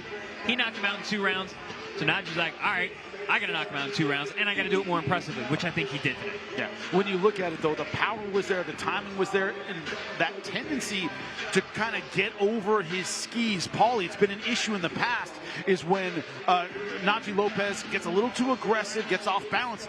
Tonight, there was none of that. He was over his feet, very, very tight. No lapses in his defense when he was being offensive. Yeah, no lapses in his defense. He was sharp. He knew how to sort of stay on that thread of the distance where he was out of harm's way and then stepping back in. Even when Osuna at the end of the first round tried to get a little bit more offensive, not a lot really got through. Najee closed up very well and closed his guard. Between the high guard that he used well, catching on the gloves, catching and shooting. He started transitioning the defense to offense by catching and shooting and walking down Osuna at a certain point in the second round. I thought he did a good job. Also had his man hurt at the end of round number 1, but I would say, Chris, he didn't over-pursue, kind of went back to it, opened up the offense again. Well, I think he's learned from those past experiences when he did get over his skis, so to speak, like you said, where he had guys hurt, and he is a finisher. He wants to go for the finish. He wants to throw the crowd. He wants to hurt his opponent, but now he's doing it in a more tactical, strategic way. Hurts a guy, but knows how to finish properly without taking too much damage on the way back. Well, I gotta admit, I am no Chris Algieri when it comes to working out on the road. This guy will run 10 miles in his belt, right, and everything backwards, throwing shadow. I don't do that, but I work out in the hotel gym, and in San Bernardino, California, I was lifting. There was a young lady in there throwing up serious weight, listening to her music, and I thought, I don't know who this is, but she is tough. Well, guess what? She's fighting tonight, and she's an undefeated world champion, Nazareno Romero. Find out about this Argentine fighter right now. Siempre peleé en la escuela y en la calle. La escuela era como la parte más a donde ya los tenía seleccionados, pero siempre peleaba en la calle y en la escuela y en mi casa con mis hermanos. Siempre estaba en la excitación de las peleas. Sí, perdí todas las peleas con mi hermano, sí. Bueno, sé que es una boxeadora muy fuerte, que viene. Ella quiere venir a quitarme lo que es mío y yo estoy acá bien preparada para defender lo que tanto me costó. Así que,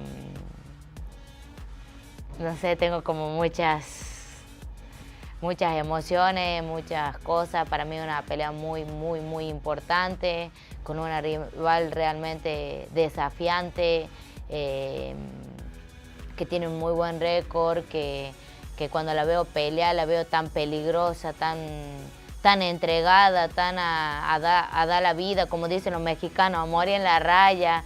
Así que, nada, espero va a ser una guerra, Significa mucho. ¿Por qué significa mucho? Porque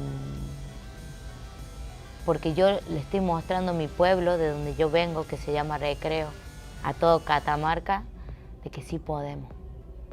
De que las mujeres como yo, que vienen de la calle, que vienen de ser golpeadas, porque sufrí mucha violencia de género, sí se puede. El boxeo como mujer, aparte de ser campeona del mundo, es el premio para todas esas que me miran, para todas esas chicas que me dicen, te escuché y estoy acá ahora anotada en un gimnasio, te escuché y la verdad que pude romper pude ir denunciar, te escuché y hoy ya no quiero que me pase lo mismo, no quiero y decido cambiar. Ese es el premio mayor, ese es lo que me lleva a ser campeona del mundo, el regalo o sea, ser campeona del mundo me lleva todos esos regalos. Que una chiquita de 10 años me diga, sos mi ídola, yo me metí al boxeo porque te vi, porque te escuché, porque me gusta cómo pelear, el compromiso de defender eso, el compromiso de... Porque yo digo, llegar cuesta, pero se llega. Ahora, permanecer, ay, todos quieren llegar ahí. Yo luché por llegar ahí, yo luché para estar acá, yo me enfrenté a los mejores para estar acá. Y ese que viene allá quiere pasar por lo mismo que yo pasé y porque quiere lo mío. Entonces yo estoy acá, bien mamada, como dicen los mexicanos, lista para defender lo que tanto esfuerzo me costó. A mi contrincante Mayelin Flores le va a pasar lo mismo que le pasó a las anteriores. Va a recibir golpes que nunca en su vida recibió. Porque yo soy una boxeadora que pega duro y que está bien preparada y tengo hambre, mucha hambre, mucha hambre. Tengo hambre y tengo sed de gloria y no voy a permitir que nadie me lo saque. No se lo voy a permitir ni a ella ni a nadie. There is an energy and enthusiasm to Nazareno Romero that a lot of times you lose in professional boxing. It becomes a job. She is still joyful to be here, happy to be getting in the ring tonight. Yeah, no, she has that effervescence around her at all times, that aura of someone who loves what they're doing. But listen, when she gets in the ring, that rage comes out, and she weaponizes all of the violence and the pain of her past, and she brings it into the ring with her. She may be smiley when outside the ring and very wonderful, but in the ring, she's a killer. When you have 8 knockouts and 14 victories, Paulie, that's a lot for women's boxing. Yeah. She's very heavy-handed. Yeah, and especially they only have 2-minute rounds, so you don't get the benefit of the third minute in each round where a lot of finishes happen.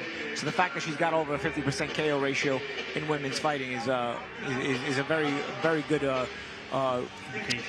expectation of her KO power. When you look at it, we're at the weigh-ins. She is unbelievably powerful. Well, you're about to see it. Nazareno Romero versus Mayeli Rosquero. Super bantamweight title on the line. 10 rounds. Do not miss it. We'll be right back on ProBox TV.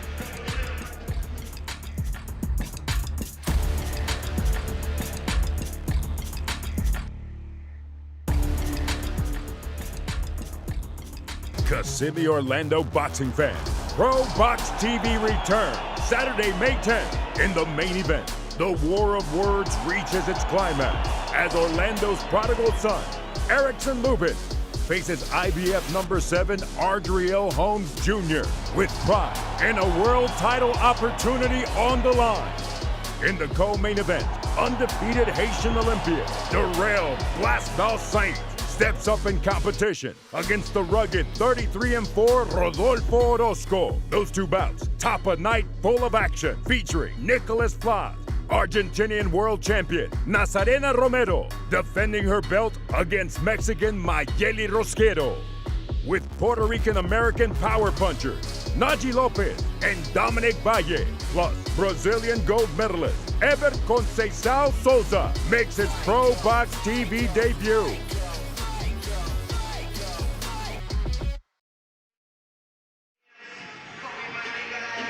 Welcome back to the biggest card in ProBox TV history.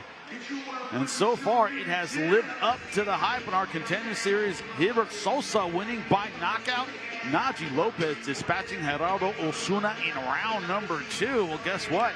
More power punching to come. This time, 10 rounds in the super bantamweight division. WBA World Super Bantamweight title on the line. Nazareno Romero, her first title defense. Gentlemen, we haven't really discussed it that much. They say a lot of times you're not a champ till you defend your title. Romero, to her, a lot on the line tonight. Yeah, absolutely. And she's not in with an easy opponent at all. She's a world class. Is Rosquero. She's very, very tough. She looked in very good shape at the weigh-in yesterday. And listen, we got Mexico versus Argentina, a rivalry as old as time. It's hard to have a bad fight when you put two warriors from those countries together. Yeah, 12-1-1, 4 knockouts in her 12 victories. And I'm looking in the crowd right now, seeing a lot of Mexican flags flying. There's a fan base, as you know, passionate, and they travel well. The challenger has her work cut out for her, but she is, once again, we saw at the weigh-in, stocky, strong, very, very physical. A lot of people are expecting a phone booth fight. Both of these fighters at the fighter meeting said this is going to be fight of the night. The bar already set pretty high, Paulie. Yeah, it is, man. I mean, these two fighters both have that high expectation because they bring that intensity to the ring and they both punch. See the flags, Mayeli Rosquero getting a lot of crowd support tonight. But judging by the smile she's had on her face all day and probably all week, Nazareno Romero isn't worried about that. Looking at Mayeli Rosquero out of Mexico City. 12-1-1 as a professional.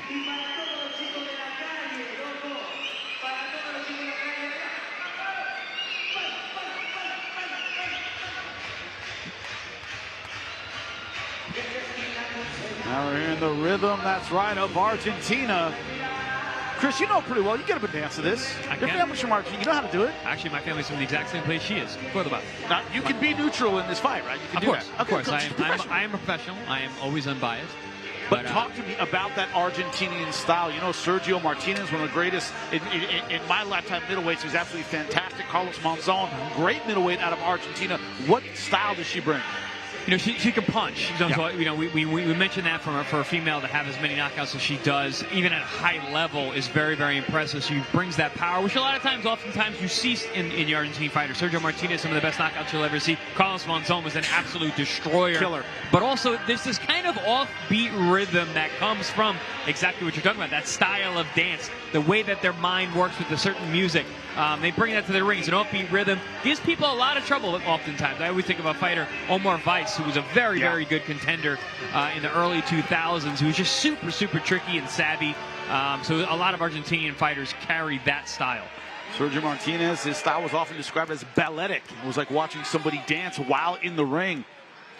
Her style a little bit more traditional, a little more power behind it, but that enthusiasm she brings, certainly infectious. Look at the odds for Bet Online. Nazareno Romero minus 450, a hefty favorite in this fight.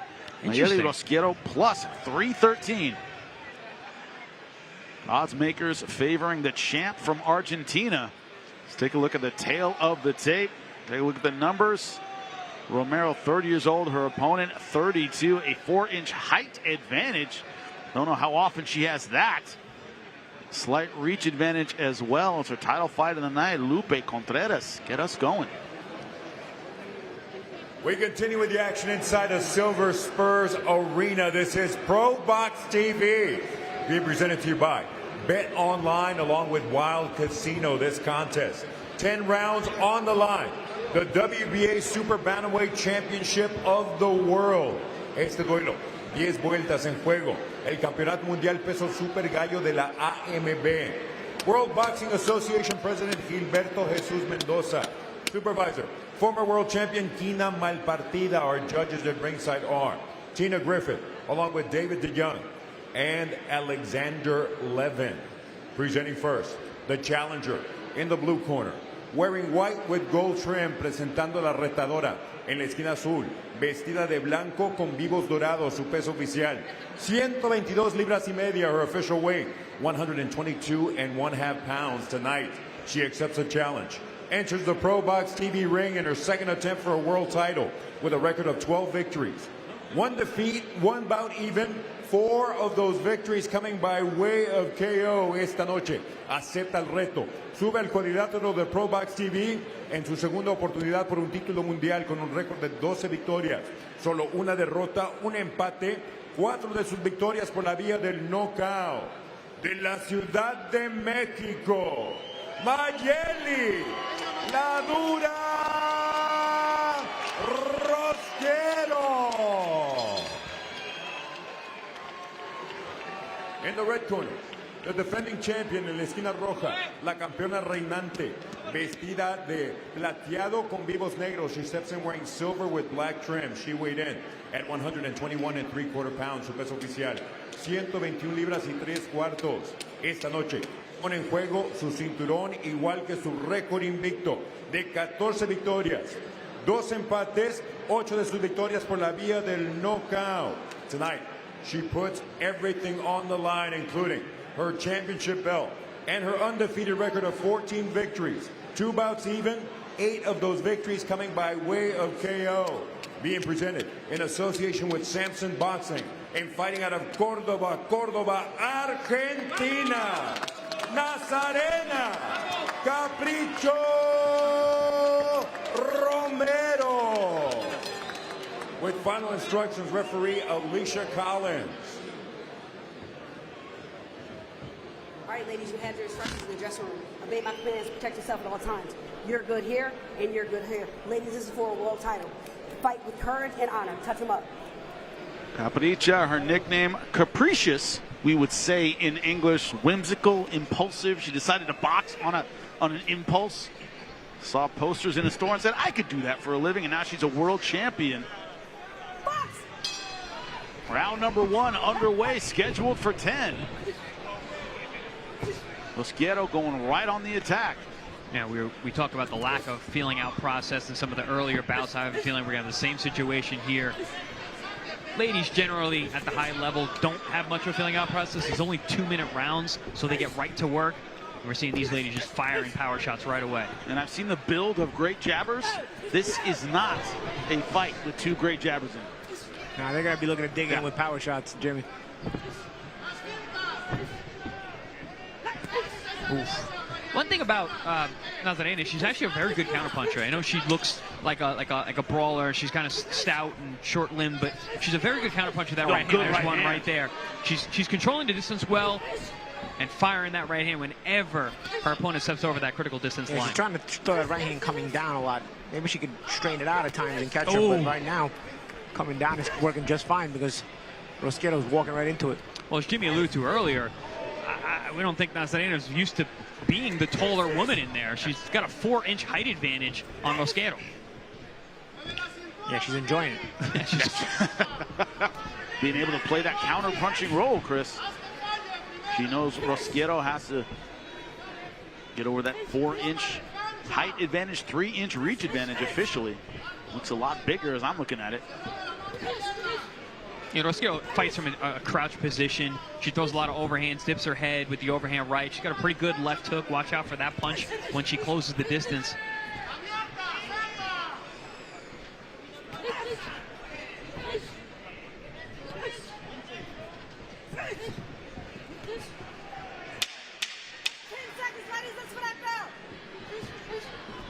Oof, another good chopping right hand from Romero. I think so far going the way of the champ in round 1.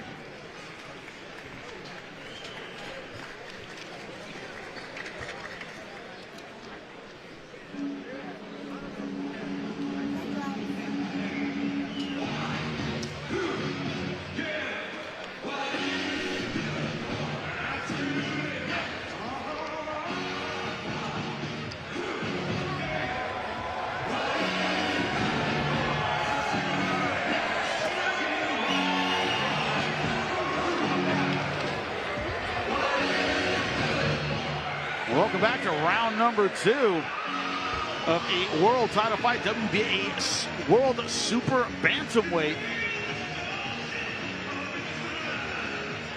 A great title fight so far. Nazarena Romero watching things go her way. Good countering with the right hand, power punches. Can she continue in round number 2? That's the question. Starting out just how she left off, that overhand right. Yeah, Rosquero keeps trying to come forward. Rosquero's been a lot more pressure, though, to start this round 2. This is more the fight we expected. Crowds erupting in here in round 2 as these ladies trade leather. Paulie, you want to explain to our audience what a phone booth is? Yeah, so we can tell them they're fighting in one? I think it's self-explanatory. I don't want to be critical here, but I'm just in awe at how many times Nazarena Romero can throw the same right hand and land it every single time, and Rosquero not understand that the entrance has to be just a little bit different. To change things up. It's literally every time she comes in, Nazarena throws a right hand. Every time. Now Rosquero throwing some loopy punches with effect. Rosquero, she wants to have them trade punches because at the distance, at the range, Romero just can't miss with that hook. But here she comes roaring back. And I told you that left hook is the shot to look out for from Rosquero. She may have decided at the end of round number 1 that that right hand just isn't doing enough to keep her back. Trying to get that underneath shots of bobbing and weaving like Joe Frazier, trying to come up with left hooks is Rosquero. These two need to watch out for a clash of heads. That was really close.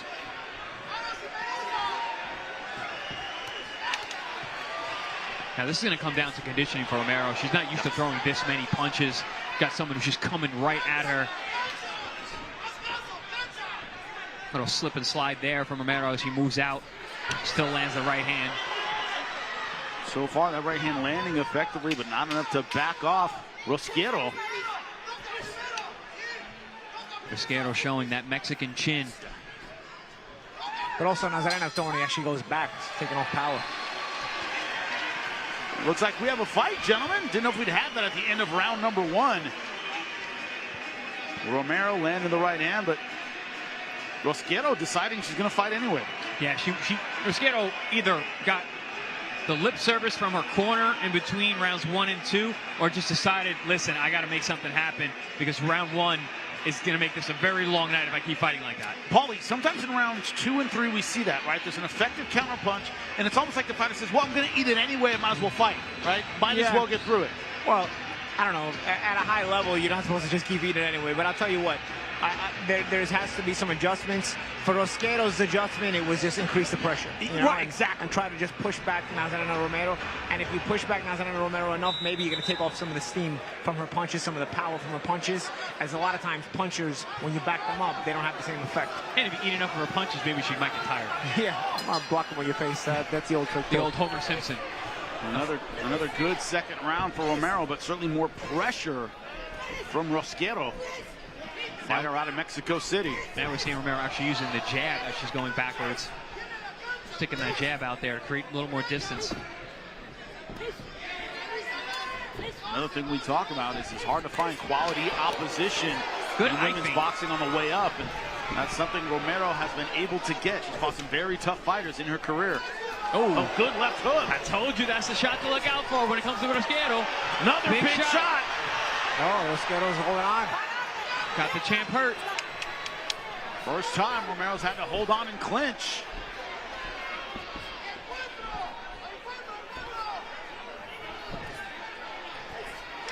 Rosquero has decided to fight fire with fire, committing to that left hook. Romero's looking more and more uncomfortable as Rosquero is just walking through her power. She's not used to that. Also, both these fighters talked about in the fighter meeting, go, I spar men. I aren't into women in the gym. I gotta spar guys. So I'm used to walking through tough punches. You know about the gym wars in Mexico City? Well, guess what? It's worse for women.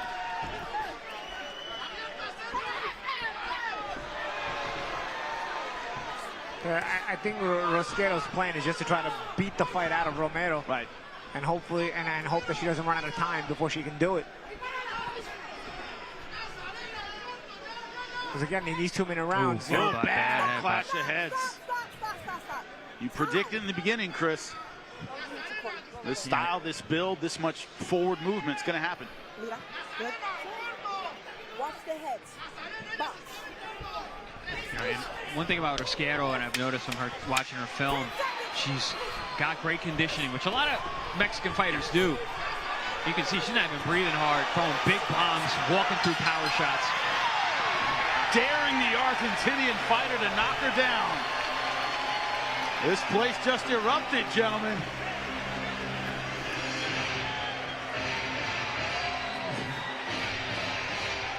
Yeah, you feeling that Rocky vibe, gentlemen? Yeah, the fans are, man. This fight is living up to expectations. We thought this was going to be a good one. This has been a firefight.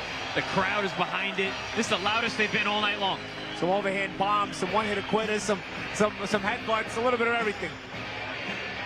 I'm waiting for Thunderlips to come in, throw somebody over the top rope. Yeah. With the way these ladies are going at it. But, Chris, you talk about the level of opposition. Romero, you said, probably not used to fighters walking through her shots like this. Yes, she's landing. You could argue she's winning rounds, but she's used to stopping ladies that she hits this hard. Yeah, even girls at world-class level, and very much, wow, man, Rosquero is ready. She's in a horse stance, ready to go before the round even starts.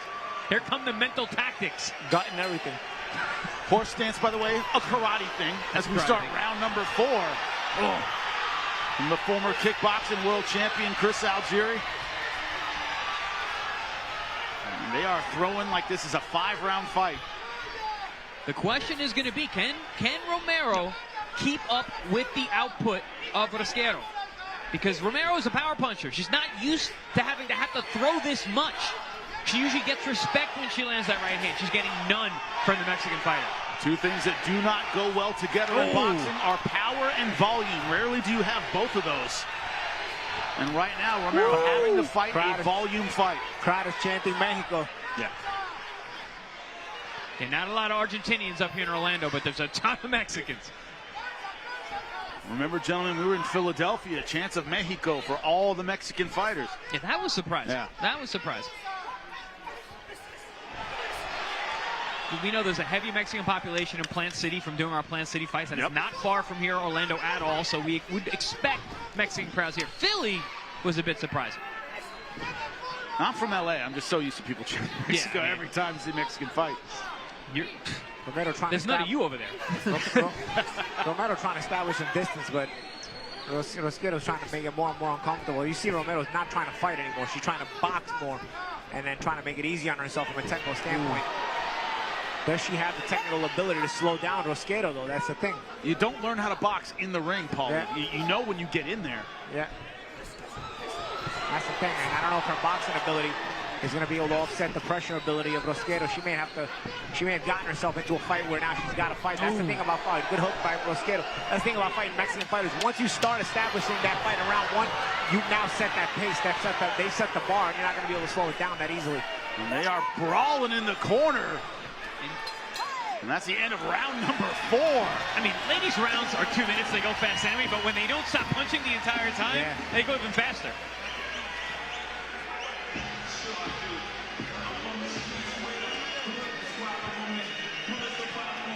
And it's a brawl the whole round. This highlight could be from anywhere, Chris. Champ, you mentioned that, Romero is trying to box more this round. We saw that, and she actually does have some boxing skills. The issue for me is going to be the conditioning. Boxing takes a different energy system than brawling does. Yeah. When you're used to banging and standing, very, very different mental, like you said, mental focus and psychological pressure to be out there boxing consistently.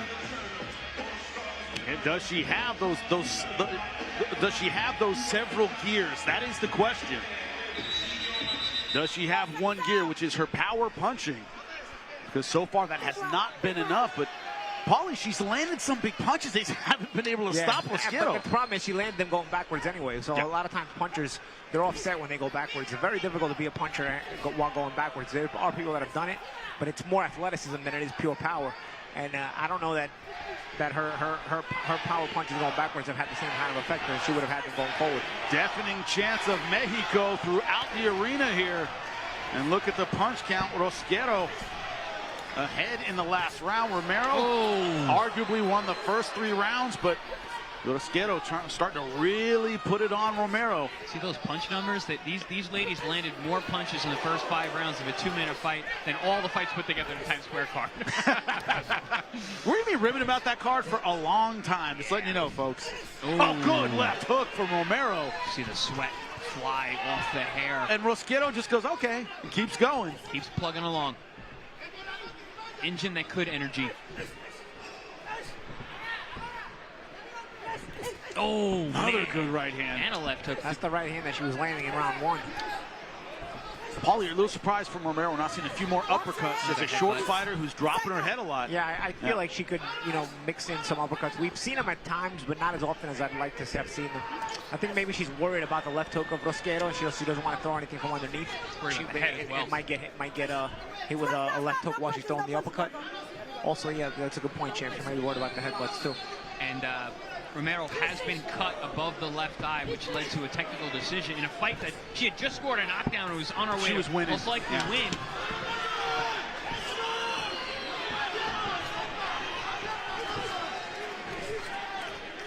Chris, I'm going to ask you really honestly, are you sure you weren't doing conditioning with Rosquero? Because her gas looks incredible in this fight. I told you, I watched her tape, and her conditioning was fantastic.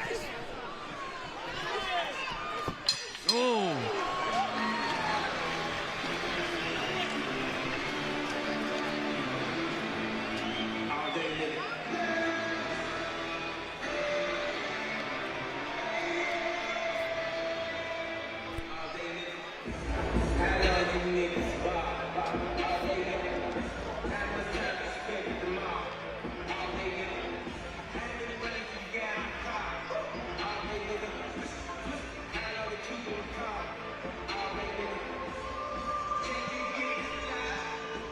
We are halfway through a 10-round title fight. WBA World Super Bantamweight Women's title on the line. And for entertainment value, gentlemen, this has been off the chart. They have brawled from round number 1.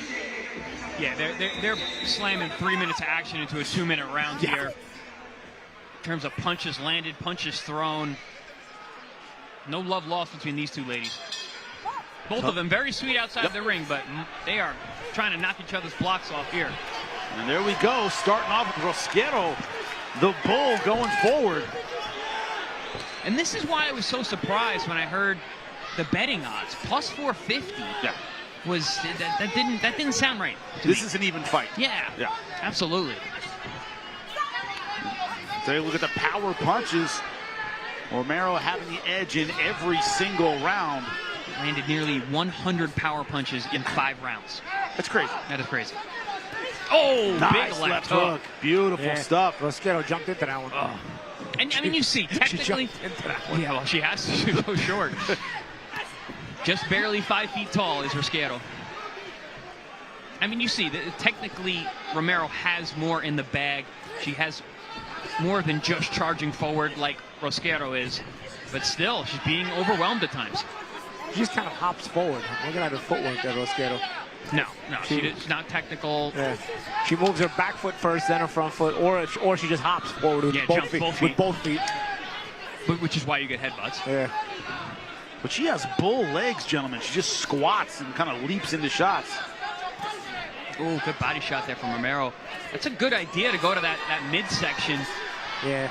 You know, you got a squat opponent like that. Oh, right hands again. Right. I'll tell you, man, Romero is trying to make this a technical fight, but Rosquero, I tell you, Rosquero knows how to come off the ring. It will make things even more uncomfortable for Romero. At least Romero finds the exit as she's able to step out. Good timing shot and a nice knuckle punch from Romero there. We talk about the emotional pain that Romero brings into the ring every single time. Well documented about her childhood, and she is tough as nails, and she is needing it tonight. Picking her spots. Good body shots. Yeah, Romero showing her class here. Rosquero slowing down.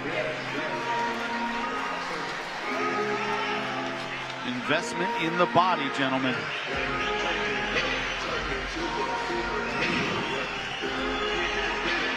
I think we've settled down a little bit. I think Romero may be a little shocked by the ability of Rosquero to take the punches and keep going, settled into her boxing and doing better. Yeah, I think the first 2 rounds, maybe 3 rounds, she was shocked, and then she tried to box, was still having trouble with it. That round was a very good round where she was picking her spots really nicely. She started focusing her attack to the body and was able to actually stem the tide a little bit from Rosquero just driving forward.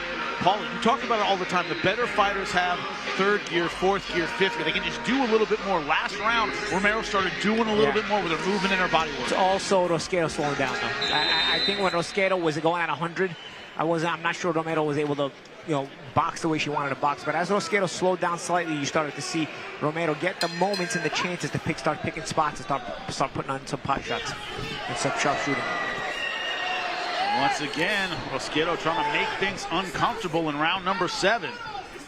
I remember the commentators when I fought Ruslan Pavatnikov.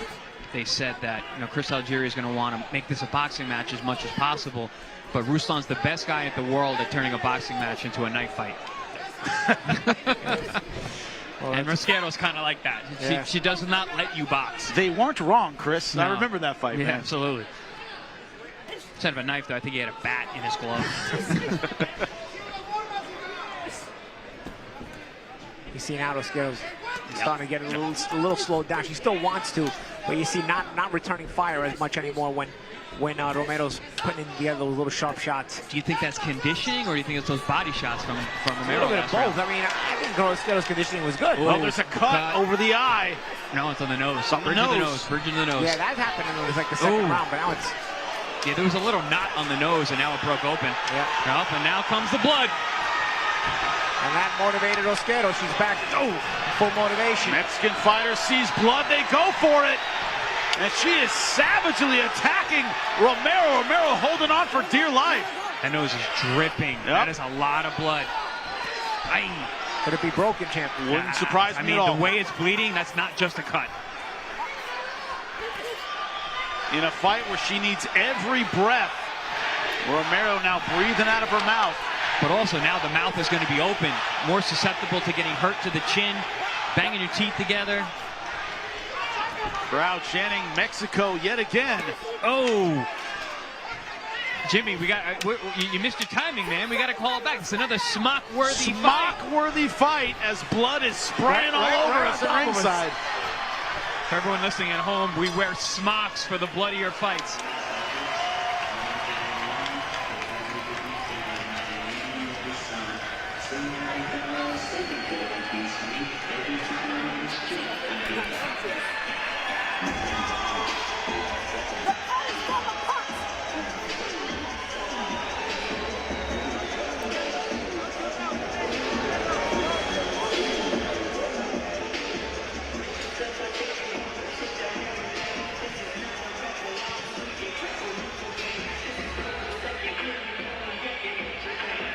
We have to give credit where it is due. Both of these ladies said it would be fight of the night. The drama has been there from the beginning, and more drama with what looks like a broken nose for the champ. Yeah, that was a left hook. As Romero bounced off the rope, she bounced right into that shot. And from the very beginning, I told you with Rosquero, the punch to look out for is the left hook.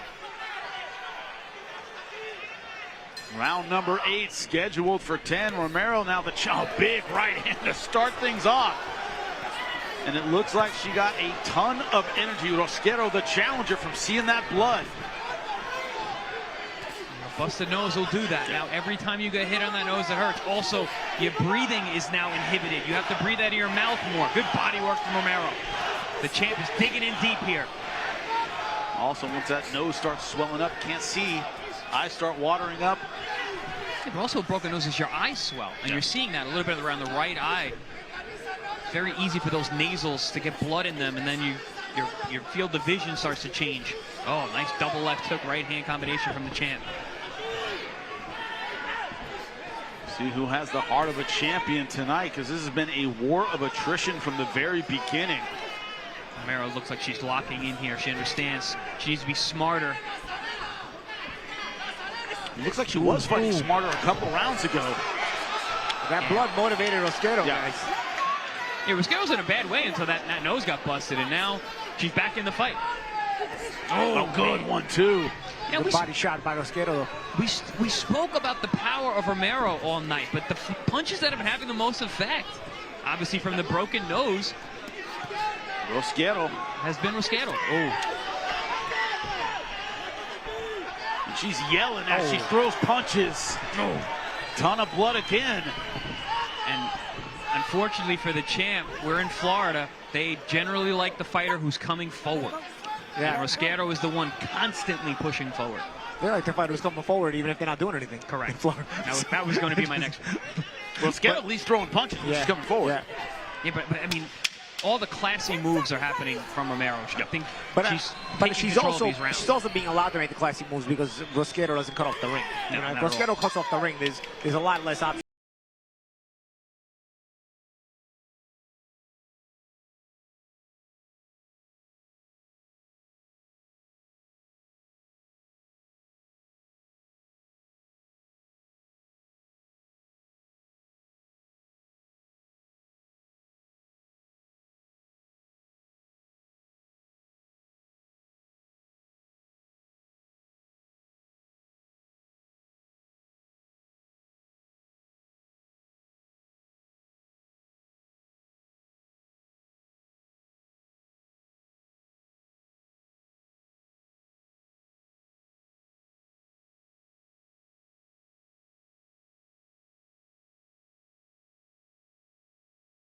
Rosquero would have been cutting off the ring, and there would be even less options. Like I was saying, you know, a lot of the fancy moves that Champ was talking about, Romero was able to make is because he's able to cut those corners and not because the ring's not being cut off. I would be very interested to see how the judges have scored this fight. Romero, boxing well, first half of the fight for sure. Rosquero coming forward, throwing big punches, very effective the last couple rounds after what we believe might be a nose break. Romero really on her bike this round. And Rosquero following, doing a good job of landing looping shots though because of the lateral movement. Starting to land more often too here is Rosquero now. She's getting a little closer when she's throwing these shots. If you notice, she's punching them a little closer now. You see she's getting a little closer, so those shots are able to land now. Before she was a little further away as Romero was able to use her legs better. Rosquero really coming on. Both of you guys called it. Once it becomes a Mexican-style war, it's very hard to calm it down. Looks like Romero wants a break right now, but she can't get one. And Rosquero's got great conditioning, not tired at all. Doesn't waste a lot of energy, just comes forward, letting those hands fly, moving her head. A lot more head movement than we've seen. Big round here for Rosquero. This has been her most dominant round. Look at the total punches, almost 200 for Romero. 200 punches landed? Yep. Oh my God. Those numbers are ridiculous. Those are rookie numbers. Neither fighter can miss. These two are gonna get. They're gonna be 400 punches landed in this fight. Oh, good right shot. hand. Vicious shot. She jumped into that one too. Romero so far wearing the damage well.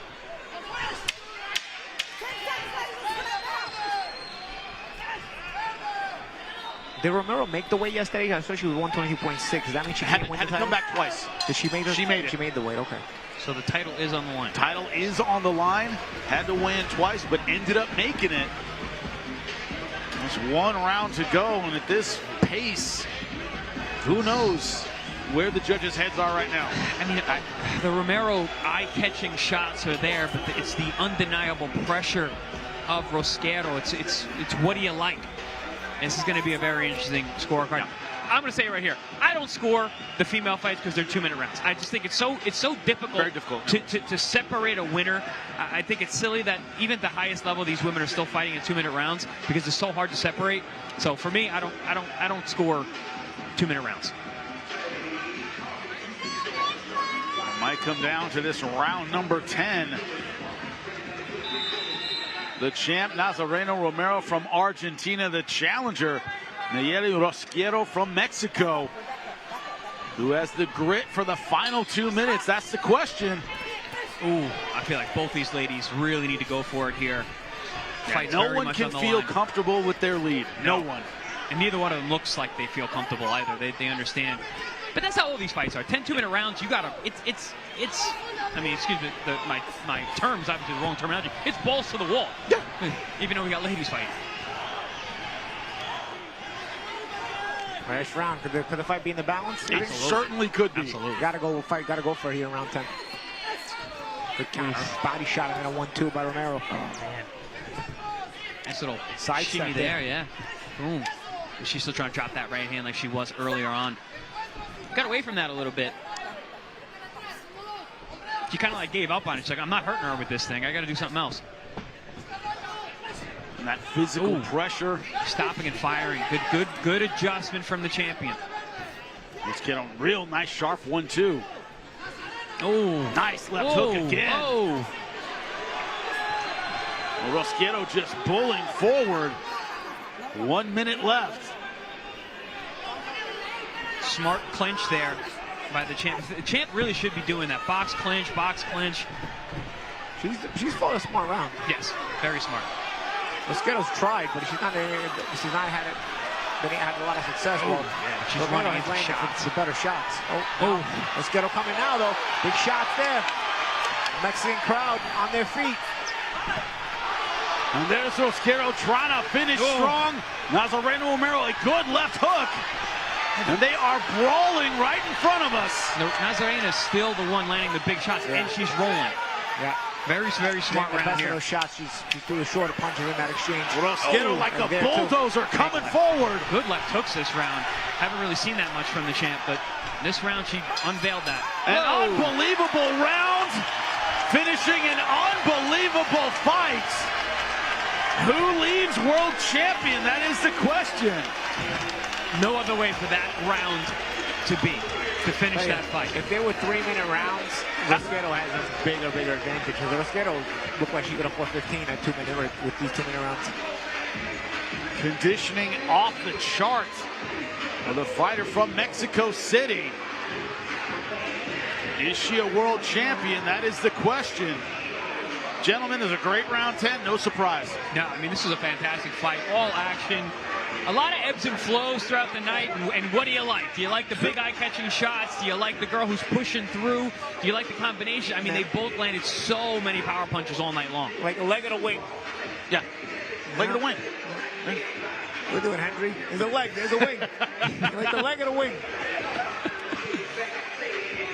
We're going to have some sausage afterwards, some sausage, peppers. It's going to be great. But I'm a leg guy, but you know, what are you going to do?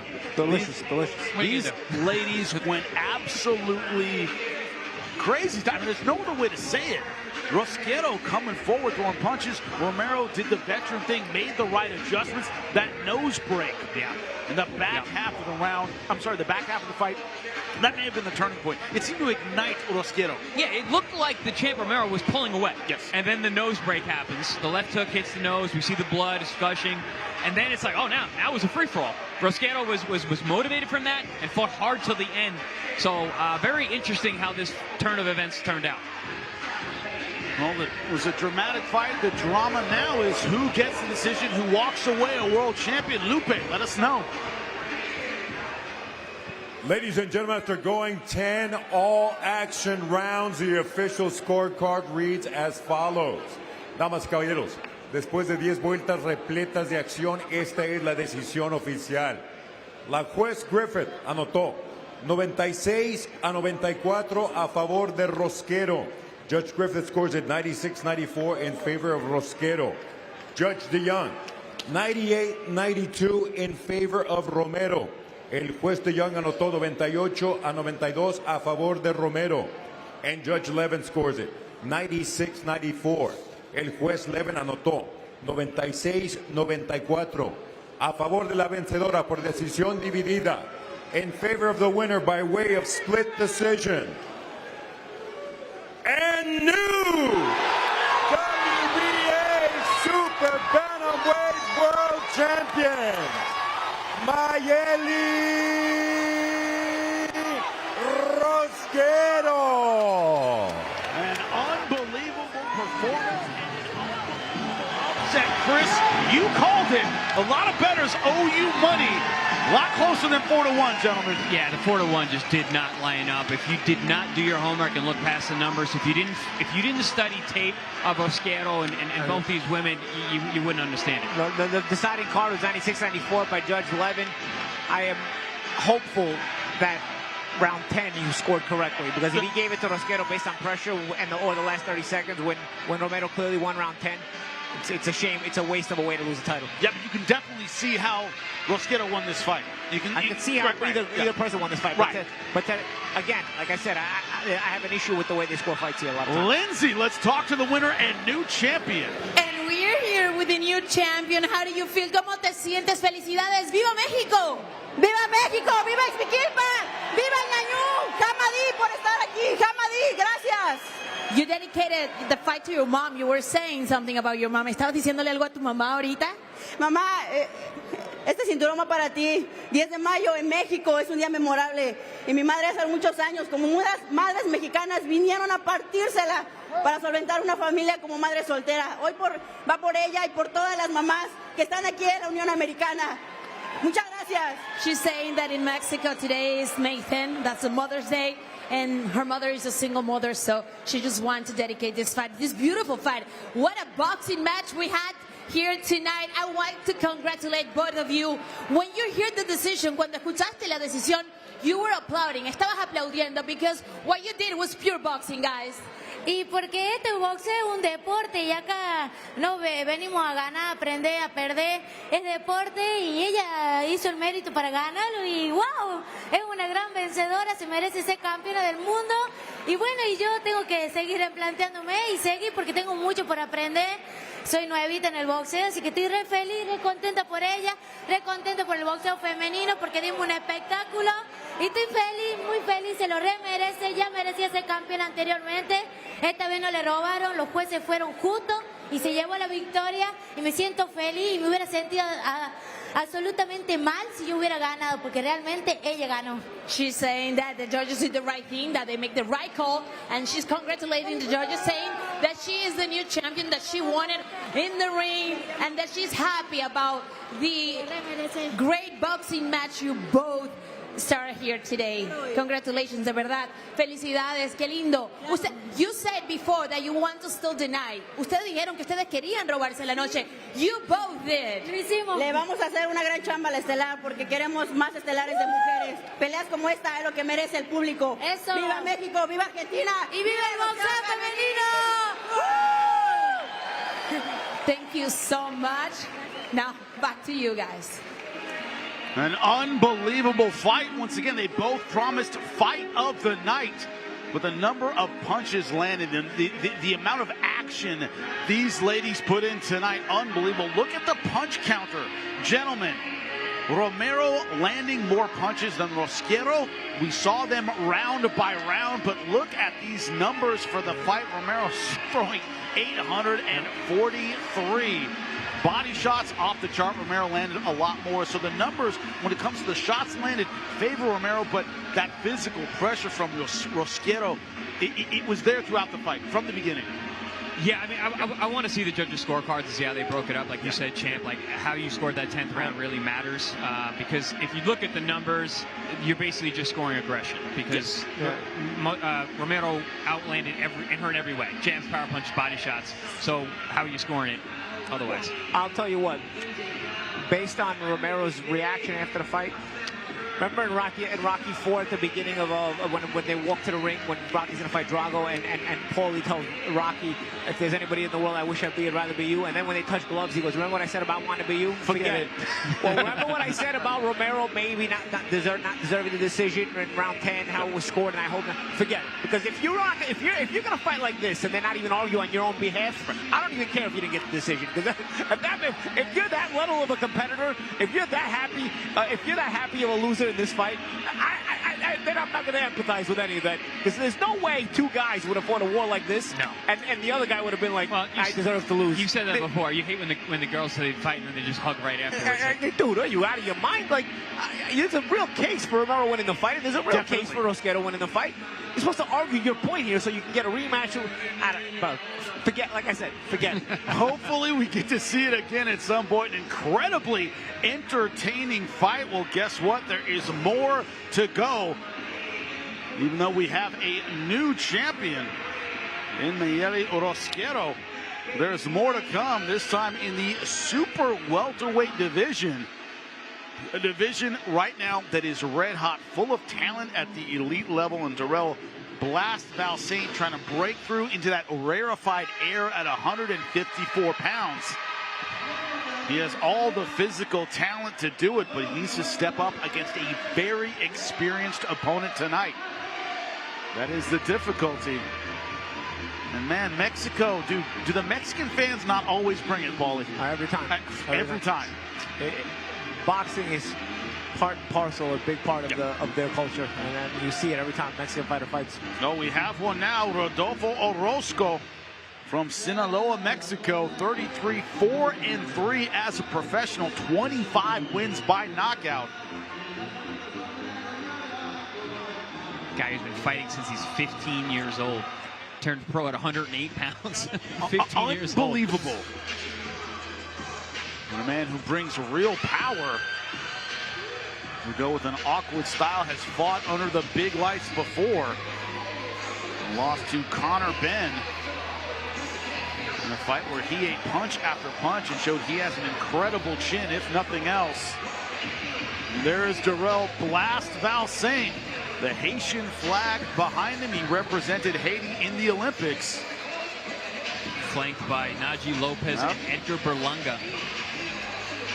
Stablemates. Not bad company to keep. Not bad. Get ready for a big fight. Some bad dudes on your flanks. When you look at maybe the next champion or the next title contender coming out of ProBox TV camp, it may be Darrell Blast Valsaint, and the odds makers agree, minus 2,500. Wow. Plus 910 for Rodolfo Orozco. With the number of upsets we've seen on ProBox TV, never listen to the odds. As you said, Paulie, they don't know quite how to odds make for us yet. Yeah. Now we're in Florida. Look at the tail of the tape. The young fighter, Haitian-American, 22 years old, Rodolfo Orozco, 25. Orozco with the height advantage, also a significant reach advantage, 6 inches. How does Darrell Blast Val-Saint deal with that? That is a huge question. Super welterweight, great division. Lupe, get us ready to go. We continue inside the Silver Spurs Arena, Kissimmee, Florida. This is ProBox TV being presented to you by Bet Online and Wild Casino. This is tonight's special attraction, set for 10 rounds in the Super Welterweight division. Esta es la atracción especial de la noche, pactada 10 vueltas, división peso Super Welter. Los jueces son, judges are Efraín Lebron, Michael Ross y James O'Connor. Presenting the blue corner, wearing black with gold, presentando la esquina azul, vestido de negro con vivos dorados. Su peso oficial, 153 libras y un cuarto. His official weight, 153 1/4 pounds tonight. He enters the ProBox TV ring for the 41st time as a pro, with 33 victories. Against 4 losses, 3-bout event. 25 of those victories coming by way of knockout. Esta noche entra en su 45º combate a nivel profesional, con un récord de 33 victorias, 4 derrotas, 3 empates y 25 de sus victorias por la vía del knockout. Representando a Guasave, Sinaloa, México, Rodolfo Sinaloita Orozco.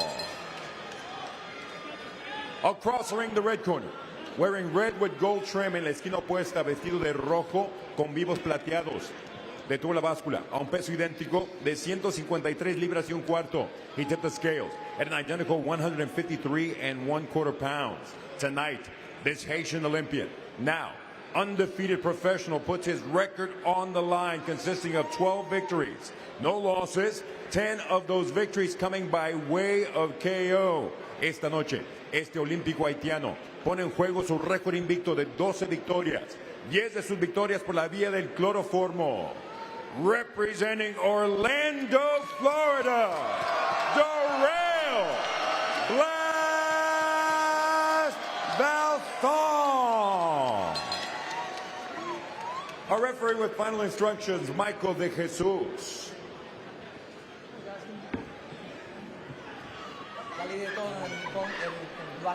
All right, so you're locking in the corner, right? Anything under here will be low. Aquí, si baja aquí, va a estar bajo, okay? Toca Monty si quiere. Touch goes if you don't, if not, go back to the corner. For the height, Chris, hair does not count. I don't see a 4-inch height disparity between these two. Orozco was 6'2", and Val-Saint's 5'10". I don't see that. Yeah, didn't seem that much taller. A little bit. Most of those official heights on. I've seen stuff, Paulie. We both have. It's just. First of all, Val-Saint's not 5'10". They used to play Pacquiao's 5'7.5". I'm 5'7.5", and he's not my height. No, he's 5'5.5", maybe. Whatever their heights, they are underway. Darrell Blast Val-Saint taking on Rodolfo Orozco. But we were in the fighter meeting just with Orozco. He's a big boy, man. We were sitting next to him. I was like, wow, big guy. As I said, fought on the big stage before, fought Conor Benn. The problem in that fight is he brought physical pressure, but just didn't throw a lot of punches once he was in range. Against Blast Val-Saint, you have to throw. Yeah, you got to understand how to negotiate your distance by throwing punches on your way in, you know, and it can't be in 2 steps, get in, then throw punches. There's guys that won't let you in. Val-Saint certainly a power puncher at this weight class. A sharp puncher too is Val-Saint. He picks his punches well. He's got equal power in his right and his left hand. Fights from both sides seamlessly. Great awareness. Haitian Olympian, so he's got the amateur pedigree as well. Always keeps his legs underneath him, absolutely full of confidence every time we talk to him. Good left hook on the way out from Orozco. So far, boxing well. Like Orozco spent time on his footwork in between fights. Yeah, Orozco's been able to touch Val-Saint, especially with that jab so far. Good body shot, but a good counter left hook there by Orozco. Body shot by Val-Saint first, though. Smart of Val-Saint to go to the body here on Orozco, because he showed the durability in that Conor Benn fight, taking big shots upstairs. But Ben's not much of a body puncher. Going to test that midsection. Both guys talked about working the body. We said, how are you going to manage the distance against Valsaint? He said, I'm going to get him and work the body, slow him down. Valsaint said, sure you will. He's got to somehow manage the distance with me. Oh, good right hand. Wow, that was a big right hand. Yeah, a little shook. Off the feint jab, too. That was Valsaint disguising it very well on the entrance. Nice check left hook as well. Deceptive as hell. That's when you get those feints going. When you got a guy who's sharp and athletic like that, you can pull off moves like that.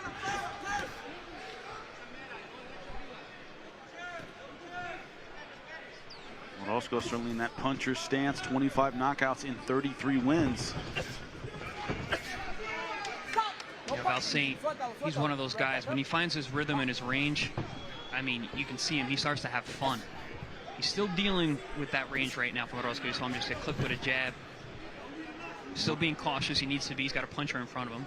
He's also not used to having a range disparity. He has very long arms.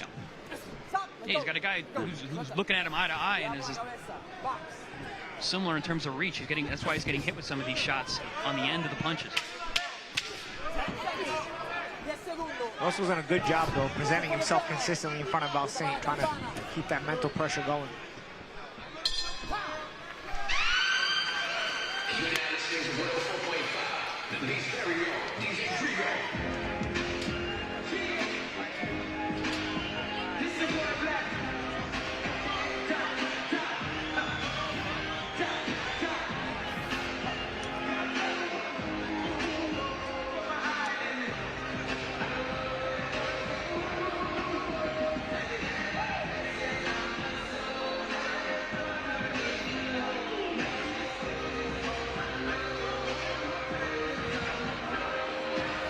We're back and getting ready for round number 2. Darrell blasts Valsaint.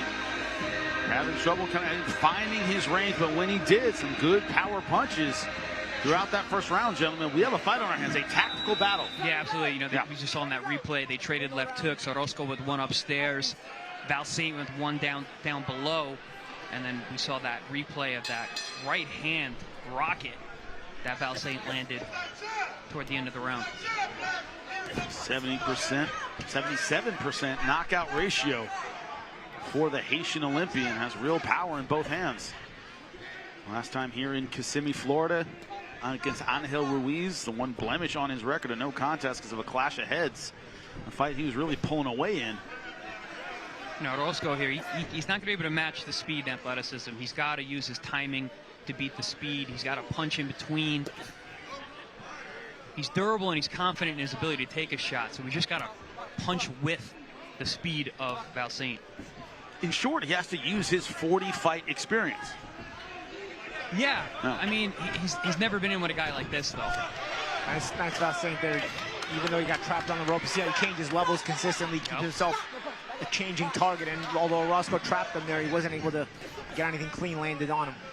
But again, the position game, it's preventing Valsaint from setting up things on his own, though.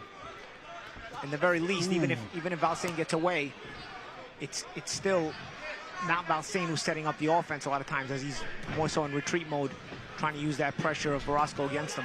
But a couple shots to the pit of the stomach, Chris. I know you saw him. Valsaint's body work right now is really, really nice. He's putting water in the basement, as our friend Teddy Atlas always says. Landed a nice straight right hand down low, and you see Orozco push his belt line down. That usually means they're trying to push for some air. Yeah, that cup starts to feel uncomfortable. Yeah, a good body shot. Push it into your ribs, into your lower abs. You see again, Valsaint changing the height and then smothering when he gets trapped on the ropes. I love how active Valsaint is in a clinch. He doesn't get lax, he doesn't relax. He gets on you, he's moving you, he's using his hand fighting. But Orozco so far doing a good job of kind of bringing physical pressure and making Valsaint operate just like now against the ropes in a small ring. Yeah, for the most part, Orozco has controlled the center of the ring, which is exactly what you want to do when you're a puncher with his stature. Oh, good body shot again. Oh, that shot. There you go. See, we just the belt line. Felt that one. Face got red. Oh! And this is what I'm seeing. At center ring, now Valsaint sets up offense, establishes something. And prior to this moment, Orozco has been the one kind of pushing the pace. Even if Valsaint had been landing the good occasional pot shots and body shots, it was Orozco pushing him back. If Valsaint starts to set himself at center ring, Orozco's going to go really into some problems. Because then Valsaint is going to have the full options of all his arsenal. The body work from Valsaint, man. He's setting the table. A nice slip up against the ropes. So that's the kind of guy you think you got him, and then either you don't The got last him, second. or he gets you. I love the change of speed. He can be relaxed, calm, look comfortable, and then boom, just goes in the 5th gear. That ability to snap certainly belongs to Darrell Valsaint. Incredible athlete. But also that sense of timing. You're going to see it in the replays here. Look at that. Yeah, dig to the body, and then you see Orozco push the belt line down, trying to make space for air. There's that right hand over the top, which Valsaint has been setting up every moment of this fight, looking to land that right hand upstairs. He's landed one in each round. Very solid.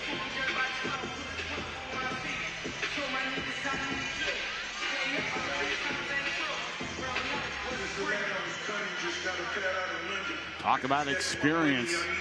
Orozco, 186 rounds as a professional. Talk about his power, 33 wins, 25 by knockout. Just get that feeling that Darrell Valsaint has kind of figured out a little bit the timing of Orozco. Dealing with that reach disparity, he's kind of turning his athleticism. Nice stiff jab, man. We can hear those ringside. I don't know if you guys can hear them at home. Oh! On the right hand. Now, Valsaint now starting to clash of heads. Valsaint now starting to put some more oomph on those counters. By the way, if you're listening at home and you want to know if a punch really landed, it's when Chris starts getting Argentine. When that starts coming out of you, I go, aye. You know that's a real punch. And it's come out of you a couple of nice uppercuts. Man, he's mixing up these punches so well. And he turns the trajectory of them so quickly. I think it's coming out one way and it comes out another way. You know, Orozco's effort not gaining the results that he'd like it to gain.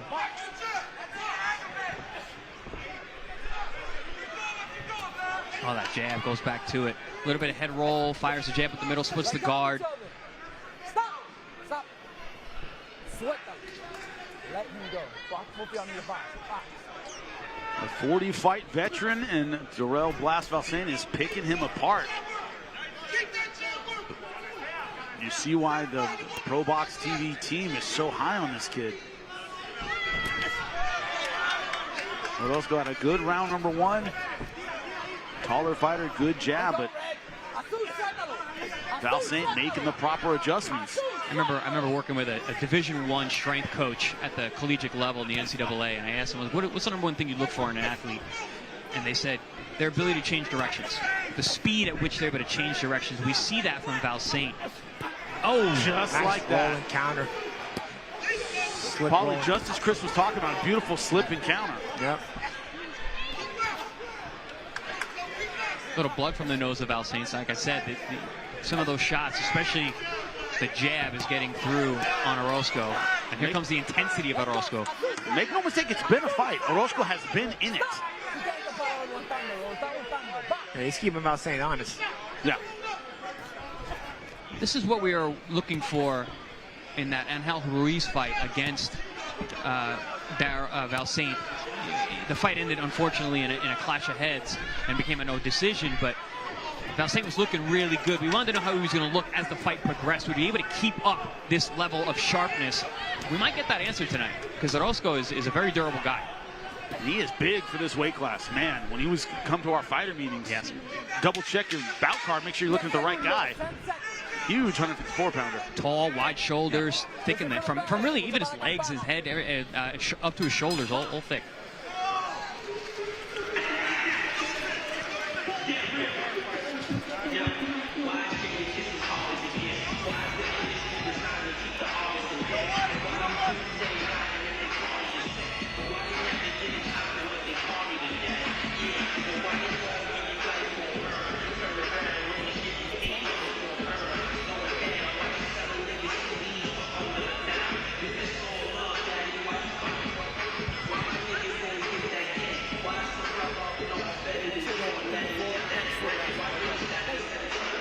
Orozco versus Val Saints at 154 pounds, and the Haitian Olympian once again looking good in round 3.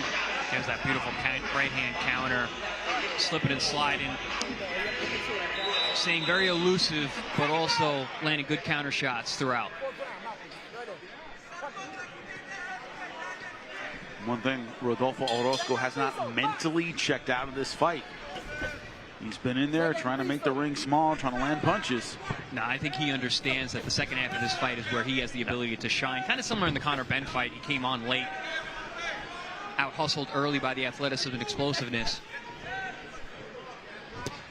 But I don't think he took as much damage in that fight as he has so far here from Val Saint, head and the body. But he's been busier in this fight than he was in the Conor Benn fight. Yes, you know, absolutely. started out just kind of walking forward, eating a lot of punches. Whoa! Val Saint swinging for the fences. That was a dangerous attempt from Val Saint. Throwing a lead left hand like that from so far away. Good right hand. As an uppercut, too. Yeah. Almost Brooks Muhammad-esque. Holyfield Buster, anybody remember? But look at the total punches landed. Val Saint ahead in every round, but it's been close, gentlemen. Oh, nasty body shot on the inside there. Yeah, just 3 punches in the last 2 rounds, 2 in round number 1. But as you said, Chris, they've been the clean, crisp, sharp punches.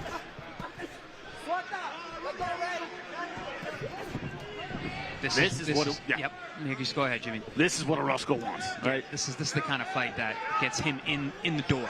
Because if you're going to sit here and match wits on the outside with someone with this kind of speed and length and athleticism, you're going to be hitting air and getting touched up. But if you make it rough, it takes away those gifts that Val Saint has. If you make it Mexican, if you make it a brawl inside, different kind of fight. And we've never seen anyone be able to do that to Val Saint, so we don't know how he's going to react. Also, this one's scheduled for 10 rounds, and we said an Angel Ruiz fight here in Kissimmee. Clash of heads, ended up cutting that one short. That would have been Ruiz's strategy had the fight continued. Oh, beautiful overhead left. Southpaw stance now. Another ripping left hand. Val Saint's trying to find some success here in the southpaw stance. That's the thing, he seamlessly switches. Oh, and he fights so well from both. And Orozco is not seeing the left hands coming. He's taking 3 very cleanly here.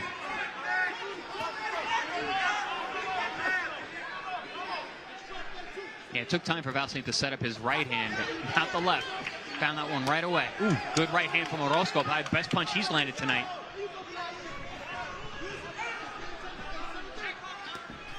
Oh, beautiful left hand. That one hurt Orozco. Hurt him. Took the legs out from under him. He's looking to hold on. That's the first time I've ever seen him hurt. Yeah, double jab, left cross. I don't think Orozco expected Val Saint to start getting sharp and staying in the southpaw stance like this. I don't know if he thought that Val Saint could hurt him either. That was a big shot. The angles are changing in the stance, though, guys. Beautiful job on the power punches. Seamless flow from southpaw to orthodox.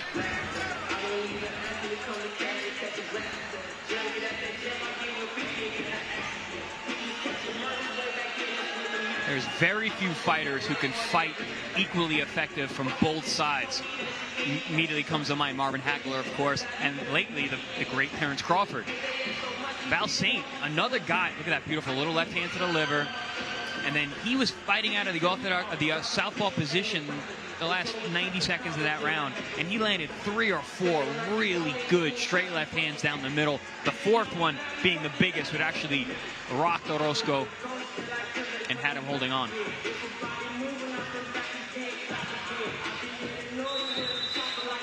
There's a different kind of respect, Paulie, when you respect someone's footwork and their boxing ability, and when you respect their power. Orozco now has to respect the power of Blast Val Saint. Things changed when Val Saint went to the southpaw stance.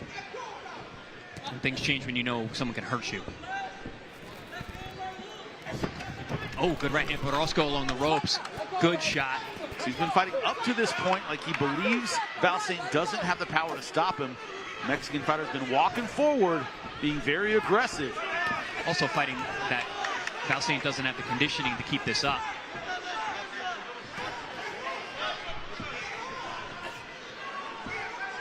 Well, that's the thing. We're only not even halfway through yet. Valsaint's been boxing well, but Orozco's hoping that the consistent pressure he puts on Valsaint maybe starts to pay off. Look at the power punch lead for Blast Valsaint. Yeah, he's hoping the sand is running out of the hourglass. Which oftentimes a lot of really explosive guys do run out of gas because they burn such high-grade tests that they don't generally keep it up. But here's the difference, as I'm seeing it from the outside, Chris, is he hasn't been able to make Blast fight in a way he doesn't want to fight. No. You know, Blast has been able to move and stop and get his breath back. That's a great point, Jimmy. It's one thing. When you're in control of the pace and you're staying ahead, you're burning less juice. Rosquero versus Romero. Romero wasn't able to fight the pace she wanted. Rosquero wouldn't let her. Yeah, she was forced to fight at a pace she didn't feel comfortable with. Even though she was successful at times, she looked uncomfortable. We don't see that here with Blast.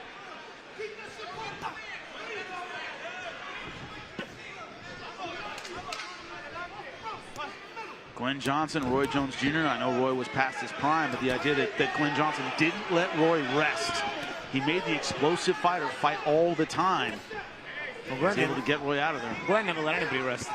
No, he was nonstop. Never. Oh, another sharp right hand.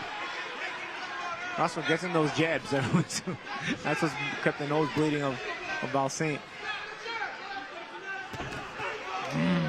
Man, Valsaint. Look, he's standing his ground more this round. He's trying to fight more in the pocket. He's going to give more opportunities to Orozco, but he's looking to do damage. Remember, Blast Valsaint, a young fighter. Ego is still so much of a factor, Chris. That belief that I'm going to beat you everywhere we fight.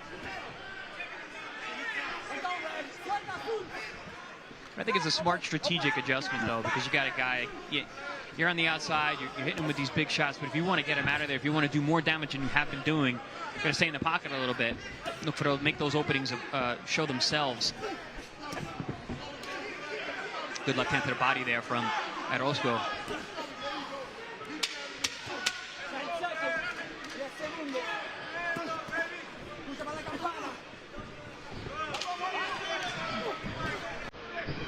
Really targeting the body.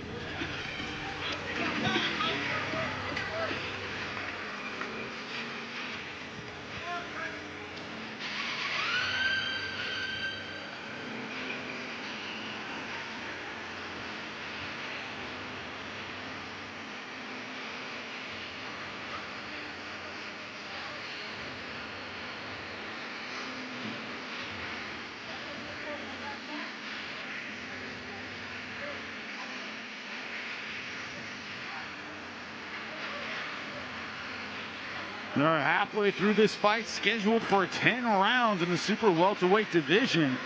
This is the boxing skill, the technique of Blast Valsaint. It's been the skills, the speed, the explosiveness, athleticism of Valsaint, the toughness, the durability, the doggedness of Orozco. And also physically, the question, Paulie, that you had with the Angel Ruiz fight is, can Blast do this for 10 rounds? Yep. It's Orozco who's slowing down a little bit more in the last couple of rounds. Yeah, he is. He is a little bit. But let's see, and we're literally at the halfway point now, so let's see if Valsaint can keep touching the body and keep making him work this hard, keep making him pay like that. Ouch. Maybe all of a sudden you have not only the pressure stopping from Orozco, maybe Valsaint with a chance to get a late stoppage as well. Oh, good shot. Good right hand from Orozco. He's landing shots like that will gain the confidence of Orozco back. Sort of like last fight when we saw Rosquero start to make Romero bleed, and she started opening the pressure again. Now throwing big punches. Jabs landed. Valsaint not having the lead you would think. A couple of those rounds belonging to Orozco, showing the reach advantage of the fighter from Mexico. Now this is the kind of fight Orozco wants.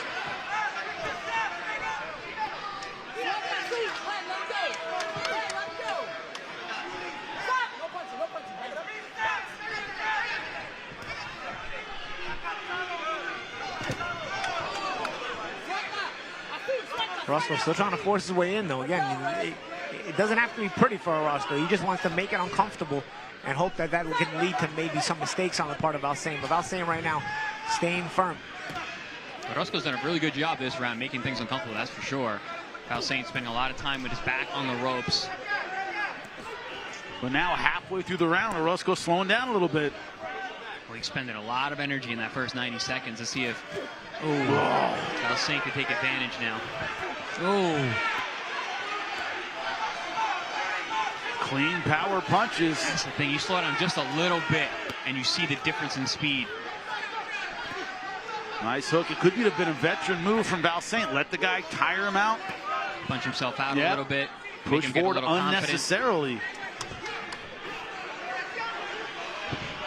Because now Orozco is winging some wide punches.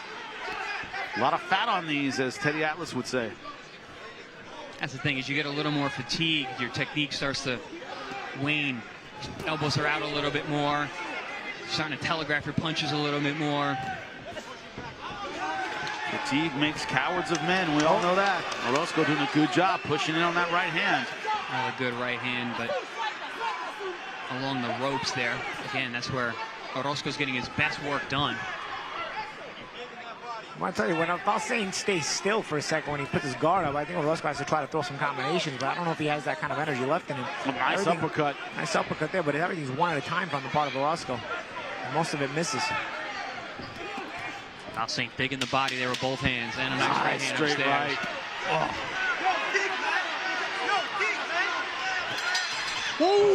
Right. Ref almost caught one there. Watch out, refs. Blas Valsaint throwing that wide right hand. But a good round for Orozco for the most part. Best round so far, but he still ate some really nasty shots. You saw that left uppercut up the middle. Landed the best punch of the night so far for him was a right hand along the ropes. Again, the best work he's doing is when he's got Valsaint on the ropes. But when Valsaint landed shots, you see the sweat fly. They're turned over perfectly. You hear them too. They're ugh. But Orozco showing a great chin. Very, very durable guy.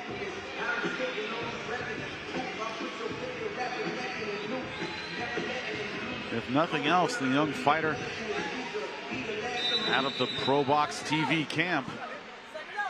Almost knocking out the ref here. Woo! Into the round there. Gets spinning off right hand. Referee in the danger zone. We keep it right on rolling as Blas Valsaint takes this to round number 7. Never really thought about it, but protect yourself at all times actually goes to the ref as well. Oh, completely. Mike Tyson, Lou Savarese, go ahead and look it up at some point if you feel like it. Always a hazardous job reffing Mike Tyson.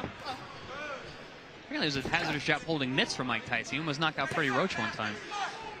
A famous story. Valsaint back in the southpaw stance, guys. We had a lot of success early with that straight left hand.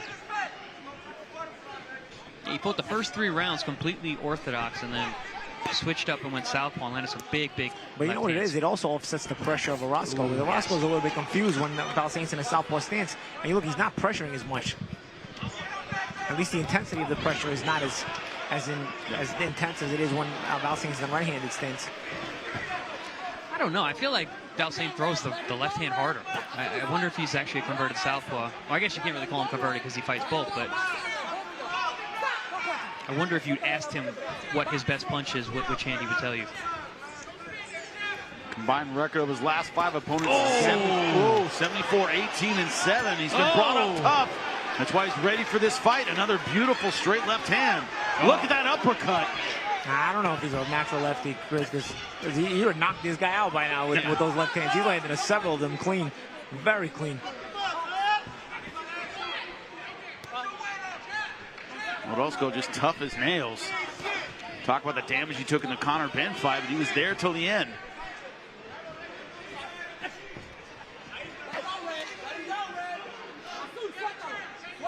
And also, gentlemen, we talk all the time about ProBox TV and how you have tough fights every single time. Blas Valsaint is used to tough fights in a way a lot of up-and-comers aren't. And the stable that he's in also, tough sparring, you know, it mentally puts you in a different place. And you see that here because you would expect him to start getting uncomfortable because Orozco has not made this easy. He's made it an uncomfortable fight. He's been rough on the inside. He's physical. He's also walking through big shots. So a lot of times it's very easy for a guy like Valsaint to get frustrated here. You don't see that. And that comes to the training, the upbringing, coming up in the ProBox system. Yeah, it's, you know what? The way I used to look at it is, okay, if you're good enough to take it, you take it all night. I'm going to show you I'm better than you. And that's sort of Valsaint's mechanism here. You know, he does get stoppages, but he also, if you're going to be able to take it and you're going to try to make him uncomfortable, all right, well, feel free to take it all night. You're not going to be good enough to do anything to him. And that's sort of Orozco's paradox here is he's just not able to do anything to Valsaint. He's hanging around. He's doing his best to make it uncomfortable. But Valsaint is just too good. You're wondering about the condition of Valsaint. So far, looking good. Couple rounds left to go.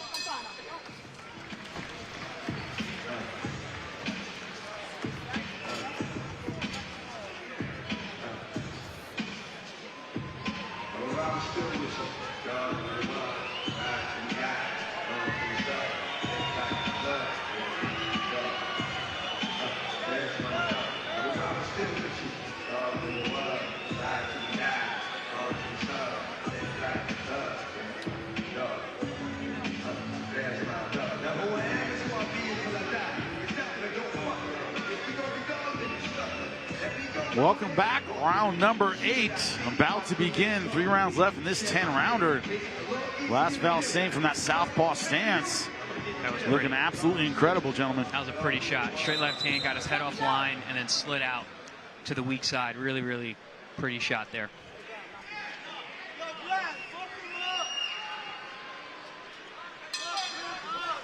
And also Blast, full of confidence whenever we talked to him, in the weeks leading up to this fight, very confident. But he knew he had a Mexican fighter with a lot of physical talent in front of him. You know, he's conditioned for a long fight. He never talked about, I'm going to blow this guy out early. No, he did not. He knew he had a really tough guy in front of him.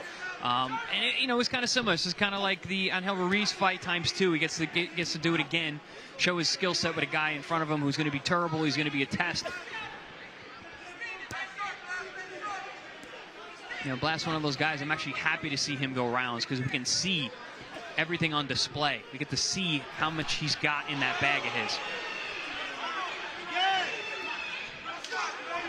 Orozco definitely less active in this round number 8. Yeah, this is one of those fights where it's going to come in handy to get these rounds.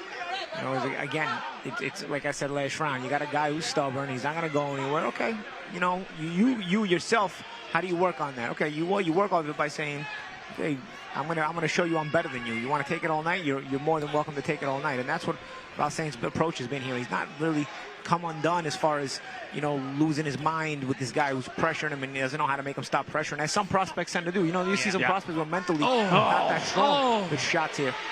Some prospects are mentally not that strong. Even if they're better, you start to see them, you know, sort of come undone. Good shot again. Orozco taking those shots well. Now, I was going to say, I'm sitting in the corner here. I'm in Orozco's corner. We are in Orozco's corner. Yeah. And I'm able to see what's going on in there. I'm looking at him. It was the first time I saw him look really, like, disengaged in the corner. Deep breaths, kind of his head down the whole time. Not great body language. Hasn't shown that during the rounds, but I did notice it last round in the corner. Yeah, he's a pro, man. He's you know, he knows how to go to distance. He knows how to do his job, but just lacking the talent of Valsaint. Yeah, no, I mean, we've been fighting since. Oh, beautiful body shot. Finally did hurt him. Solar plexus shot. Last Valsaint, is he going to turn it on? Look for the stoppage here. Under a minute left to go in round 8. Yeah, I mentioned early on going to the body would be smart when you got a guy like Orozco who's shown a good chin and been very durable. I give Orozco's incredible. Finally, a body shot hurt him. He took a lot of good body shots. He's taking a lot. I mean, none of them were hurting him. He finally got hurt with a body shot. It was that solar plex shot right up the middle. It's like that shot just froze Orozco. Yeah, I mentioned how he was disenchanted in between rounds last round. Can't hit with a body shot. It's not going to help. It's not going to help Brayton feel like he should belong in the fight. In the fight still.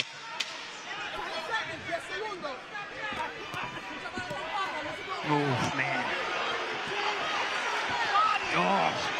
Another beautiful shot into the round.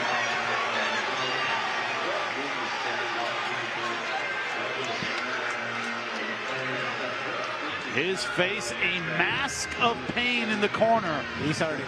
Orozco looked like he was going to throw up. He doesn't even want to sit down. He didn't want to sit down in the corner. He wanted to get as much hair as he could. He's really uncomfortable there. But also, the corner's got to take a look because he's taking some big shots to the head. I mean, just look at this beautiful shot. Oh. Where's no, I think that's after the knockdown already. Yeah. Nah, this is not the body shot. That was not the body shot. You see him specifically. You see him specifically bring his elbow down and crouch over when he gets hit with the body shot. And I said that in a fight earlier. You don't choose to do that. Your body forces you to do that. He's having trouble breathing. Yeah, that wasn't the shot. We could have a broken rib here. He's still hurt. He's having trouble getting in air. Broken rib, Chris? It's hard to say, but no, it looks like it's over. That's it. Yeah. This is a really professional performance by Darrell Balsane. Outstanding. All questions about him. Guys, because he never tried to get the stoppage. He never tried to get the stoppage. That's fine. The stoppage looks like a broken rib or a busted rib. We'll find out. Obviously, the body shot caused the stoppage. But either way, Darrell Balsane almost was like saying to himself, all right, I'm not going to try to get some stoppage tonight. You know, I'm not.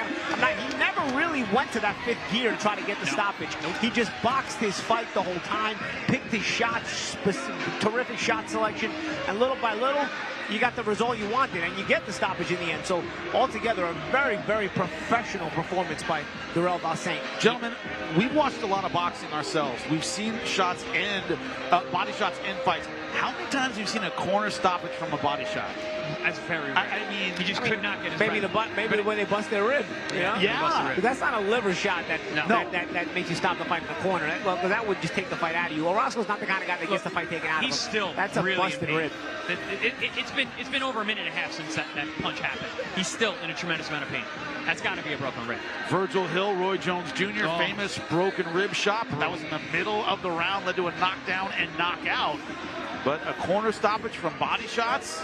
Guys, can I bring up a point here? Please. That was Balsane's 13th pro fight. Looking that damn good. Conor Benn was his 22nd pro fight when he fought this guy. Yeah. Couldn't get him out of there. This is not an easy guy to get out of there. No. I didn't expect him to get stopped. At a certain point, I was thinking, Balsane's just impressing me just by the fact that he's keeping his wits about him and staying smart the whole time. I was already impressed with that, but to get the stoppage in this way, he did a really hard fight. Look, I hate saying it. Look easy. Yeah.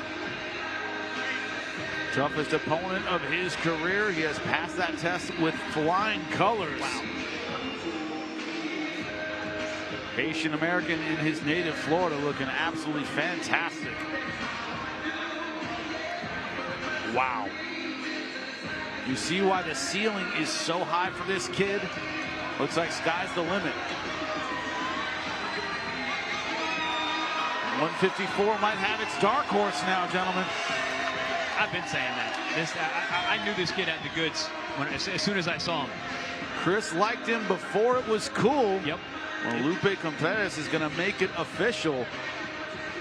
Beautiful job from Blas Balsane.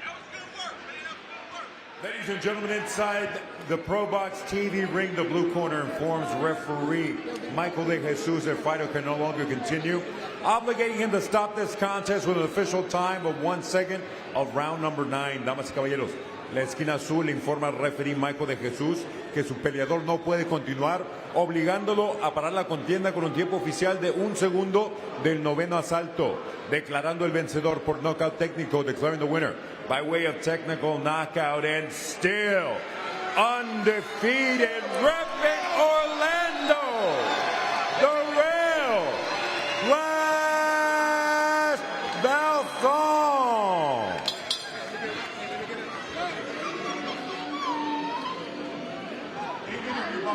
Darrell, that was a terrific performance. Can you take us through the last moments of that 8th round? My coach said, pick it up, man, put that dog out, and that's exactly what I did, man. I went to the body, I seen him hurt him in the earlier round, so I just went back to it. Placed a good shot, and no más. No más, dijo que ya no podía continuar. Lo que está diciendo es que ya le pidieron en la esquina que tenía que terminar la pelea porque había ya conectado bastantes golpes importantes, pero ya tenía que acabarlo y lo hizo de esa manera. Now you have an impressive record. You have now 11 knockouts out of 13 wins. What's next for you? ¿Qué es lo próximo que se viene para ti? Probably take like a week off and go back in the camp. get my mind right, go back to the drawing board. I know I could have did better than my performance, but, you know, a little lackadaisy. Coach woke me up, and I got him out of there. Thank you so much. Dice que quiso inclusive dar una mejor espectáculo, pero lo hiciste espectacular. You did great. Right. And one more thing. He wants to say one more thing. He was a tough opponent. Shout out to Orozco. I want to thank Orlando, all my city for coming out and supporting me. I really appreciate that. Shout out all my Zoe. Shout out my family. I love my family, man. I love my city. Y'all keep on ripping. I'm going to keep on doing my thing. I'm going to keep blasting off. And thank God. I thank God for this victory. I won't be nothing without him, man. One more thing, man. Mother's Day tomorrow. Happy Mother's Day to my beautiful mother. Bueno, le dio las gracias a la ciudad y por supuesto le dedicó también el triunfo a su mamá. Y un feliz Día de la Madre para todas. Muchísimas gracias. Thank you so much. Back to you guys. Could have done better. Hard to imagine that, but the fact that he believes that, Paulie, says a lot about him as a fighter. Yeah, you know, the expectations are high even for himself. He sets the bar high. That's the mindset you want. Yeah. In a fighter with so much potential and so much talent. Listen, we got these generational talents, right? These guys that are just born with the Roy Jones Jr. But then you make them, you find out that they work hard too. That's how you make the best fighters in the world, the best athletes in the world. The Kobe Bryants of the world, the Michael Jordans, the Roy Jones Jr.'s, the Terrence Crawfords.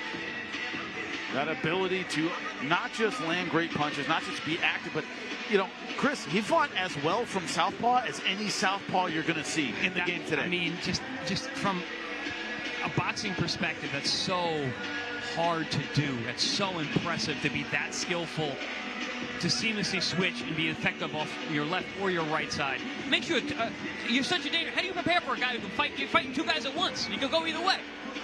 You have no idea what it takes to turn talent into world championship level boxing. Well, one fighter who knows that very, very well is our main eventer, Erickson Lubin. An incredible talent. Had his opportunities at the top, wants another one. He has to get through a very tough main event tonight against Ardrell Holmes Jr. Here's the man in his own words. Erickson was counted out, and whispers of reaching the top too soon echoed throughout the boxing world. I took some heat for that. A lot of people thought that I was the instigator of putting him in a championship fight so early. Truth is, you know, it was part of the deal.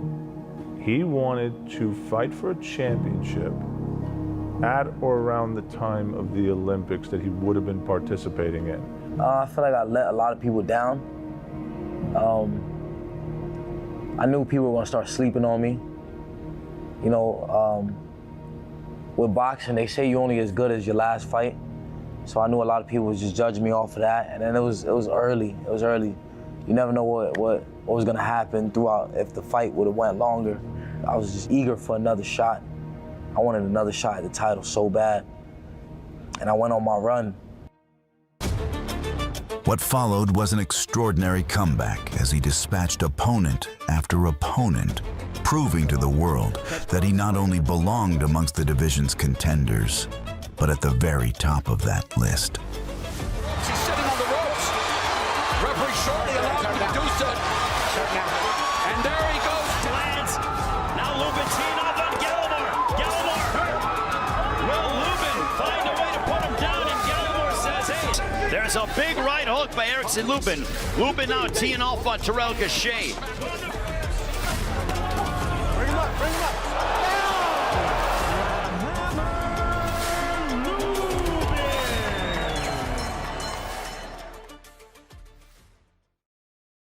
After 6 impressive wins in a row, Lubin was set to face Sebastian Fundora for the WBC interim title. I seen online that they had me and Fundora mandated. I was a little messed up going into that fight mentally. My head was just in the wrong place. I kind of felt like people were against me. Kind of felt like they wanted Fundora to be the next guy. I kind of felt like they wanted him to take that spot. They wanted him to take the #1 spot because I sat at #1 for so long. I mean, after the Goucher fight, I was #1. Like that was a title eliminator. Then I fought Rosario, that was a title eliminator. Then I fought Fundora, that was an interim title fight, but it was also a title eliminator. When I fought R2, that was a title eliminator. Like, there was so many title eliminators that I kind of felt like every fight was just gonna be that. You know, I was getting to run around a little bit. I told myself, no matter what, bro, just keep fighting these title eliminators, and by the time you get to that title, there's gonna be nobody left. You're gonna have wiped out the whole group. You know, fast forward to our fight. When I went in there, I was boxing him a little bit. The first punch I probably threw was a body shot, because I saw Sergio Garcia hurting him to the body and stuff. When I went back to the corner after the first round, I wasn't really listening to my trainer. I was just like, you know, Kevin was telling me different things, like, do this, do that, do this. I really didn't even hear him. Like, I was just like, it's time to stop him. It's time to, like, this is going into the second round. I'm thinking already, like, it was too easy to hit him. I'm mixing it up with him in the second round, and he drops me, boom. When he drops me, my mind, I black out. I literally blacked out. In my head, I lost the fight already. I lost the fight because I felt like you got dropped, and these people are already against you. I felt like this is the next big thing to them.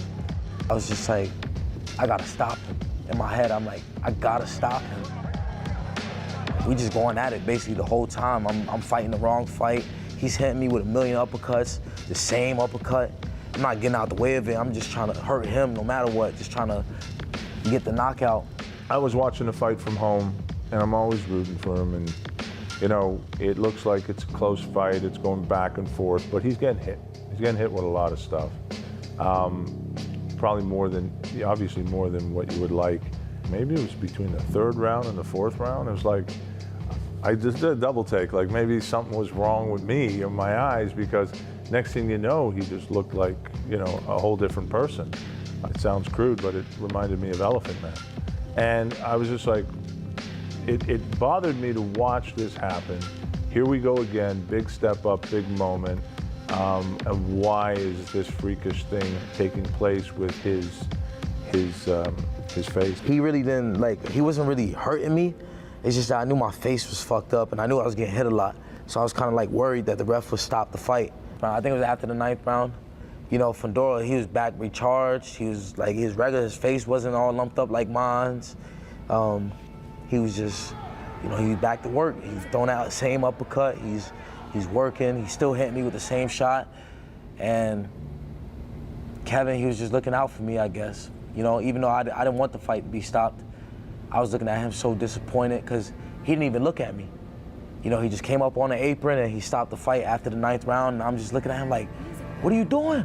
Kev, what are you doing? I was disappointed. I was looking down after a while, and I'm just like, fuck, man, like, is boxing over with? Like, do I gotta go get a job now? Do I have to, like, now that's all I was thinking about in the ring. I'm not thinking about how my face looked. I didn't give a fuck if my brain was bleeding. I didn't care if I had, like, anything going on with me. I was just thinking, like, damn, is boxing over with? I kid you not. That's the first thing I was thinking about. Like, what's gonna happen next, man? Like, what? I was just so concerned about my boxing career. Lubin's been in a lot of big fights, man. Like, Lubin's a dog, you know? That fight, the Gladiator days, you know, they both went at it, you know? Lubin had him hurt, you know, he dropped Lubin, Lubin dropped him. They stopped the fight, but Lubin never quit. You know, the corner stopped it. You know, he just didn't look like him.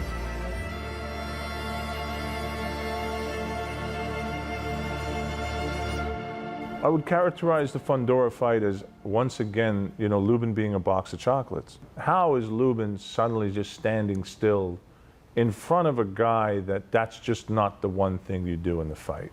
And I couldn't help but come down to the fact that I think it was always a lack of preparation, a lack of focus, a lack of all these things, and these things were coming back to haunt him. And he was just gonna continue to have these inexplicable moments that led to his underachievement. A ton of talent, but does Erickson Lubin still have what is necessary to overcome a real challenge in Ardreal Holmes, IBF title eliminator? You're on ProBox TV. He wins tonight. He is in line for a title shot. The most important fight of Erickson Lubin's career, all the ups and downs he has been through. Tonight, he can right all the wrongs. That's why it's so important, Chris. Yeah, absolutely. I mean, listen, he's been to the top. He's faltered twice. But listen, who did he lose to, and how young was he? He's still in the mix. Yeah. This is another opportunity for him. A win here gets him another title shot, another chance at that brass ring, and a very deep division, but he's a talented guy who could really make some noise. Gary Jonas is always saying it. Look, he's 29. It's like he's lived 5 lives at this point, but still 29 years old. Could be, Paulie, he's right in his physical prime and will look better tonight than he ever has. Yeah, you know, as long as the earlier part of his career hasn't taken a lot out of him, you know, you would think that Lubin at this age still has a lot left, and plus has that veteran experience to take him to another level. It all depends on how much has his body recovered from some of the damage that he has taken, because he still has had a long professional boxing career, having turned pro at 18 years old. Both in and out of the ring, because he mentioned himself, you know, he wasn't doing all the right things that a boxer should be doing outside of the ring, and that can take years off your professional career as well. Well, now into the co-main event, you see Alan Sanchez, Mexican-American out of Fairfield, California. Mexican crowd has been yelling and screaming all night. For good reason. We've had excellent fights. And great stuff throughout. Sanchez, tall, awkward, rangy. 10 knockouts in 24 professional victories. He has a tough test in front of him tonight. Mexico versus Puerto Rico.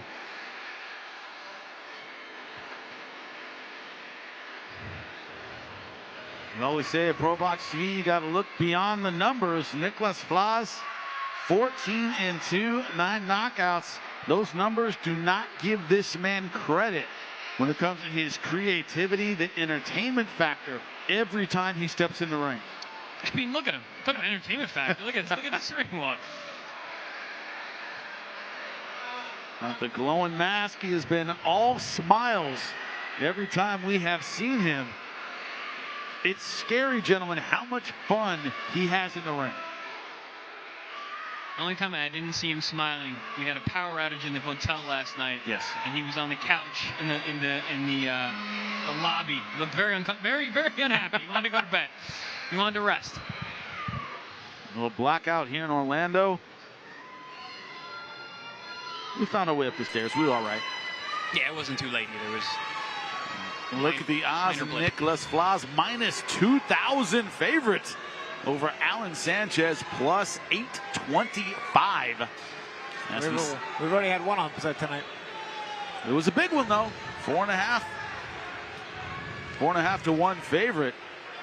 Nazareno Romero losing her title, but now our co-main event, 10 rounds in the welterweight division. Nicholas Flas, 29 years old. Talk about getting right into your physical prime. His opponent, 34 years old, a height advantage, slight reach advantage as well. Lupe Contreras, get our co-main event going. We continue with the action inside the Silver Spurs Arena, Kissimmee, Florida.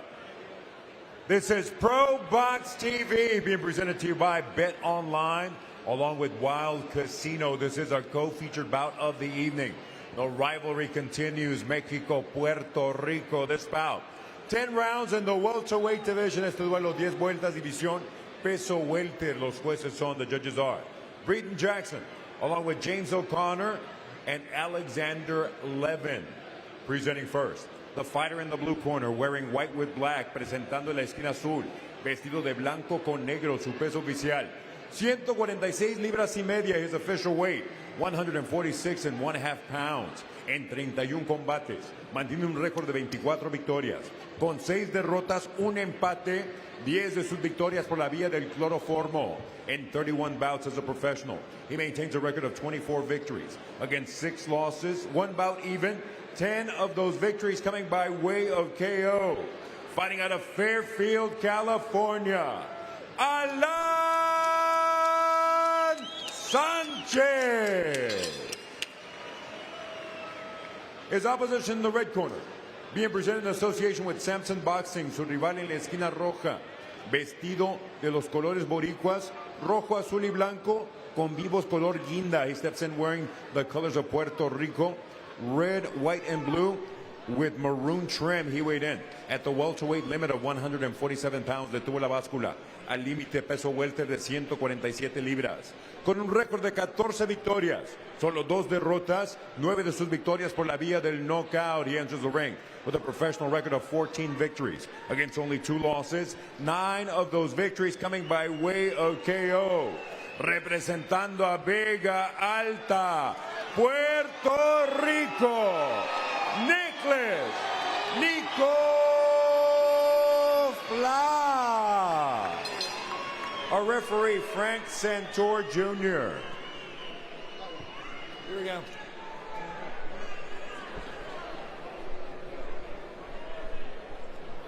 All right, guys, went over all the instructions, dressing room. We know the rules, all right? Your trunks are about where they're supposed to be. Keep your blows here or above. Questions? Good luck, guys. Intense stare down between Puerto Rico and Mexico. No surprise there. He wasn't smiling anymore, Plus. No. He's a man who takes his job very seriously. You're about to see it. Alan Sanchez has to figure out the puzzle that is Nicolas Flas. I never noticed, man. Flas got some set of legs on him. Yeah, very, very strong. This guy who moves throughout the fight. And he gets that what you guys call the flow state. Ooh. So hard to deal with. Yeah, in his style, it looks effortless. It looks like he's having fun. He's dancing. I always say it looks like he's got like a set of headphones on his head and he's listening to some music that we can't hear. Another nickname might be the hologram, because it looks like you can touch him, but you can't. He's right in front of you. That's a clever one, Jimmy. I like that. The hologram. I always like the ghost when it's hard to hit somebody. So he has that subtle step back too. That's important, all that head movement and whatnot. He understands when he's got to just step back out of range and uses that momentum to step right back into range as well. But this idea that even when he's in range, it seems like he can get him and he just makes these slight adjustments and you can't. He's just not where you think he is. Yeah, exactly, Jimmy. You know, he slips, he slides. Like I said, he steps out, steps back in. And he always knows how to put himself back in position to punch after he's gotten missing. Alan Sanchez talked about the importance of range. He has an awkward style, can fight from the outside and wants to keep it outside in medium range, but Flas right now not allowing that. Flas is starting very fast this round. I'm not used to seeing him find his rhythm this quick. Not even giving Alan Sanchez a chance to be awkward. Nice left hook. One thing about Flas' style is he's often walking between raindrops, where he's in a hittable position a lot of the time. Only takes one mistake, but always some redness around the left eye of Sanchez.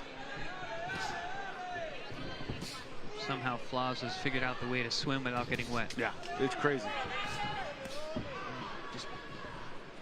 And also, he's so relaxed. That's why his offense is able to flow the way it does.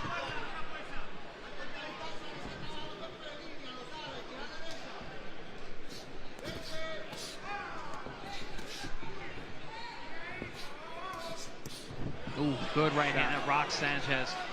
Already in round number one, you talked about a fast start. It's a rare thing for Flas. Good left hook. Yeah, he's hurting Sanchez here. I didn't think he was going to get hurt like this early like this. Yeah, Sanchez's legs are not steady underneath him, guys. He's rocked. 30 seconds left in this round. Which, when you're hurt, as you know, Chris, is an eternity. Turning southpaw here.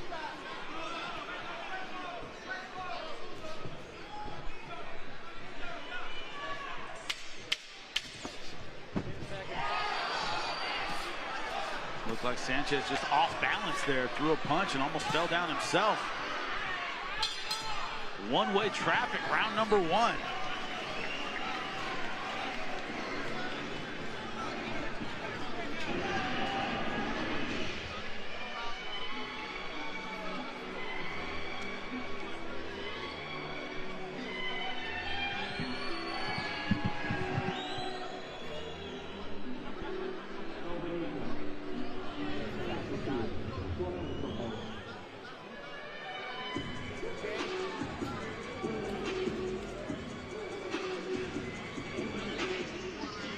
Already a bit of concern in the corner of Alan Sanchez, checking out his eye. Flaws just looking another level. That left hook, and that's what staggered Sanchez in round 1. He hurt him with a right hand. He hurt him with a left hook. He hurt him to the body. It's all one-way traffic at this point, and I believe Sanchez landed one good left hook that was partially blocked, but you know, Flaws, like I said, he found his flow very quickly. Flaws, a member of the Puerto Rican national team as an amateur. That's where he built these fundamentals. I hope the corner's watching Sanchez. His legs are not reacting well to these shots. Seems like every time he gets touched, and Flaws not a one-punch knockout guy. No. It's throwing him off balance. Just everything sends a shockwave from his chin to his heels. Oh. Yeah, he doesn't take any shots. Good body shots there. And a guy like Sanchez, a lot of times they are off balance because he's so awkward, but this seems more like he's hurt. Yeah, no, he's got stiff legs, stiff knees.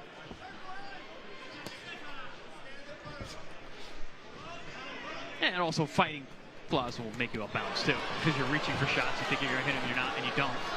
Also, Sanchez hasn't won by knockout since 2017, so he's not a one-shot knockout guy. He can get back into the fight with power.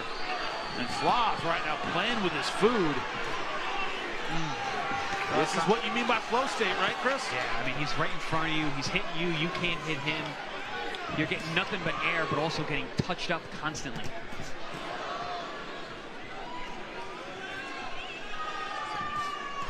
Oh, another good uppercut. Flaws transitioning punches from underneath to over the top. Two beautiful left hook. Yeah, Sanchez's leg is not taking him anywhere. He's stuck in the mud. When he tries to step back, it just looks a little bit awkward. Flaws sees everything he's doing too. Nice angle right before that left hand. Oh, good 1-2. Did both hands on that uppercut. Looked like he was going to go right uppercut, left hook to the body, a la Canelo Alvarez, but then just doubled up the uppers. Even in round number 2, gentlemen, it's looking like death of 1,000 cuts. Oh, and the body.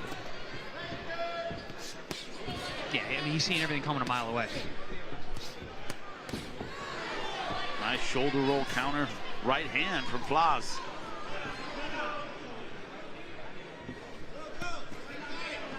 Nice uppercut on the inside there from Sanchez. He went Mike Tyson, right hook to the body, right uppercut, same side. It looks like he's drilling out there. Like it's just a weird, not a lot behind any one punch. Yeah, you know, the one who used to do that, Kissimmee. Yeah, Kissimmee. He used to just beat you up. No, in MMA, we got the Diaz brothers. Just go ding, ding, ding, ding. No real power behind anything. You start wearing down. Yeah, you wear it down. But also, especially in boxing at close range, because you can't grab like in MMA. You can just get into that flow state with those little shots. And listen, those little gloves, man, even those little shots, they add up. They hurt. And also, you start mixing power, because then all of a sudden you put a shot with that's hard in there, and then you go back to that flow, and you put a hard shot in there. See the awareness of Flaws there? He stepped back and started walking to his corner before the bell rang. Yeah, he did it last round too. That's why I mean he's got a beat in his head. He's got a song playing. And this is a song for Sanchez of misery and pain. Because man, eyes swelling up. His offense has been completely ineffective. And look at the dance from Nicholas Flaws, gentlemen. Yeah, I mean, it's been smooth, it's been pretty, he's been having a good time. Sanchez is not having a good time. He's been taking a lot of shots. He did put some leather on Flaws that round, which I think the first round barely landed anything, but it did nothing to stem the tide of Flaws' flow, his rhythm, his timing. Another day in the office or another day in the dance floor for Nicholas Flaws. In the discoteca. Beautiful short punches once again by Nicholas Flaws. As I mentioned, a member of the Puerto Rican national team. Medaled internationally for them, so definitely has the fundamentals, but took a couple losses early in his career. Gary Jonas always says he was just matched up tough. He's been matched up tough his entire career. I know this is only his 17th pro fight. He's 14-2. He has those 2 losses on there. But he has some really big wins against guys who even in hindsight, have aged better because those guys have been really on a tear. That's Shahai Tucker, Brian Sabalo, guys that highly touted New York prospects. Oh my God! Nice slide. Literally boxing circles around Sanchez.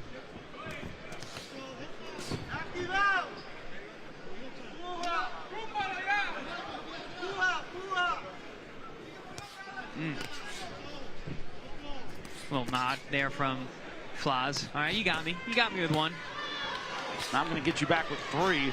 4, 5, 6, 7, It's 8. starting to look like a sparring session for Flaz, where he's just doing what he wants and trying to work on his angles. Blood from the nose now, Sanchez. Sanchez has not been able to stop any of the momentum Flaz has developed here. But gentlemen, it's such a unique style right now at 147 pounds. I can't think of anybody right now who fights like this. No, there's nobody who fights like this. You know, we mentioned some guys historically who kind of did, but nobody right now.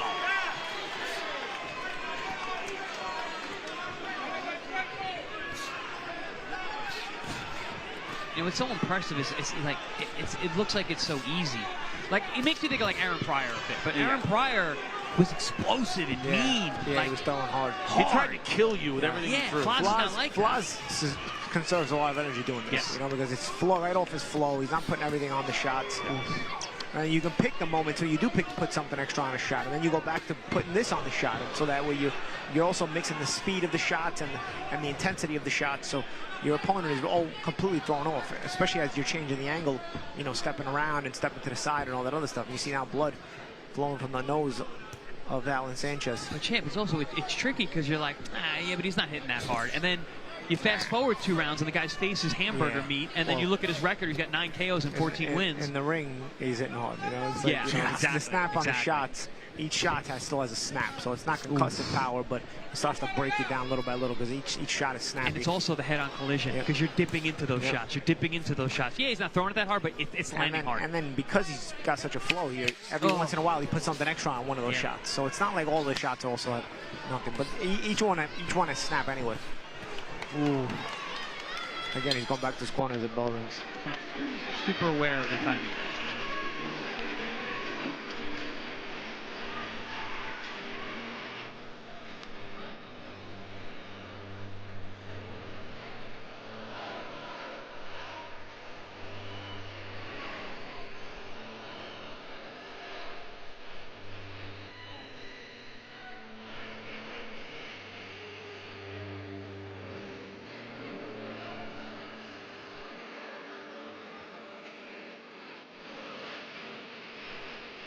A second ago, I took off my headset, turned to Chris, and went, Sweet Pea? Sweet Pea Whitaker on this He's a little more different level. That's a Hall of Famer. I'm going to say Emmanuel Augustus. That's who probably the drunken master. That's who comes to mind historically. Yeah, I don't see Whitaker with the less rhythm. crazy Emmanuel Augustus. Yeah. It was almost like Looney with the way he would move. Google it, kids, if you haven't seen it before. But Emmanuel Augustus also was high a lot of his fights. He failed multiple cannabis drug tests. Like back every time. Yeah, it was multiple fights. Back, by the way, when they tested for like 2 things. He's puffing the Magic Dragon. That's stupid. I don't think anyone should lose a fight on their record for that. But absolutely unbelievable. But right now, Nicholas Flaz, right now, hopefully fighting clean, certainly boxing clean. This has been an incredible performance. The young Puerto Rican fighter.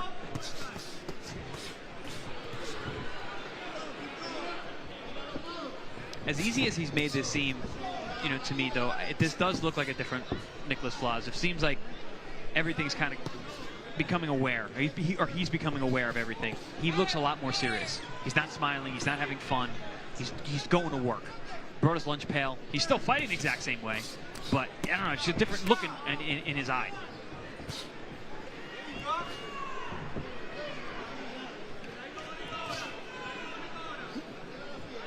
Alan Sanchez so far having no real answer for this offense. Hasn't changed his style. Occasionally he wings a big punch, but hasn't really gotten him anywhere.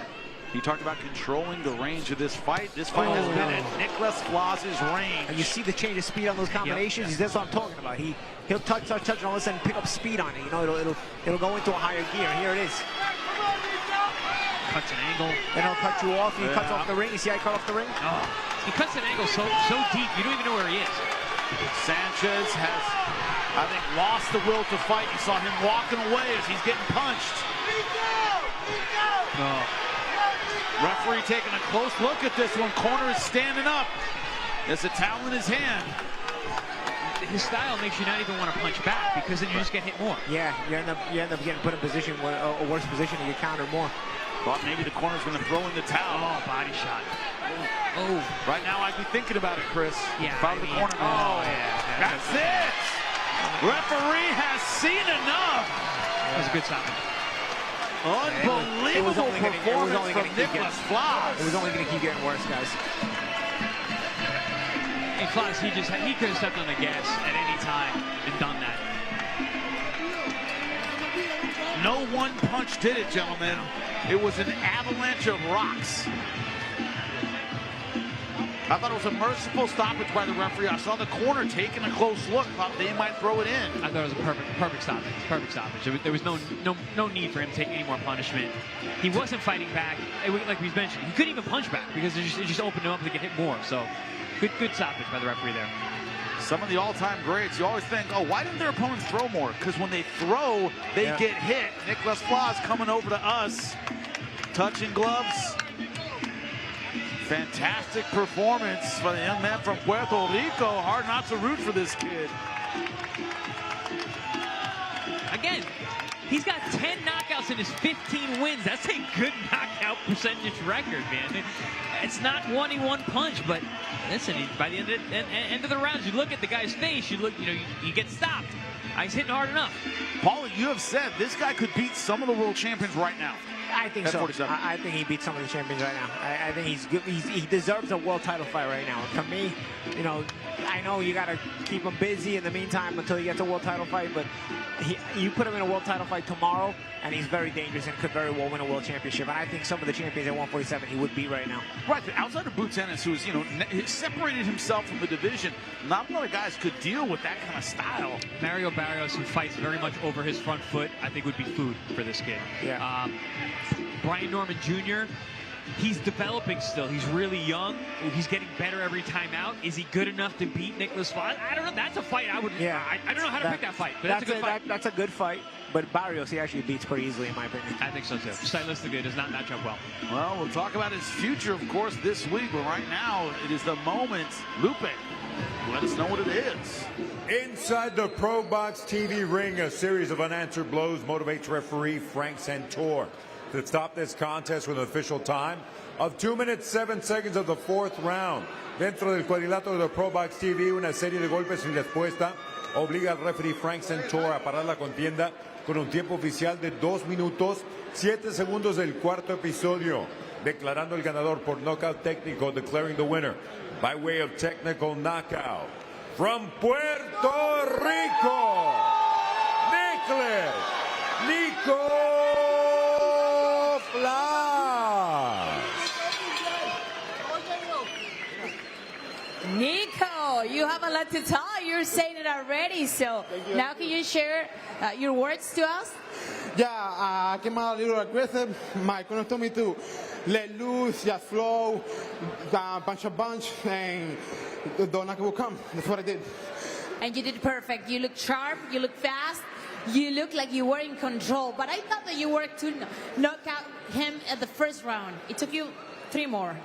Actually, I thought I could get him out on the first round, but he's a tough Mexican fighter. So he was to my power. My opponent told me, don't look for the knockout, just keep flowing, he's gonna go down. That's what happened. I listened to my corner, made the adjustment, and that's what she wrote. Y ahora en español para todos los boricuas de la casa, papá. ¡Yo soy boricua! ¿Cómo te sentiste durante la pelea? ¿Siempre estuviste tranquilo? ¿En algún momento te preocupó algo de lo que viste de tu rival? No, nada me preocupó. Nosotros entramos duro en el gimnasio día a día, lo estudiamos bien, sabíamos que era un oponente fuerte, mexicano. México y Puerto Rico siempre está en guerra. Mucho respeto a mi oponente, aguantó mucho castigo. Pero eso es lo que podemos esperar de un puerco y un mexicano, una pura guerra. He's saying that it's always a war when Mexico and Puerto Rico fight. And today, well, he expected that. And that he did all his best to try to come up with a win that you did at the 4th round. Yeah, it was a great experience. Thank you to all the fans that came out to support me, to support all the fighters on this card, and you'll see a lot of flash keep coming up, and fight for a world title real soon. Thank you, Nico, que lo van a ver muy pronto y seguramente muy rápido. De regreso con ustedes. Back to you guys. Fighters working on their English tonight. What is up? Love it. Now, you got to. You got to. I mean, these are all the fights are. You're going to be world class. He's preparing for his entrance at a big time. Yes.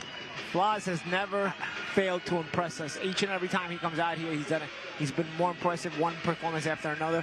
I think he's outgrowing this level, and I think he's ready for world-class level. It's just a matter of, is he going to get the shot? The question tonight is, how would fighters look with the step up in competition? Blas Valsaint blowing away the competition, looked fantastic. Add Nicolas Floss to that list. Yep. Naji Lopez. We have talked about Dominic Valle. The next level guys we've had here on ProBox TV. Ramon Cardenas take on the Monster Inoue. We talk about you talk about the guys who have leapt up to that level from ProBox TV. Tonight, take your pick in a sense. Yeah. So many have looked so good. Yeah. I mean, I think there's a lot of guys that in 2025 we'll continue to see on ProBox, and we'll continue to make that step up. And I think when you cut your teeth here on ProBox, when you get to the next level, yeah, may not always be successful. You know, Ramon Cardenas didn't beat Inoue, but he dropped him. He performed well, and now his name is out there. And I think when you cut your teeth on ProBox, it does something for your career. You know, it gives you that confidence, and you can hang at that level, you can win at that level. And of course, we've seen guys like Amon Roach become world champions. We've seen Angel Leo become world champions. And I really, with a welterweight division that leaves a lot to be desired, I think Nicolas Floss can become a world champion soon if he gets his shot. Well, it's about getting to the top. It's about staying at the top. It's about making the most of your opportunities. Well, that's what we have in our next fight, our main event. Erickson Lubin looking to get back to the top. His journey continues tonight. Here he is.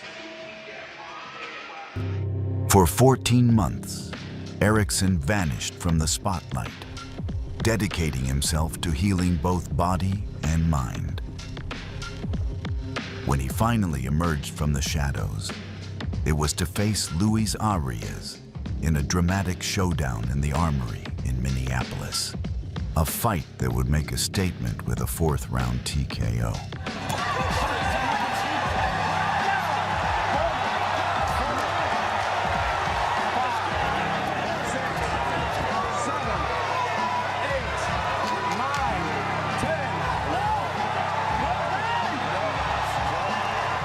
I was the first one to stop him, so I felt like I was back. I felt very confident on what was next. They called me to fight 3 months later to fight Jesus Ramos, a young kid. I kind of felt disrespected a little bit because, you know, this is a young kid on the rise, and, you know, I kind of feel like they kind of thought I was like some type of stepping stone or something. So I kind of had like, I felt like I had a point to prove. But going into that fight, I was ill. I was going to the doctors during camp. I almost put out the fight. I was just very like, my body was very messed up. My body felt like just tore down. Going into the fight, it was still feeling the same way. You know, I don't like to make no excuses. I know a lot of people say that before they make an excuse, but you know, there's no excuse because I still feel like I won the fight. You know, it's called boxing for a reason. You hit and don't get hit. It was a unanimous decision. That means every judge on the fucking card was like, Lubin won, Lubin won. When they raised my hand and declared me the winner, he's shaking his head. He's lumped up. His face is all lumped up. I'm fresh. You just seen how I fought Fondora. You seen how my face was all lumped up. I'm gonna have fucking hemoglobins and all this type of shit coming out of my face. But you see me versus Ramos, I don't have a scratch on my face. And my birthday was that night too. I was not going to my birthday lumped up. So we walk into the locker room, I'm full of excitement, and everybody's just like, yeah, man, we got that shit right, man. The judges got that shit right, man. We all just happy, and then the only person not saying the word was Gary.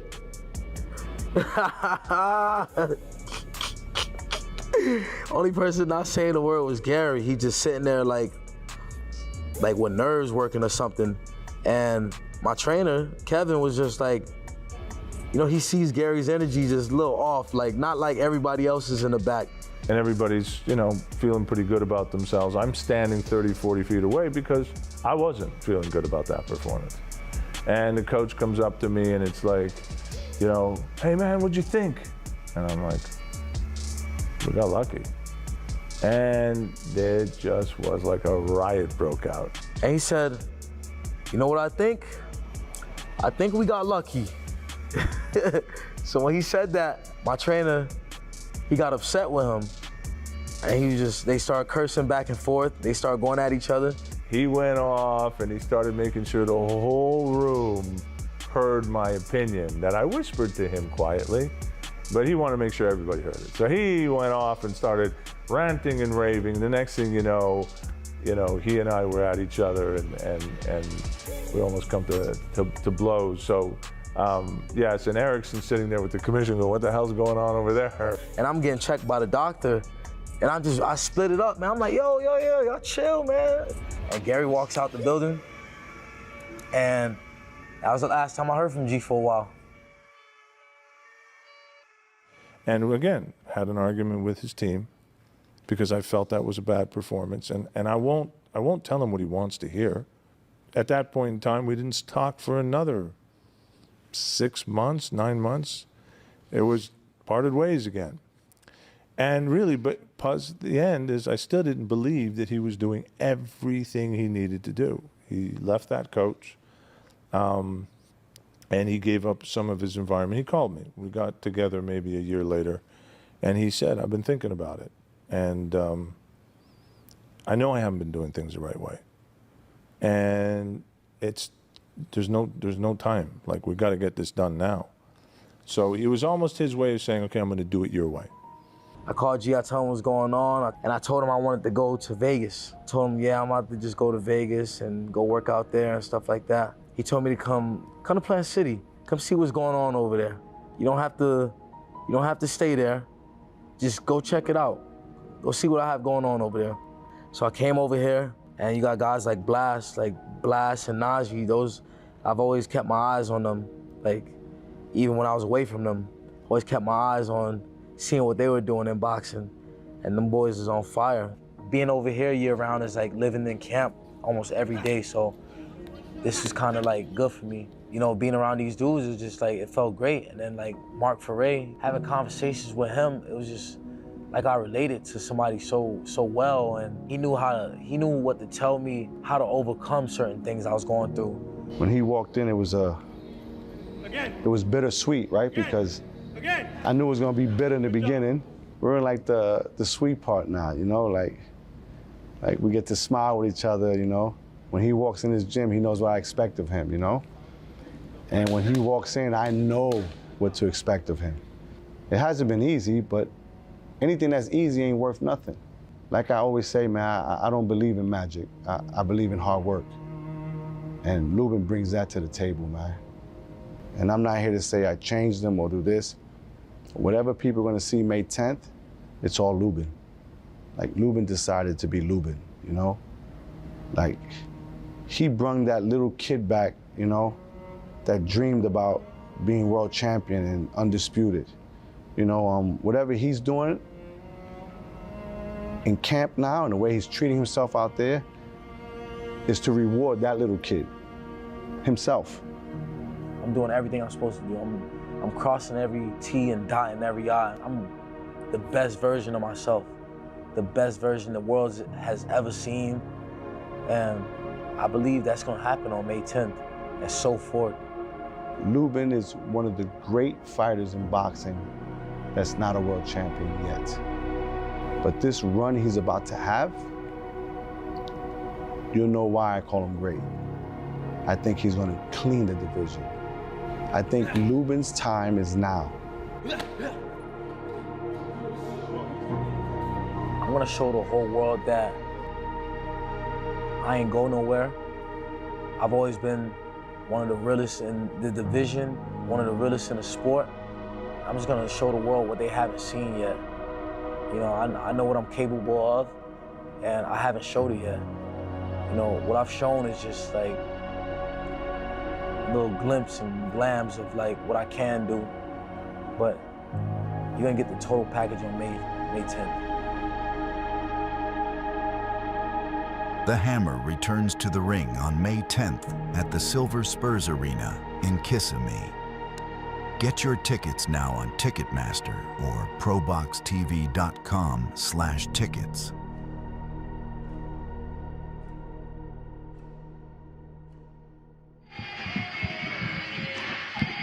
We know about the future champions here at ProBox TV. Well, we also know about the current champions. Big announcement to make, Angelo Leo. ProBox TV fighter will be in Tokyo defending his title against Tomoki Kameda. That is May 24th. Jimmy Smith alongside the champs, Chris Algieri, Paulie Malignaggi. Gentlemen, how you guys like getting up early to call fights? I love boxing and breakfast, so I'm not going to complain. I mean, we're going to have to be about 4. Nothing a little espresso can't fix. Come on, man. A little? A lot of. Defending his IBF title in Tokyo. We know how fun that's going to be, Paul. Yeah, and Kameda's a fun guy to watch, too, you know, so he's a colorful opponent. You know, he's got a lot of experience. The Kameda brothers have been very controversial over in Japan as well. Good fighters, and, you know, this should be an interesting defense here for Angelo Leo. Angelo Leo went from ProBox TV to not just becoming a world champion, of course, the IBF featherweight champion, but also knockout of the year contender last year. He didn't just win it, Chris, he won it with style. Yeah, and Angelo Leo is one of those guys who came on our air. He was the first one I looked at. I go, whoa, this guy's a different level than what we're used to here. He's world class. He was a former world champion then. Now he's a 2-time 2-division world champion with that knockout of Venado Lopez, which was knockout of the year last year, and possibly upset of the year. So always an exciting fighter. And Paulie, nothing like fighting a Japanese fighter in front of the Japanese crowd. The energy there, absolutely incredible. Yeah. I mean, they like their big-time boxing there. Obviously, Inoue has been a big deal. Nakatani's been a big deal. But before these two guys, like I said, the Kameda brothers were doing noise there as well. They got to a fight with the Japanese commission. They lived in Mexico for a little bit. The Kamedas are fluent in Spanish. They're back in Japan. Everybody's all happy. They're back in Japan fighting, and he's fighting for the title. Was it Tomoki or Koki? Which one is it? It's one of the Kameda brothers. Tomoki, yes. So Tomoki's fighting Angelo Leo for the title. Everybody in Japan's happy. Yeah, darn near 50 fights for Kameda as well. That big fight experience, but the difference is, Angelo Leo, you talk about it, Chris, that belief that has really, I don't want to say infected him or whatever, however you want to say it, the belief he has had starting last year, he's gone to another level. Now, he's got a really interesting story. You know, he was out of the ring for a couple of years after, you know, his only loss to Stephen Fulton, who's a fantastic fighter. But he stayed in the gym, he improved, he got better. Came back in our air, got his feet wet, and then, listen, gets a title shot, big underdog, goes out there and shocks the world. That'll be May 24th, breakfast here at ProBox TV. It's going to be live from Japan. We'll be getting up early. Paulie, a little of that espresso, a little of Italian coffee. You ready to go? What do we got? To call main event? Yeah, we're ready to go. I'll bring the bacon, you bring the espresso. No, sounds good. Right in the pot. Make that coffee to go. Take it to go. You can relate to your own funeral. Anyway, you know it's going to be May 24th right here. ProBox TV. Once again, Angelo Leo defending his title in Tokyo. Well, speaking of co-main events and main events, our main event about to walk now. Ardreal Holmes Jr. knows that this is the biggest opportunity of his career. You can be undefeated. You can be 17-0, but to be able to knock off a talent like Erickson Lubin, biggest challenge of his career. Paul, you say it all the time. While you're undefeated, you believe you're going to stay undefeated. You don't know how to lose. Yeah, and you're going to try a little harder, and that's where you expect Holmes to be one of those guys. He may not have the resume of a lot of the Erickson Lubin opponents in opposition to this point, but he has that undefeated record, and he doesn't want to lose. Also, he came up tough. This is a guy who said, I didn't have it all handed to me. And Chris, there's always this tension between the guys who came up with that Olympic level pedigree. The guys who didn't always say, yeah, they had it handed to them in a way that I didn't. I had to make my bones as a pro. Oh, you mean guys like me? Guys like you, I looked at those guys who had their quote-unquote easy way to the top. I'm like, man, I wish I could have been that guy. I wish I had that. I didn't have that opportunity. If I had that, I'd be 20-0 with 19 knockouts too. But no, Ardreal Holmes has that idea in his head. That, listen, I fought tough guys. I'm ready for this. This is my opportunity to change my life. So he's got that mindset of the undefeated fighter, of the guy who's got a chip on his shoulder, and he's going to need it because he's got a very, very tough former world title challenger in him, in Erickson Lubin. Well, the difficulty, of course, of ProBox TV. Gary Jonas, the owner, has been invested in Erickson Lubin for a long time. his mentor, his manager, a guy who guided his career early, but also said that he wasn't doing what he needed to do, and I didn't tell him what he wanted to hear. I told him the truth, a bumpy road, but they're back on track. Here is Gary Jonas in his own words. I think the timing's great. I think that we've talked about some of the things in the past, but right now, Erickson, I've never seen Erickson in camp for 6 months before in my life. Erickson's been in Plant City where we know it's not just a camp, but it's like an intensive. And he's been there committed to being there, and so he got into shape really the right way. And so his mind's right. His mind is there. He knows now. It's not, talent isn't the only thing. He got to mix his talent with his hard work. He's grown up, he understands that now, and that's what makes Erickson the most dangerous, because in all the years I've had him, he's probably can be guilty of thinking just showing up with talent alone would do it. So this version of Erickson at 29 years old, in his prime, that's a scary version. Well, you know, hard work beats talent when talent doesn't work hard. So, you know, I just learned that I can do both and just be pretty much unstoppable. So I just applied myself to working hard and being around boxing only, and, you know, living right and keeping my head straight. And I think it'll all show on May 10th, the progression that I've made in my life and in my career. Was there a time or a fight where it clicked? Was there a moment it clicked? Was there an experience that made it click? Was it about a particular loss, a particular moment where, once again, you decided to put it all together? Maybe around the Fandora fight, you know. I think it was the moment they threw in the towel, I started thinking, like, damn, like, is it over with for me? And I just started to think, and you know, every time something goes bad in my life or in the ring or anything, I'm quick to call G-Man. I'm like, yo, G, like, I'm just getting advice from him, and we sat down, we went to go we watched the fight, and he just gave me advice, and, you know, I applied it to my everyday living in my life. I won't tell him what he wants to hear. I mean, and at that point in time, we didn't talk for another 6 months, 9 months. It was parted ways again. And really, but the end is I still didn't believe that he was doing everything he needed to do. He left that coach, and he gave up some of his environment. He called me. We got together maybe a year later, and he said, I've been thinking about it. And I know I haven't been doing things the right way. And there's no time. Like, we got to get this done now. So it was almost his way of saying, okay, I'm going to do it your way. I'm 29, this is my prime, I surrender, your way. I said, okay, well, if you really mean that, pack your bag and go to Plant City. And that was a while ago.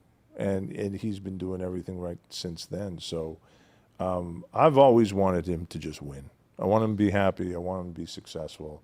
I want him to have everything that life can give you. But you're never going to get there if you don't do it the right way.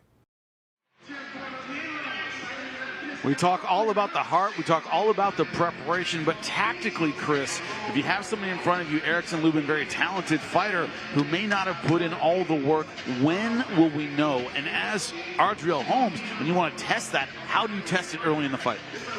You got to make Ardreal Holmes feel what world-class power is like, because Erickson Lubin, whose nickname is the Hammer, can really punch. He's knocked out world-class guys. He's been in with world-class guys. He's traded blows with some of the best fighters in the world. You got to make him feel that rock, that hammer right away. Listen, man, you don't belong here. I'm going to hurt you all night long. The longer you stay in this room with me, the more it's going to hurt. That's the mindset that the Hammer needs to have, Erickson Lubin, going into this fight. He's got to make this guy feel like he doesn't belong. And if you flip it around, Paulie, if someone maybe is talented and they haven't put in the work, how does Ardreal Holmes expose that? What's his game plan early in the fight? I think maybe try to start fast. You know, if you know, see where Lubin's head is at. You know, I think honestly it's probably going to be Lubin starting fast and seeing where Ardreal Holmes' head is at, because Ardreal Holmes is the one who's stepping up to a new level. But Lubin, this is business as usual. One thing about Ardreal Holmes Jr., tall, rangy. We noticed they both came in fantastic shape, but that awkward kind of style. Are there counter-punching opportunities for someone like Erickson Lubin coming at him, trying to make his power a factor? Is Ardrell Holmes Jr. looking for those shots kind of in the middle of the storm? Ardrell Holmes, I've called a couple of his fights. No. He's a tricky customer, man. He's tall, he's long, he's got a good snappy long jab. He's a southpaw, but they're southpaw for southpaw in this fight. But he's a very crafty, savvy guy. He'll slow the pace down. He'll win by a hair. He doesn't care. I win this round, I win that round. He banks rounds. That's the kind of fighter he is. He's very cerebral, he's very smart, doesn't take a lot of damage. Hit and don't be hit is the game plan. Of course, here at ProBox TV, look at our ring card, girls. June 7th, Justin Paldo taking Juan Carlos Burgos. Justin Paldo has looked fantastic at ProBox TV. One of those guys incredibly motivated. When you talk to him, it's all about his mental focus, his desire to get on top. And Juan Carlos Burgos, of course, a Mexican fighter, incredibly experienced. That fight is in the lightweight division. Saturday, June 7th. I'm back on the road again, gentlemen. As we just announced, May 24th. That fight is from Tokyo. We'll be calling it from here in the States, but a full schedule for ProBox TV. Wherever we are near you, get your tickets. A great crowd in here tonight. Silver Spurs Arena in Kissimmee, Florida. They've been treated to an incredible night of fights. Chris, the whole ProBox TV team, we're wondering if they would show kind of in their hometown, if they would show that they've all been training together, working together. Everybody's looked great. Just one more piece left, and that is Erickson Lubin. Yeah, I mean, the floor has been set for him to knock it out of the park. We'll see if he can do it. He's got a very tough opponent in front of him. Obviously, this is the highest stakes fight of the night for the ProBox TV stable. But each and every guy has really stepped up tonight, really shown why there's so much hype and potential around them. Paulie, I'm going to completely put you on the spot because I love doing it. We know about the experience of Erickson Lubin. He's got world-class experience. The rest of the ProBox team, they've all looked great. Who impressed you most tonight? I'll tell you what. I got to say, Dominic Valle earlier tonight. Looked great. Dominic Valle looked great. You know, Valsaint fought a very poised, smart fight. Najee Lopez was explosive, but I felt like it was almost too quick to appreciate. Yeah. But Dominic Valle really put on a performance where, you know, it was a mature, poised performance from start to finish against the guy who wasn't quitting, against the guy who kept trying, against the guy who kept making himself dangerous, against the guy who was trying to stress him. He really, really looked good to me. Yeah, Nicholas Vaz in our co-main event had one of those almost like Matrix-like performances where you wonder if he's on the same level as his opponent. He wasn't. He was a couple levels ahead. Yeah, and I think that's more and more the case. It doesn't matter who you match him up with. The kid's world class. It's just we need more eyes. He needs more opportunities to see it. That's all. He's just head and shoulders above these guys at this level. He needs to be in world-class competition type fights. And what we saw, of course, Darrell blast Valsaint in his fight against Rodolfo Orozco. Body shots led to a corner stoppage. I don't know if I've ever seen that. Brutal body shots. May have been a broken rib in the corner. It looked like he couldn't take a full breath. Rodolfo Orozco's corner stopping the fight, but Darrell blasts Valsaint. You see why the ceiling's so high. We also had a world title fight, 10 rounds in the super bantamweight division for the WBA World Super Bantamweight title. Nazareno Romero versus Mayeli Orosquiero. You could argue, gentlemen, we had great performances. That may have been fight of the night. I mean, this was a barn burner from beginning to end. These two ladies left it all on the line. Different stylistic matchup, different body types. I mean, but it was the grit and will of Orosquiero just coming forward, walking through hellfire to get that title off of Romero's back. And man, she did it. Romero was coming on early, landing some really big shots, but she was just overwhelmed with the intensity and the drive and the chin and will of the Mexican fighter. I mean, but great action through and through. Also may have had a broken nose. I believe it was round number 6. And after that, Orosquiero looked like it was turning the tide a bit, and Orosquiero able to come back after She apparently broke Romero's nose, was aggressive after that, and finished very, very strong. Incredible. Both ladies said it would be fight of the night. I argue that it was. Seeing some great performances, but that was nothing short of an absolute war. Naji Lopez versus Gerardo Osuna. You said it, Paulie, 22-2, 20 knockouts in those fights. We thought maybe the power punch was able to get something done, but Naji Lopez looking phenomenal from beginning to end. Yeah, it was his power punching that actually got something done. And backed up Romero, and he was never really able to do anything. Naji Lopez, a big light heavyweight, looking absolutely outstanding. Have more highlights for you here at ProBox TV. It was Darrell Blas Valsain, Rodolfo Orozco, big fighter from Sinaloa, Mexico. But Darrell Blas Valsain, Paulie, talk about the patience of his performance tonight. That boxing IQ definitely on display. Yeah, I thought he fought a very smart, intelligent fight. He had to marinate on his opponent tonight. His opponent was very durable, very diligent, very stubborn, very physical, kept bringing pressure. I thought it was up to Valsain to really be smart and marinate this opponent before he finally got the stoppage. And honestly, I thought that he was just going to sort of settle in and box well, which, of course, you got to know how to do at a certain level. If you're not going to get guys out of there, you just got to show that you're better than the guys, so that the judges just win by decision in case you don't get the stoppage. But then, off of that natural punch selection, the stoppage came on a beautiful body shot. Absolutely beautiful. The corner stopping the fight. Thought there might be a broken rib, but Valsain. Well, the funny thing is when we interviewed both fighters about the key to this fight, they both mentioned body work. Both Orozco and Valsain said they were going to work the body.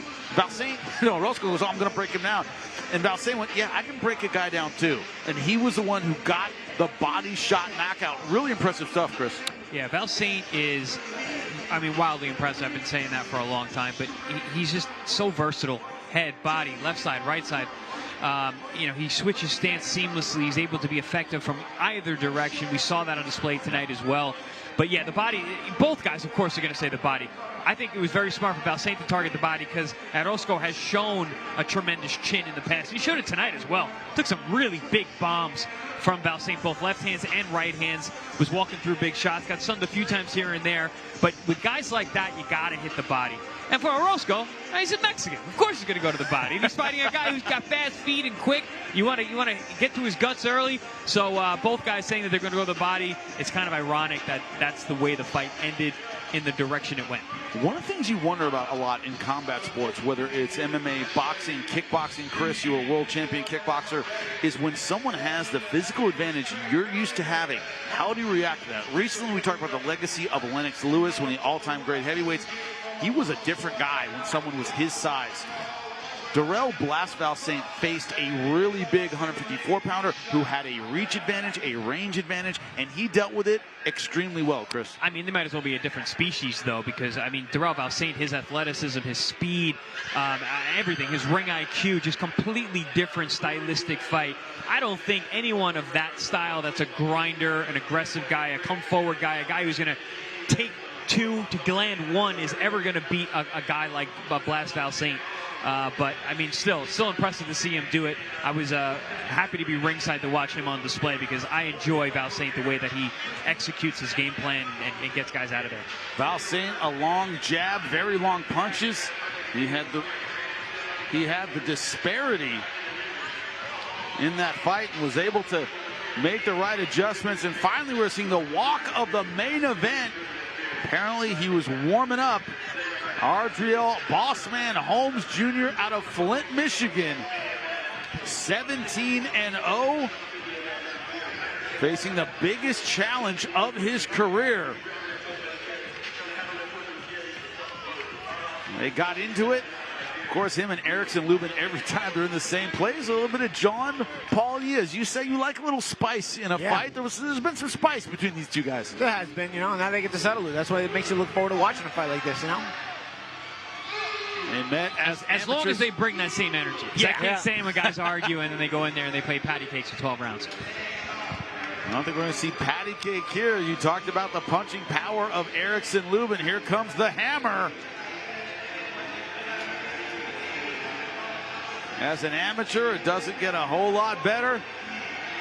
You saw in the documentary pieces we've been showing you throughout the night. His sparring, next level. What he's able to do in the gym, next level. But can he get another opportunity at a world title? Should he win a shot at the IBF title for that man, Erickson Lubin? He has been to the top. He has been back at the bottom, looking to make the climb again. At 154 pounds, probably the deepest division right now in boxing. Odds makers don't do great when it comes to ProBox TV, and Erickson Lubin, just about a 3-1 favorite, minus 325. Adriel Holmes Jr. plus 237. The numbers don't matter. It matters who brings the fight in the ring tonight. Let's take a look at the tail of the tape. Similar age, 29 and 30. As I said, they met as amateurs. Huge height advantage for Adriel Holmes Jr. Also a 5-inch reach advantage. Can he make it a factor, or can the hammer get inside and make his power the difference? Lupe Contreras, get our main event going. We continue with the action inside of Silver Spurs Arena. This is ProBox TV, proudly presented to you by Bet Online, along with Wild Casino and Experience Kissimmee. This contest, 12 rounds, an IBF Super Welterweight World Title Eliminator. Este duelo, pactado a 10 vueltas, un combate eliminatorio en la categoría peso super welter de la FIB. IBF Supervisor Carlos Ortiz Jr.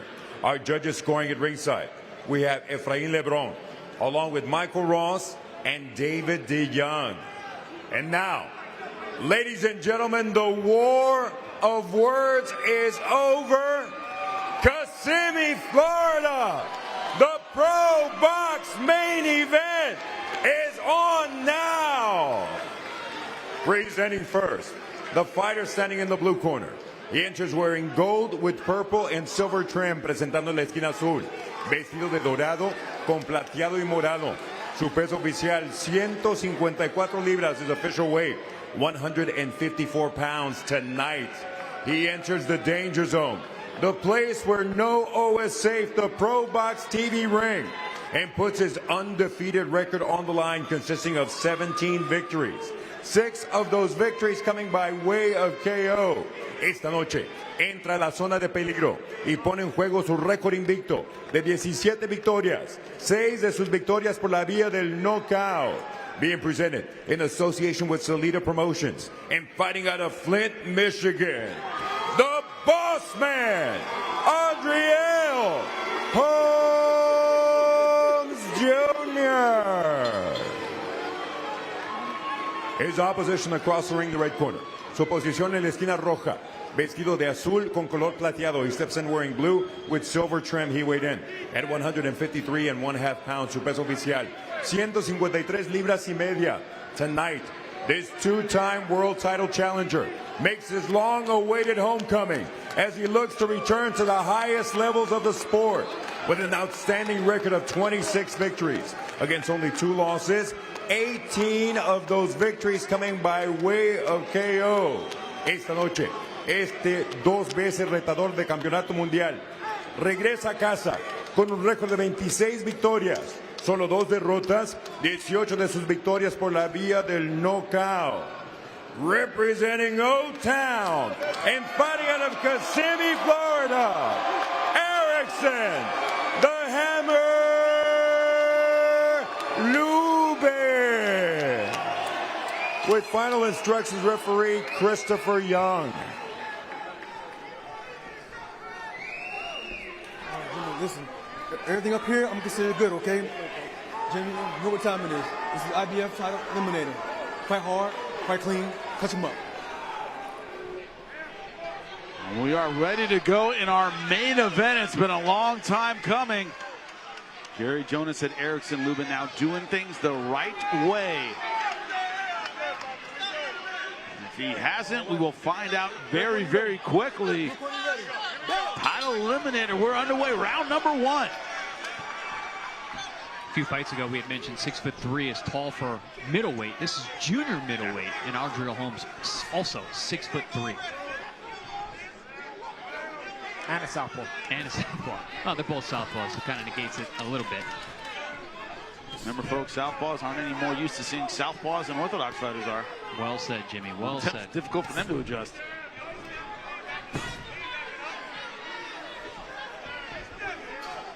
Lubin doing a good job controlling the center of the ring. He's going to want to make this ring very small.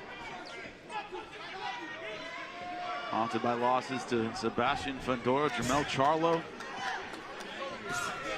Yeah, I think what Holmes has to do is he has to start acting and not just reacting. You know, with a guy with his height and his jab, he can control center ring. Will give him a big advantage at that height.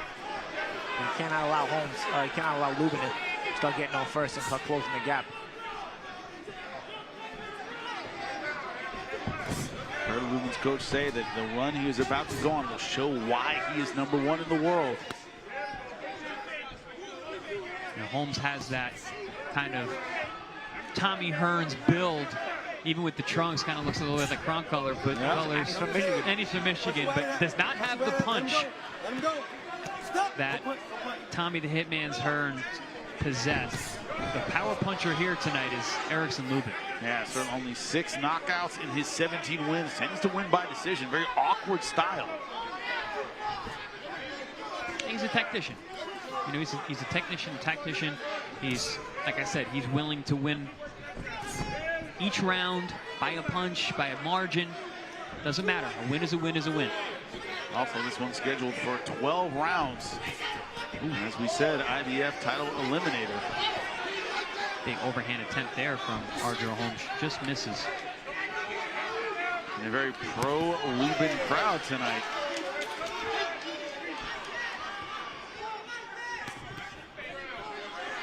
Holmes being more active, like you said, champ. You want him to lead a little more. You're starting to see that. He's feeling a little more comfortable popping that lead hand.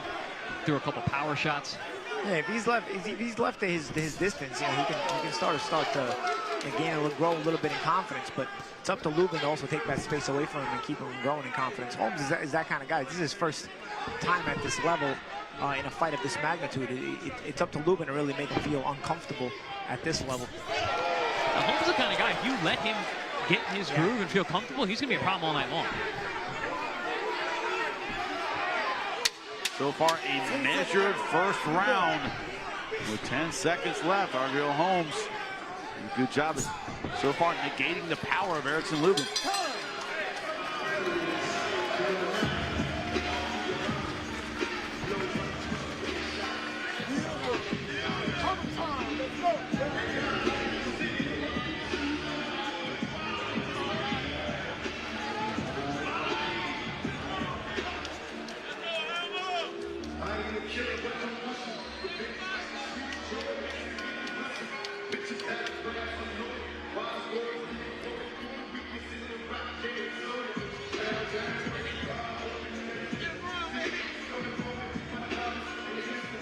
Welcome back inside the Silver Spurs Arena in Kissimmee, Florida.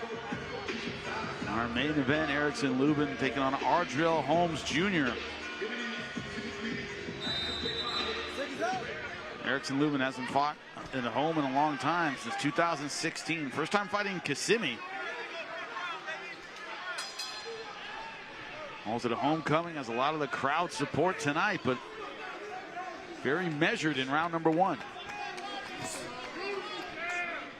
Yeah, Holmes wants to change that reputation tonight from being just a sort of a stinker spoiler guy to, you know, a bona fide contender. And in an IBF eliminator, he's got a chance to get the biggest win of his career. But is Lubin going to let him sort of spoil things? Is Lubin going to let him sort of stink out the joint here? Because Holmes, like I said, he's like you said, champ, he's the guy who will do just the bare minimum. He'll win by margin. I have no problem winning just by the bare minimum margin. Which I don't know how against Bakam Murtazalia that game plan works out. Hey, but listen, if you win enough rounds and you get to the end. But he goes after you. Yeah, this is true. Murtazalia, of course, the IBF champion, 154 pounds right now. He will fight the winner of this fight. Big right hook there from Hammer over the top.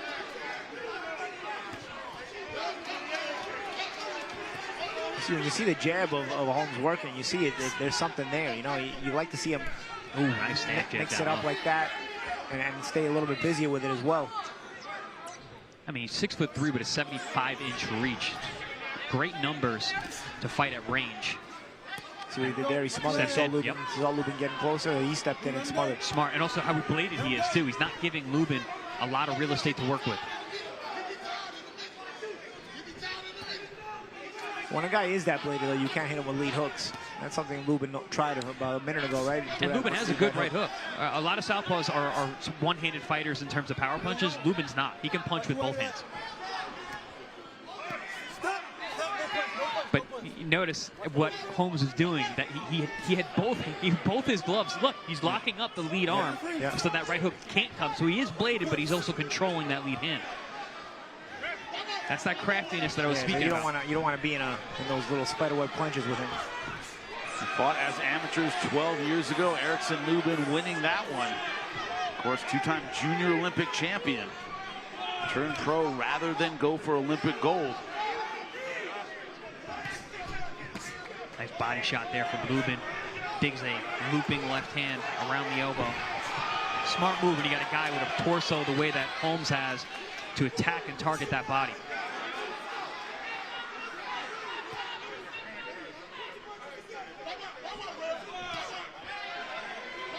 Lubin needs to be careful not to get into a staring contest. Yeah, taking pictures, we used to call that posing, back and forth. Hanging out in that middle distance range.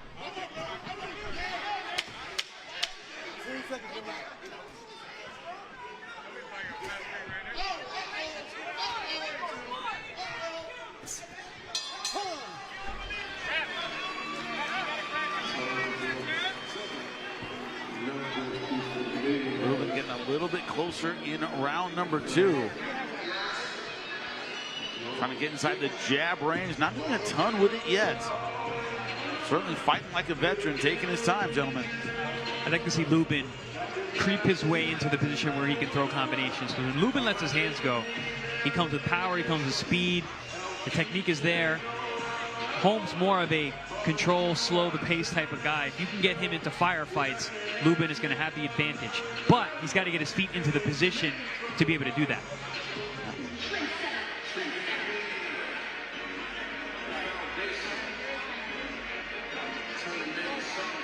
For his part, Audriel Holmes Jr. not doing much beyond the jab.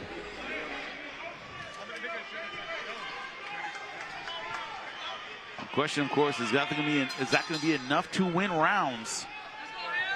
He is not the established name.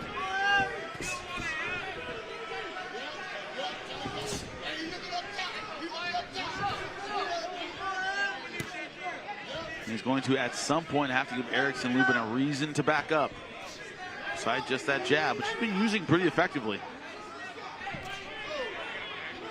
And it's not a nothing jab. You know, he's sticking that thing. He's doing it high, he's doing it low. He's landing some really nice stab jabs down low, right to the pit of the stomach. Yeah, what it does, it establishes range too. Lubin's gonna have to try to start countering that jab. He's slipping it, it's not a lot of them, and most of them are getting blocked, but he's gonna have to start shooting right back, at least with his own jab even. What it allows Holmes to do when he does this is sort of control the range, control the distance, and stay comfortable at the pace that he wants to stay comfortable at. Comfort, I think, is a big theme here. And Holmes just felt comfortable enough to dig a lead right hook off a jab. You got a tall guy who's feeling comfortable enough to do that. You got to know he's feeling pretty good about himself right now. Yeah, but who's going to step up? Who's going to step up and try to, we know what's on the line here, the shot at the World Championship, right? Who's going to step up and actually try to take control of the fight? Right now, it's been a little bit of a staring contest. It's a little bit of a fight where both guys doing the bare minimum. Who's going to actually take control of this fight, get the bull by the horn, so to speak? We're still not there yet. Somebody's got to make that decision. Yeah, for his part, Audriel Holmes Jr., 3-time Michigan Golden Gloves champion, 2015 USA National Elite Champion, turned pro at 22. Of course, Erickson Lubin turning pro at 18.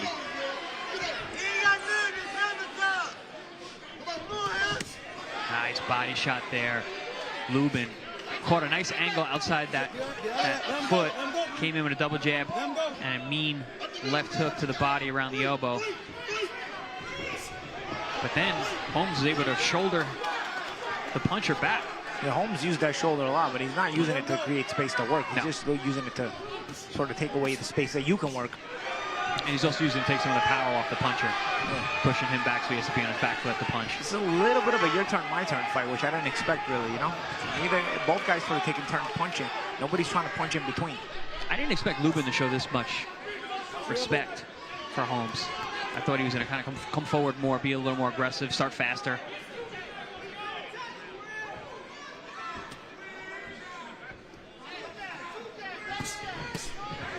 Nice change up there. So there, Holmes thought that was going to be a body shot again because he landed a couple of good ones and he turned it upstairs, looped it around. Nice little left hand to the head.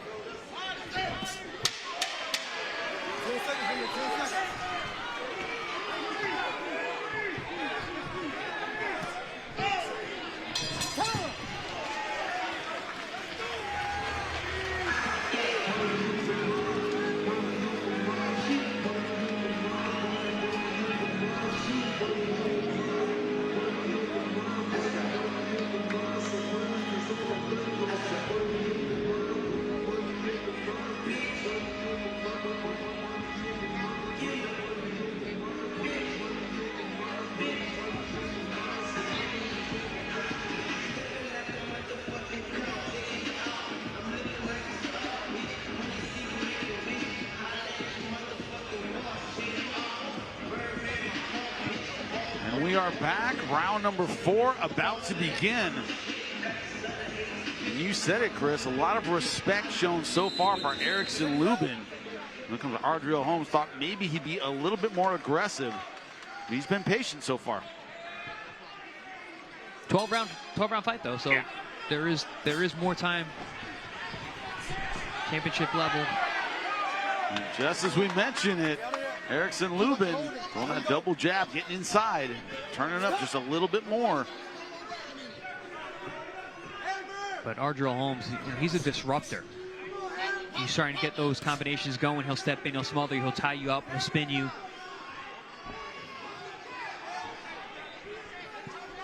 Oh, good overhand left. Yep. Heavy shot. Quick power shot. Turning up the heat on Ardreal Holmes. That's the thing. I mean, Holmes is allowing Hammer to work. He's just not letting those hands go. He's not throwing enough combinations. He's got a big target in front of him. Again, I'd like to see Lubin just let those hands go. Holmes' main style is jabbing and then shoulder barging. You know, like it's all sort of slowing the pace down to be comfortable, but it's not trying to win the fight, you know? And against a lesser fighter, that may work, but again, you're at world-class level here. If you're going to win fights at this level, you got to be willing to take a little bit of chances and do a little bit more, as opposed to just being comfortable. You got to be willing to be uncomfortable if that's what it takes to win the fight. And that's what I meant by saying that he's a disruptor. It's not so much, he's not a destructor, he's a disruptor. Yeah. He disrupts his opponent. Total punches landed through 3 rounds, 21-11. Well, not great numbers landed, but Erickson Lubin. Lubin realizing now that Holmes does your turn, my turn. So Lubin realizing if I just repeat some jabs at him, he'll completely lock up, and then I can put a combination behind it. Because Holmes does not throw when you throw. He goes completely defensive. He doesn't want to even be uncomfortable to take a risk to counter you or punch in between you, because that might necessitate that he risks to get hit. So if you're going to be that safe, you're not going to world-class level. It's impossible to reach world-class level with that mentality. And we always speak on our air about your turn, my turn, and how that just is not that's not how you become a world champion. But now we're seeing a lot more aggression from Lubin. This is what I was expecting from him earlier on. Took him 3 rounds maybe to get the rust off from being inactive, but now he's starting to just touch, let those hands go, just like that. See again, look at what's Holmes' reaction. Holmes' reaction is not to punch back. No, does not punch with you. For those of us old enough to remember Moore versus Holyfield, Teddy Atlas saying it's not enough for him to just leave you alone. You got to go after him. That's a good body shot there from Lubin. Because eventually a world-class fighter will realize you're not doing anything. Let me step up a little bit more. This is all you got. It's just an illusion. So what Holmes shows is just an illusion. That's all he's got. So Lubin's realizing, like, you know what, let me step more and test this out. And you know what? Holmes is not reacting in any way. Finally tried to punch back a little bit, but Lubin is brimming with confidence at the end of that round. Walk back to his corner, nodding his head. Paulie, you called it, that double and triple jab. Let him get inside, and that was it. Yeah, Just like that, because no he realized it doesn't even have to be hard, but if you're just punching at Holmes, he's not going to punch back. So if you get him to lock up, then you can open up to the rest of the combination you want to throw as well. It makes life easier for you. You give the guy the my turn. Yeah, exactly. Yeah, if it's ever your turn, my turn, then you make it always your turn.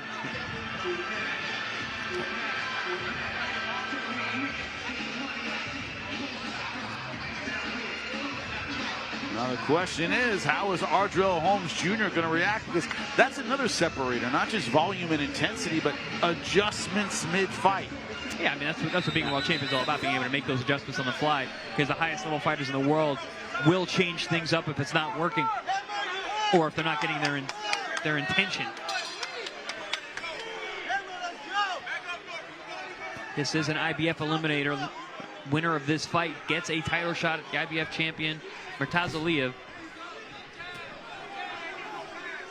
So it's not like it gets any easier for the winner. No, not at all, not at all. But we're going to see who's going to take the bull by the horns tonight and show that they are world class and are ready for that type of opportunity. And look at the jabs landed. Erickson Lubin still having an advantage. Holmes has had 2 rounds in the 4 rounds where he landed a single punch.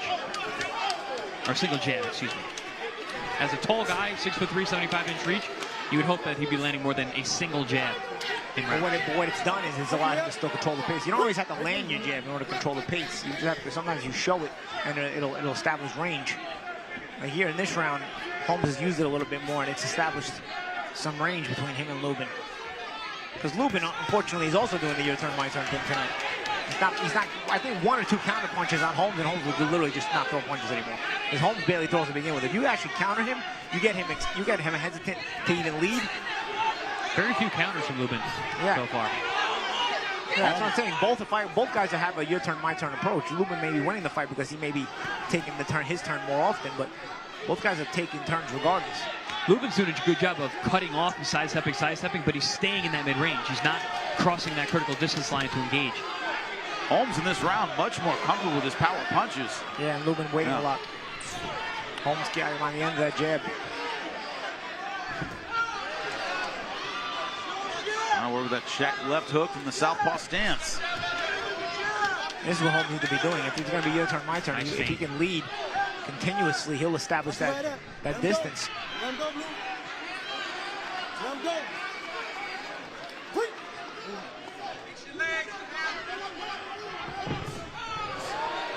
Big overhand left attempt there. Holmes got under it, but you don't normally see a 6'3" guy undershots. That's because he's ducking like that every time, so I think he's getting used to getting low. See, Lubin makes that adjustment to rip those uppercuts. Very dangerous for a tall guy to give up his height, put his head over his front foot. Way less activity from Erickson Lubin in this 5th round. He's really let Ardrell Holmes back into the fight. Yeah, I mean, he had a great round last round by just letting his hands go. This round, he went back to what was not really working before. But I'll tell you what, Holmes also started the round trying to establish the jab more. He was leading first with his lead hand a lot more early in this round. Good body work here from Holmes, and a good shot upstairs. Fight is breaking out at the end of round number 5. A little bit of John Ruiz to Holmes, where he lands and holds.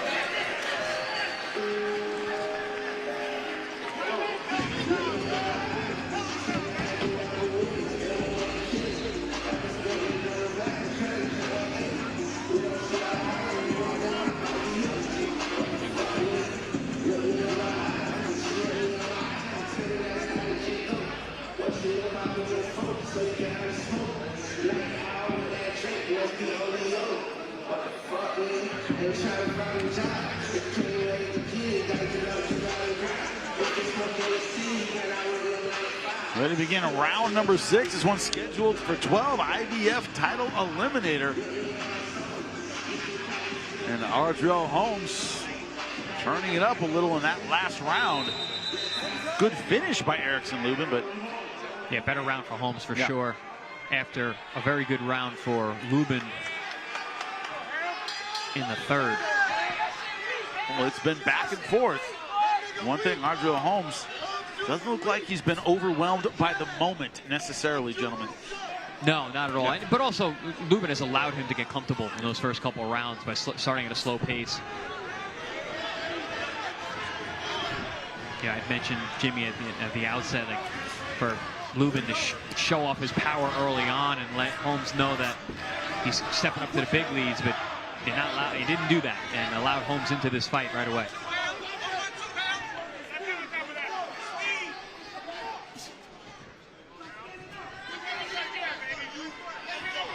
With the total punches landed, Lubin so far a comfortable lead over Adriel Holmes. You talk about that inactivity. Holmes had an advantage in the last round, however. Ooh, nice jab there from Lubin. Pops the head up of Holmes as he slides across the ropes.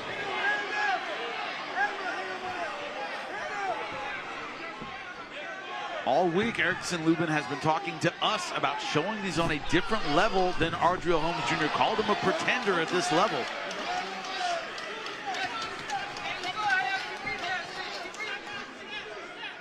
But as you said, Chris, he hasn't done enough to kind of take Holmes mentally out of the fight. Well, Holmes is comfortable enough to be sitting on the ropes for long stretches of time. He's throwing some body shots. He's looking to counter now with that left hand. There, like that.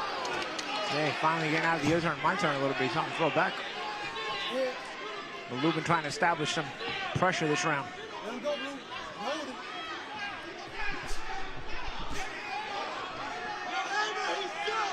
Let him go. Watch your way out of there. Watch your way out of there. More smothering here on the inside.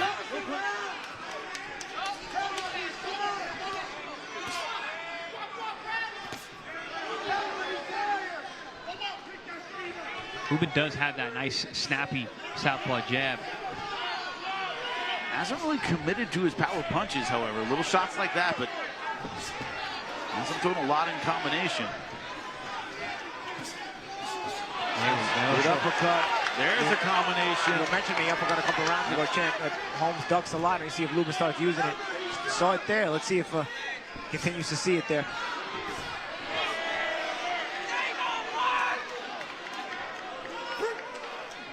Holmes has never put anything sustained together, though, because anytime he does put something together, his next move is to hold instead of to follow it up. See, there it is right there. Again, he looks to smother. So he looks to steal moments. He doesn't look to take control of the fight, though. As you said, Paulie, not putting his stamp on the fight in any way. Yeah.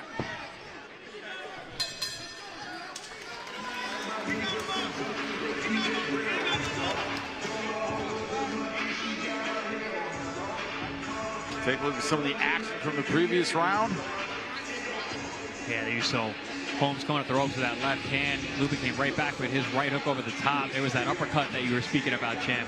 Making that adjustment because Holmes is getting hit in front of those, getting over those that front foot. Halfway through this 12-round fight. And Paulie, would you expect from Adriel Holmes in his corner a little bit more urgency, a little more sense of, hey, you know, you're kind of letting this fight slip away round by round? I would, but I guess they see that Lubin also isn't really walking up, so they think maybe they can steal these rounds the way they've been stealing the rounds a lot of the ways they've done it in their career thus far. But again, I just feel like when you're at world-class level, you got to know how to take the bull by the horns. You're not going anywhere if you can fight like this at world-class level. And also, Paulie, there are times when you've been the name, and there are times when you haven't been the name. And you got to know which side you're on. Erickson Lubin certainly the name. The idea that Adriel Holmes has minimal output and wins rounds. But guys, Adriel Holmes is used to fighting at home. He is not home now. He's been fighting in Flint, Michigan. He's been fighting in the area over there. Now we're in the backyard of Erickson Lubin.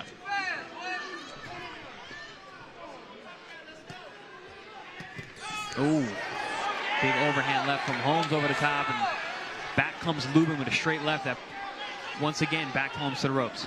I think Lubin should start shooting those left hands to the chest and to the stomach because, you know, Holmes already sort of looks to be slipping the head shots and without even looking to counter. So he's got his mind fully on being defensive once he's backed up to the ropes. So I think if Lubin starts shooting those left hands to the chest, it at least will push the momentum back of Holmes, and you can follow it up with a combination after that. Yeah, it's very rare to see a tall guy who dips down, dips forward. Because he's looking to smother. So you can't smother up high, you might get hit with something. And we haven't seen Lubin shoot that shot to the body that much, you know? Like, so I think if he starts shooting it to the body, it may discourage Holmes from sort of wanting to dip, because he may dip into it. Yeah, like that punch across the chest shot. You go right through the collarbone. Yeah, and you can come back with your own right hook, because, you know, we said Lubin has a pretty good right hook for a southpaw. Lubin with the power disparity, you know, he's the more powerful puncher for sure. He hasn't really made that a huge factor in the fight. We haven't seen that very much so far. And when he has put punches together, he's effective, and right. it shuts Holmes down. But it's too far and few between for me. So again, he tries to counter left. He touches a little bit, but then he looks to smother instead of following up. Does Holmes? Oh, good left hand again, there. Left hand, where'd he go? Yeah. You see, you want to step out, that's fine, but you step out 40 feet away, that's not going to do you anything, you know? Again, you gotta be willing to control the fight. At this level, you gotta know how to take control of the fight. You gotta take those chances.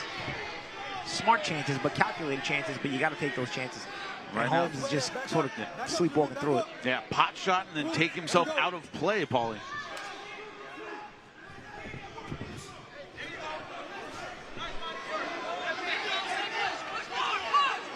Lubin hasn't done a lot to physically take control of the fight either, but he knows how to at least mentally make it look like he's controlling the fight by stepping up constantly, and that's his experience working. Because he could probably be doing a lot more physically as well, and he's not. Oh, absolutely. But listen, if we go by what we've seen so far tonight, the fighter going forward is the one who's going to get the round. So yeah. Lubin understanding that, and he's the guy going forward.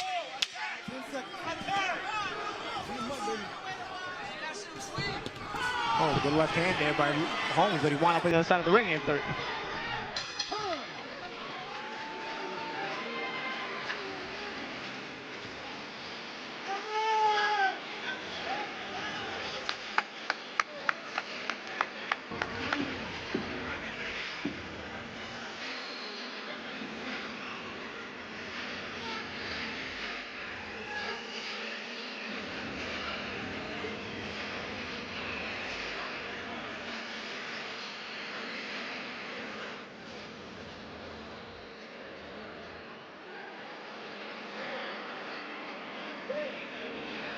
And ready, as you can see, for round number 8, scheduled for 12. And you called it, Paul. The left hand, and then basically running out of the state. Yeah. We're in North Florida.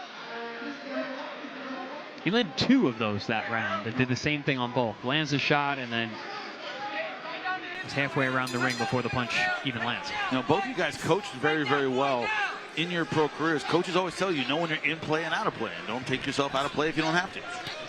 Yep, the position game is so important.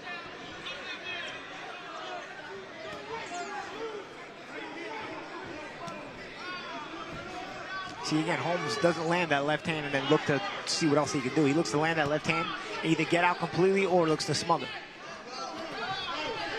Body shots there, both hands down low. But he's already on his way out as he's throwing them, so you're not getting anything on them. And power punch lead for Erickson Lubin. Holmes actually landed more power punches, a grand total of 4 in the last round, but only 2 from Erickson Lubin.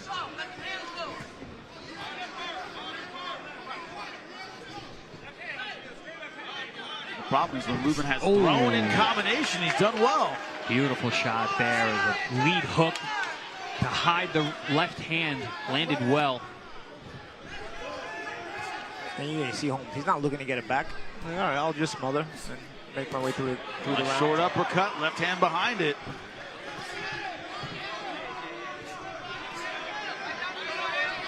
That's one thing. Another asset that Lubin has in this fight is that he's more explosive. And he can use that explosiveness when Holmes stops and stands still. Now throwing in combination is Erickson Lubin. Audrell Holmes just bowling forward. But not looking to throw punches. He's just looking to smother, take away space. Smother steps in. He hasn't thrown a single punch in these smother attempts. And this is what I was expecting from Lubin.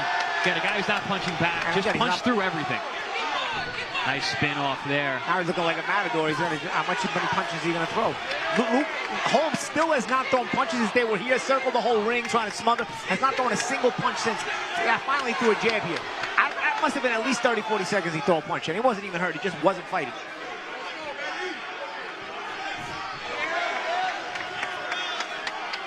Lubin finding home for a variety of punches here. It's almost as if Ardrell Holmes thought he could get through this fight without getting hit.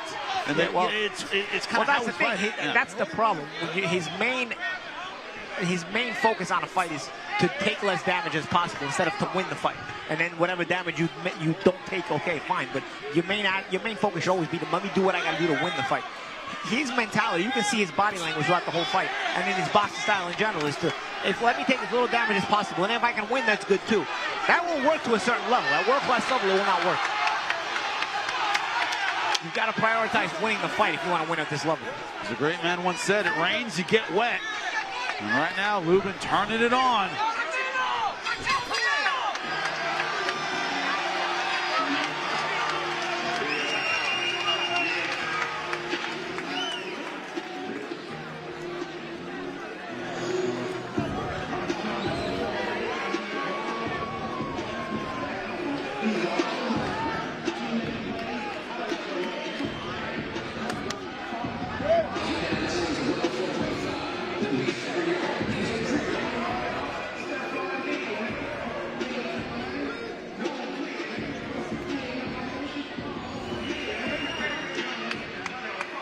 Back in what was a great round for Erickson Lubin. It's like he suddenly realized Holmes wasn't going to punch back, so maybe I can do something here. Listen, the corner of Lubin let him have it as he got back. He's like, why haven't you been doing that all fight? Can you give me another round like that? Look, in his face still. Because honestly, it looks easy when Lubin does it. He's just being active, just letting his hands go. And like you said, champ, Holmes doesn't punch with you. And before the start of the round, Erickson Lubin almost let me at him. Couldn't wait to get around the referee to start the round. And out comes the smock. I mean, it's just for sweat. There's no blood in this fight. No blood in this one, but Paulie doesn't like that cleaning bill.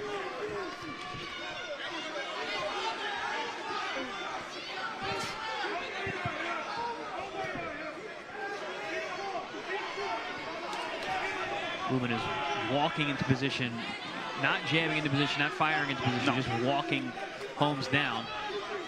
Holmes throwing a stay off me jab, not a controlling jab. Lubin talking to him.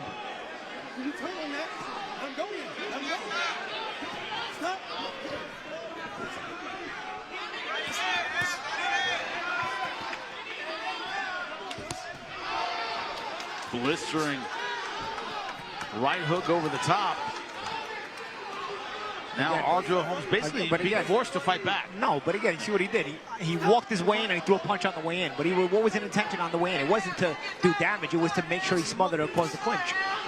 His number one priority is not to actually do anything to control the fight. You see, there he goes again. He disguises the clinch sometimes while throwing a half-ass punch on the way in. There's a little right hook to the body. And that's what you want to see more of. But he does that too few and far between. Lubin at his best, at the height of his quote-unquote powers, he was an offensive machine. And we're seeing glimpses of that when he does let his hands go. They're good combinations, they're fast, they're explosive, they're hard. You were talking about it, Chris, and now he has Holmes Jr. in the corner. Holmes has given such little resistance, it's crazy. Oh, big right hooks to the body and to the head from the hammer. Oh, nice uppercut. There's that uppercut. Holmes looks very uncomfortable here. Oh, big left hand there from Holmes. Actually stood his ground, but still got no respect from Lubin. Does he have the power to back Lubin off? That's the question. Only 6 knockouts and 17 wins. He may be built like Tommy Hearns, but doesn't have a quarter of the power. I don't even believe in himself either. Really the way he throws his punches.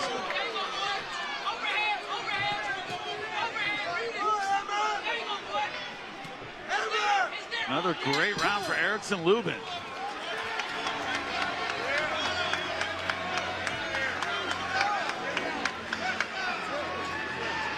It's like he suddenly realized what we've seen all fight, that, hey, if I just turn it on, this guy will only throw, as you said, Chris, get off me punches, not real stiff jabs and power shots. I don't know how much is him realizing or him actually listening to his corner. His corner's telling him, like, listen, man, just do it. Just go out there and let your hands go.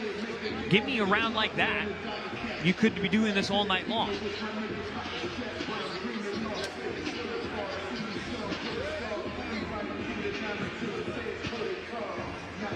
3 rounds to go in this 12-round fight.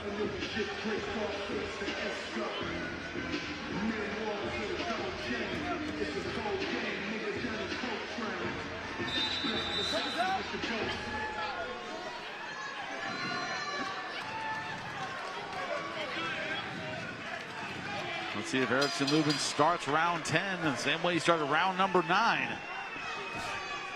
Physical pressure and combinations. Getting late into the fight now. We're in the championship rounds.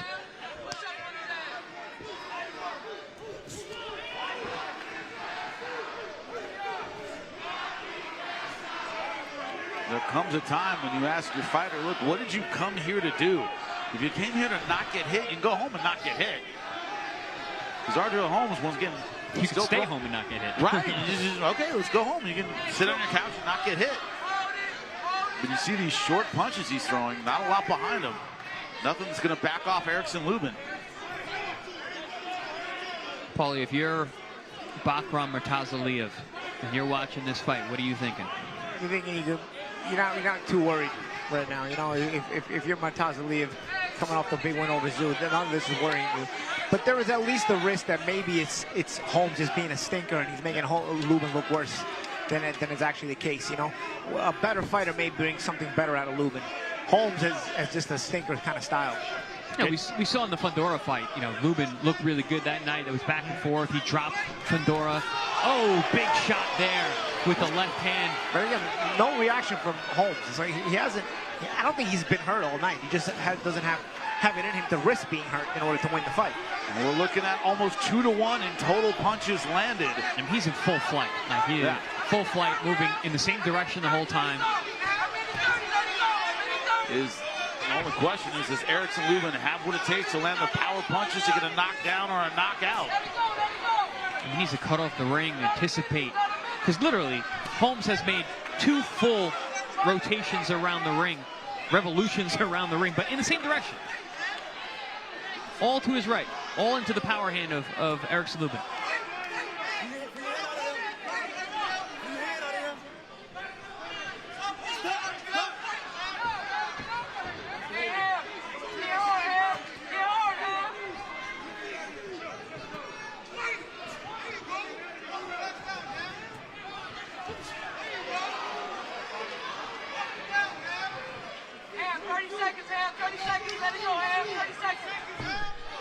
Nice jab pull there from Hammer.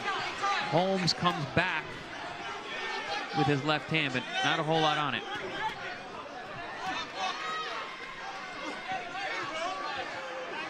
A little bit of a clash of heads there. Erickson Lubin blinking with his right eye. Nice hook over the top. Holmes tried to walk Erickson down after the headbutt, and Erickson's like, get out of here. It's like, swatted him like a fly with that Whack him with a right hook.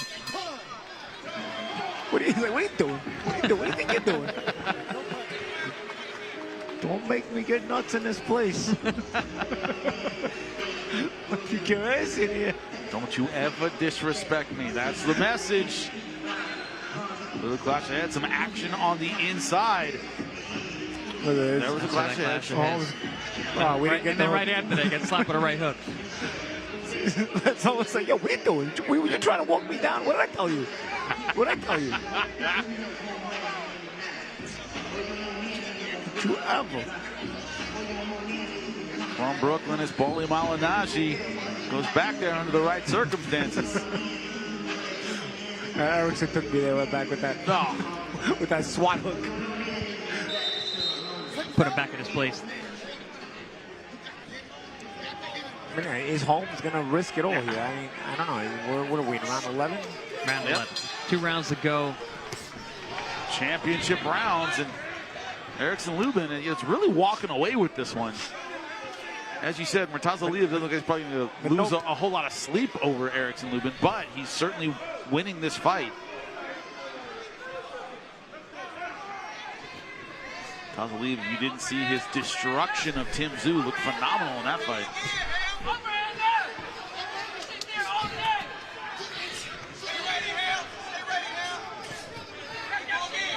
In between rounds, his corner exhorting him to fight. Beautiful left hand there, set up by the jab from Lubin. Ardrell Holmes has to turn it on in order to get this fight back. Good overhand left. And it's all coming off the jab. I'd still like to see the left hand to the body, though, guys. I'd still like to see Lubin get to the body. Shoot that cross right downstairs. Now, big shot. Nice disguise. That's a good one. That hurt Holmes. That one finally hurt. For the first time, he's been hurt by a single shot. No, because Lubin got deceptive. He used his jab to land the left hook. He used the right hook to land the left hook. Yep. Holmes looking close. Holmes not punching. Holmes not punching. You can try to stop this fight. First knockdown of the fight in round number 11. Holmes is wobbly. Can he get back to his feet? And he does. Yeah, he looks weak. He looks weak in the legs. Not good body posture. There's still a lot of time left.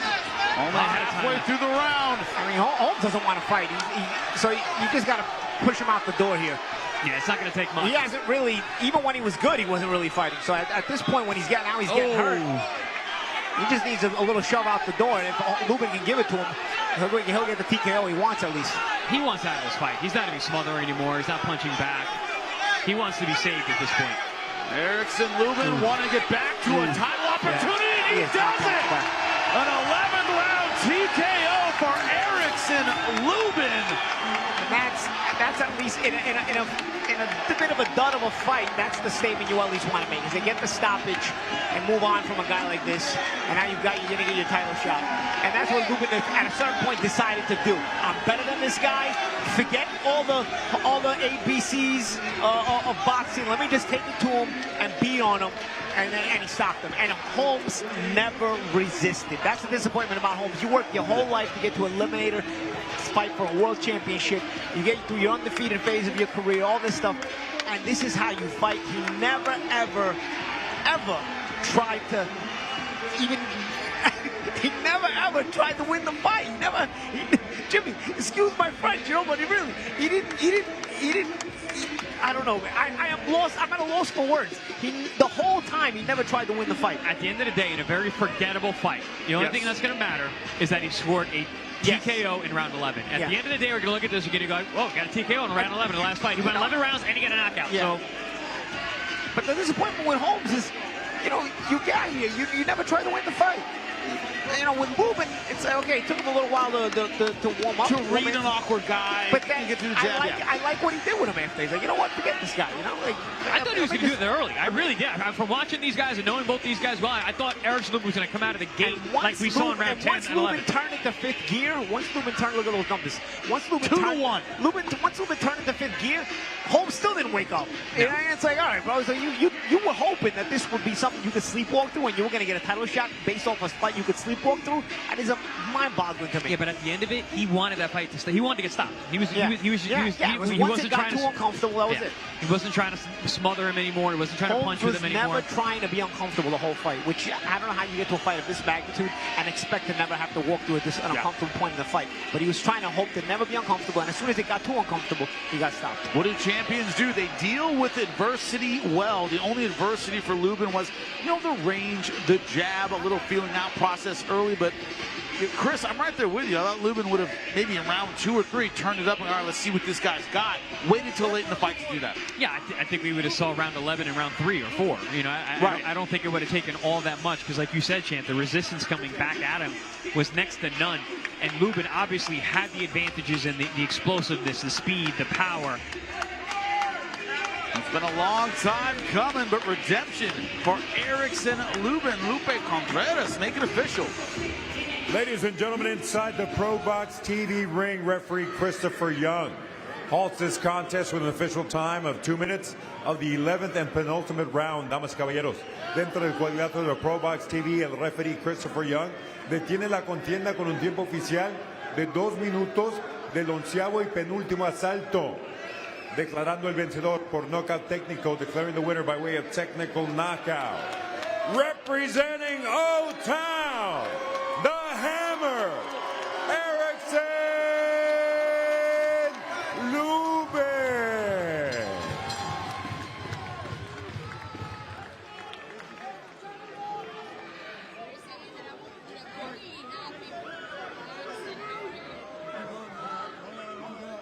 I'm excited to be back.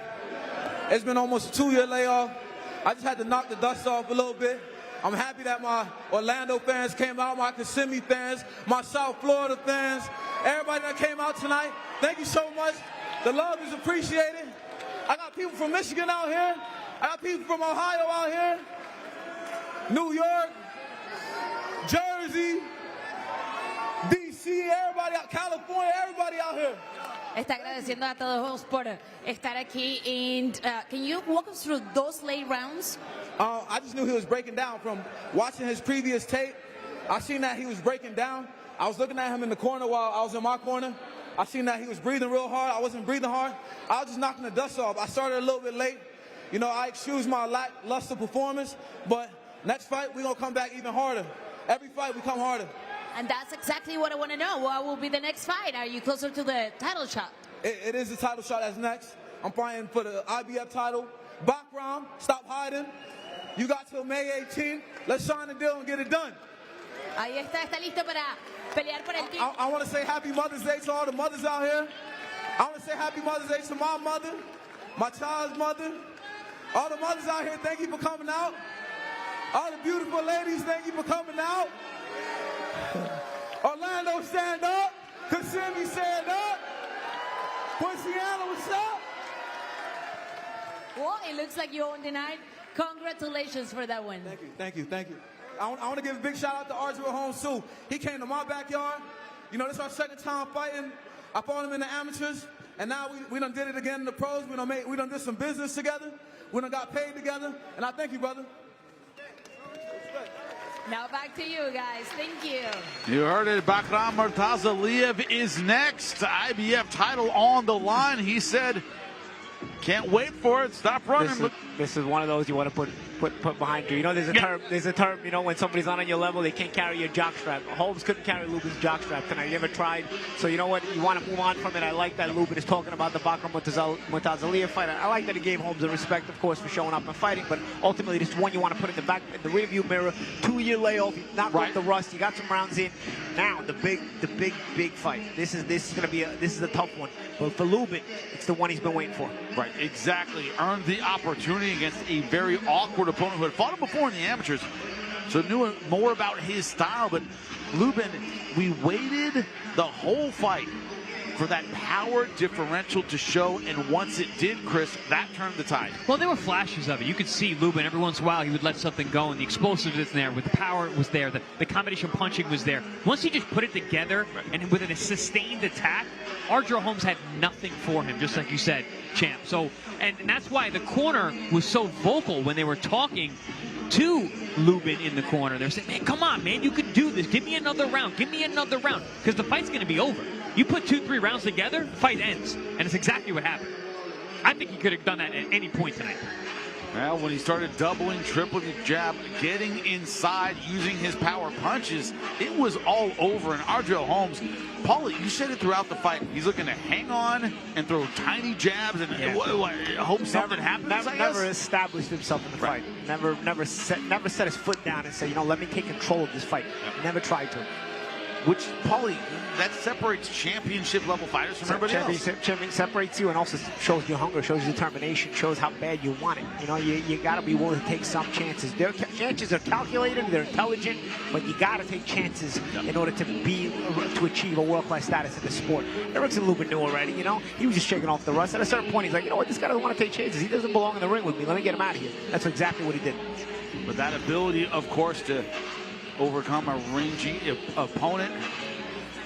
who had a good jab but had nothing else for Erickson Lubin throughout this fight. Next time, of course, June 7th, Saturday, Justin Paldo taking on Juan Carlos Burgos in the lightweight division. Looking forward to that one. Also, May 24th, we'll be going Angelo Leo's title defense in Tokyo. Getting up early, plenty of caffeine. It'll be breakfast with ProBox TV May 24th. Breakfast and ProBox. Breakfast and ProBox. That's right. It's going to be outstanding. We had an outstanding night tonight. So much talent on display. Darrell Blas-Valsaint looking absolutely fantastic. And Nicolas Flaz, called the flow master for a reason once he flows. Man, so hard to beat. TKO win for him as well in our co-main event. And Erickson Lubin. It took him a little while to warm up, but once he got there, power punches on display in round number 11. Ardrell Holmes Jr., no answer for the offense of a man who came into his pro career with so much hype, looking to get back to the top, an IBF title eliminator. Holmes had a jab and a little bit of movement, but nothing else for the power punching of Erickson Lubin. For the champs, Chris Algieri, Paulie Malignaggi, I'm Jimmy Smith. For everybody behind the scenes, thank you so much for watching. We'll see you next time on ProBox TV.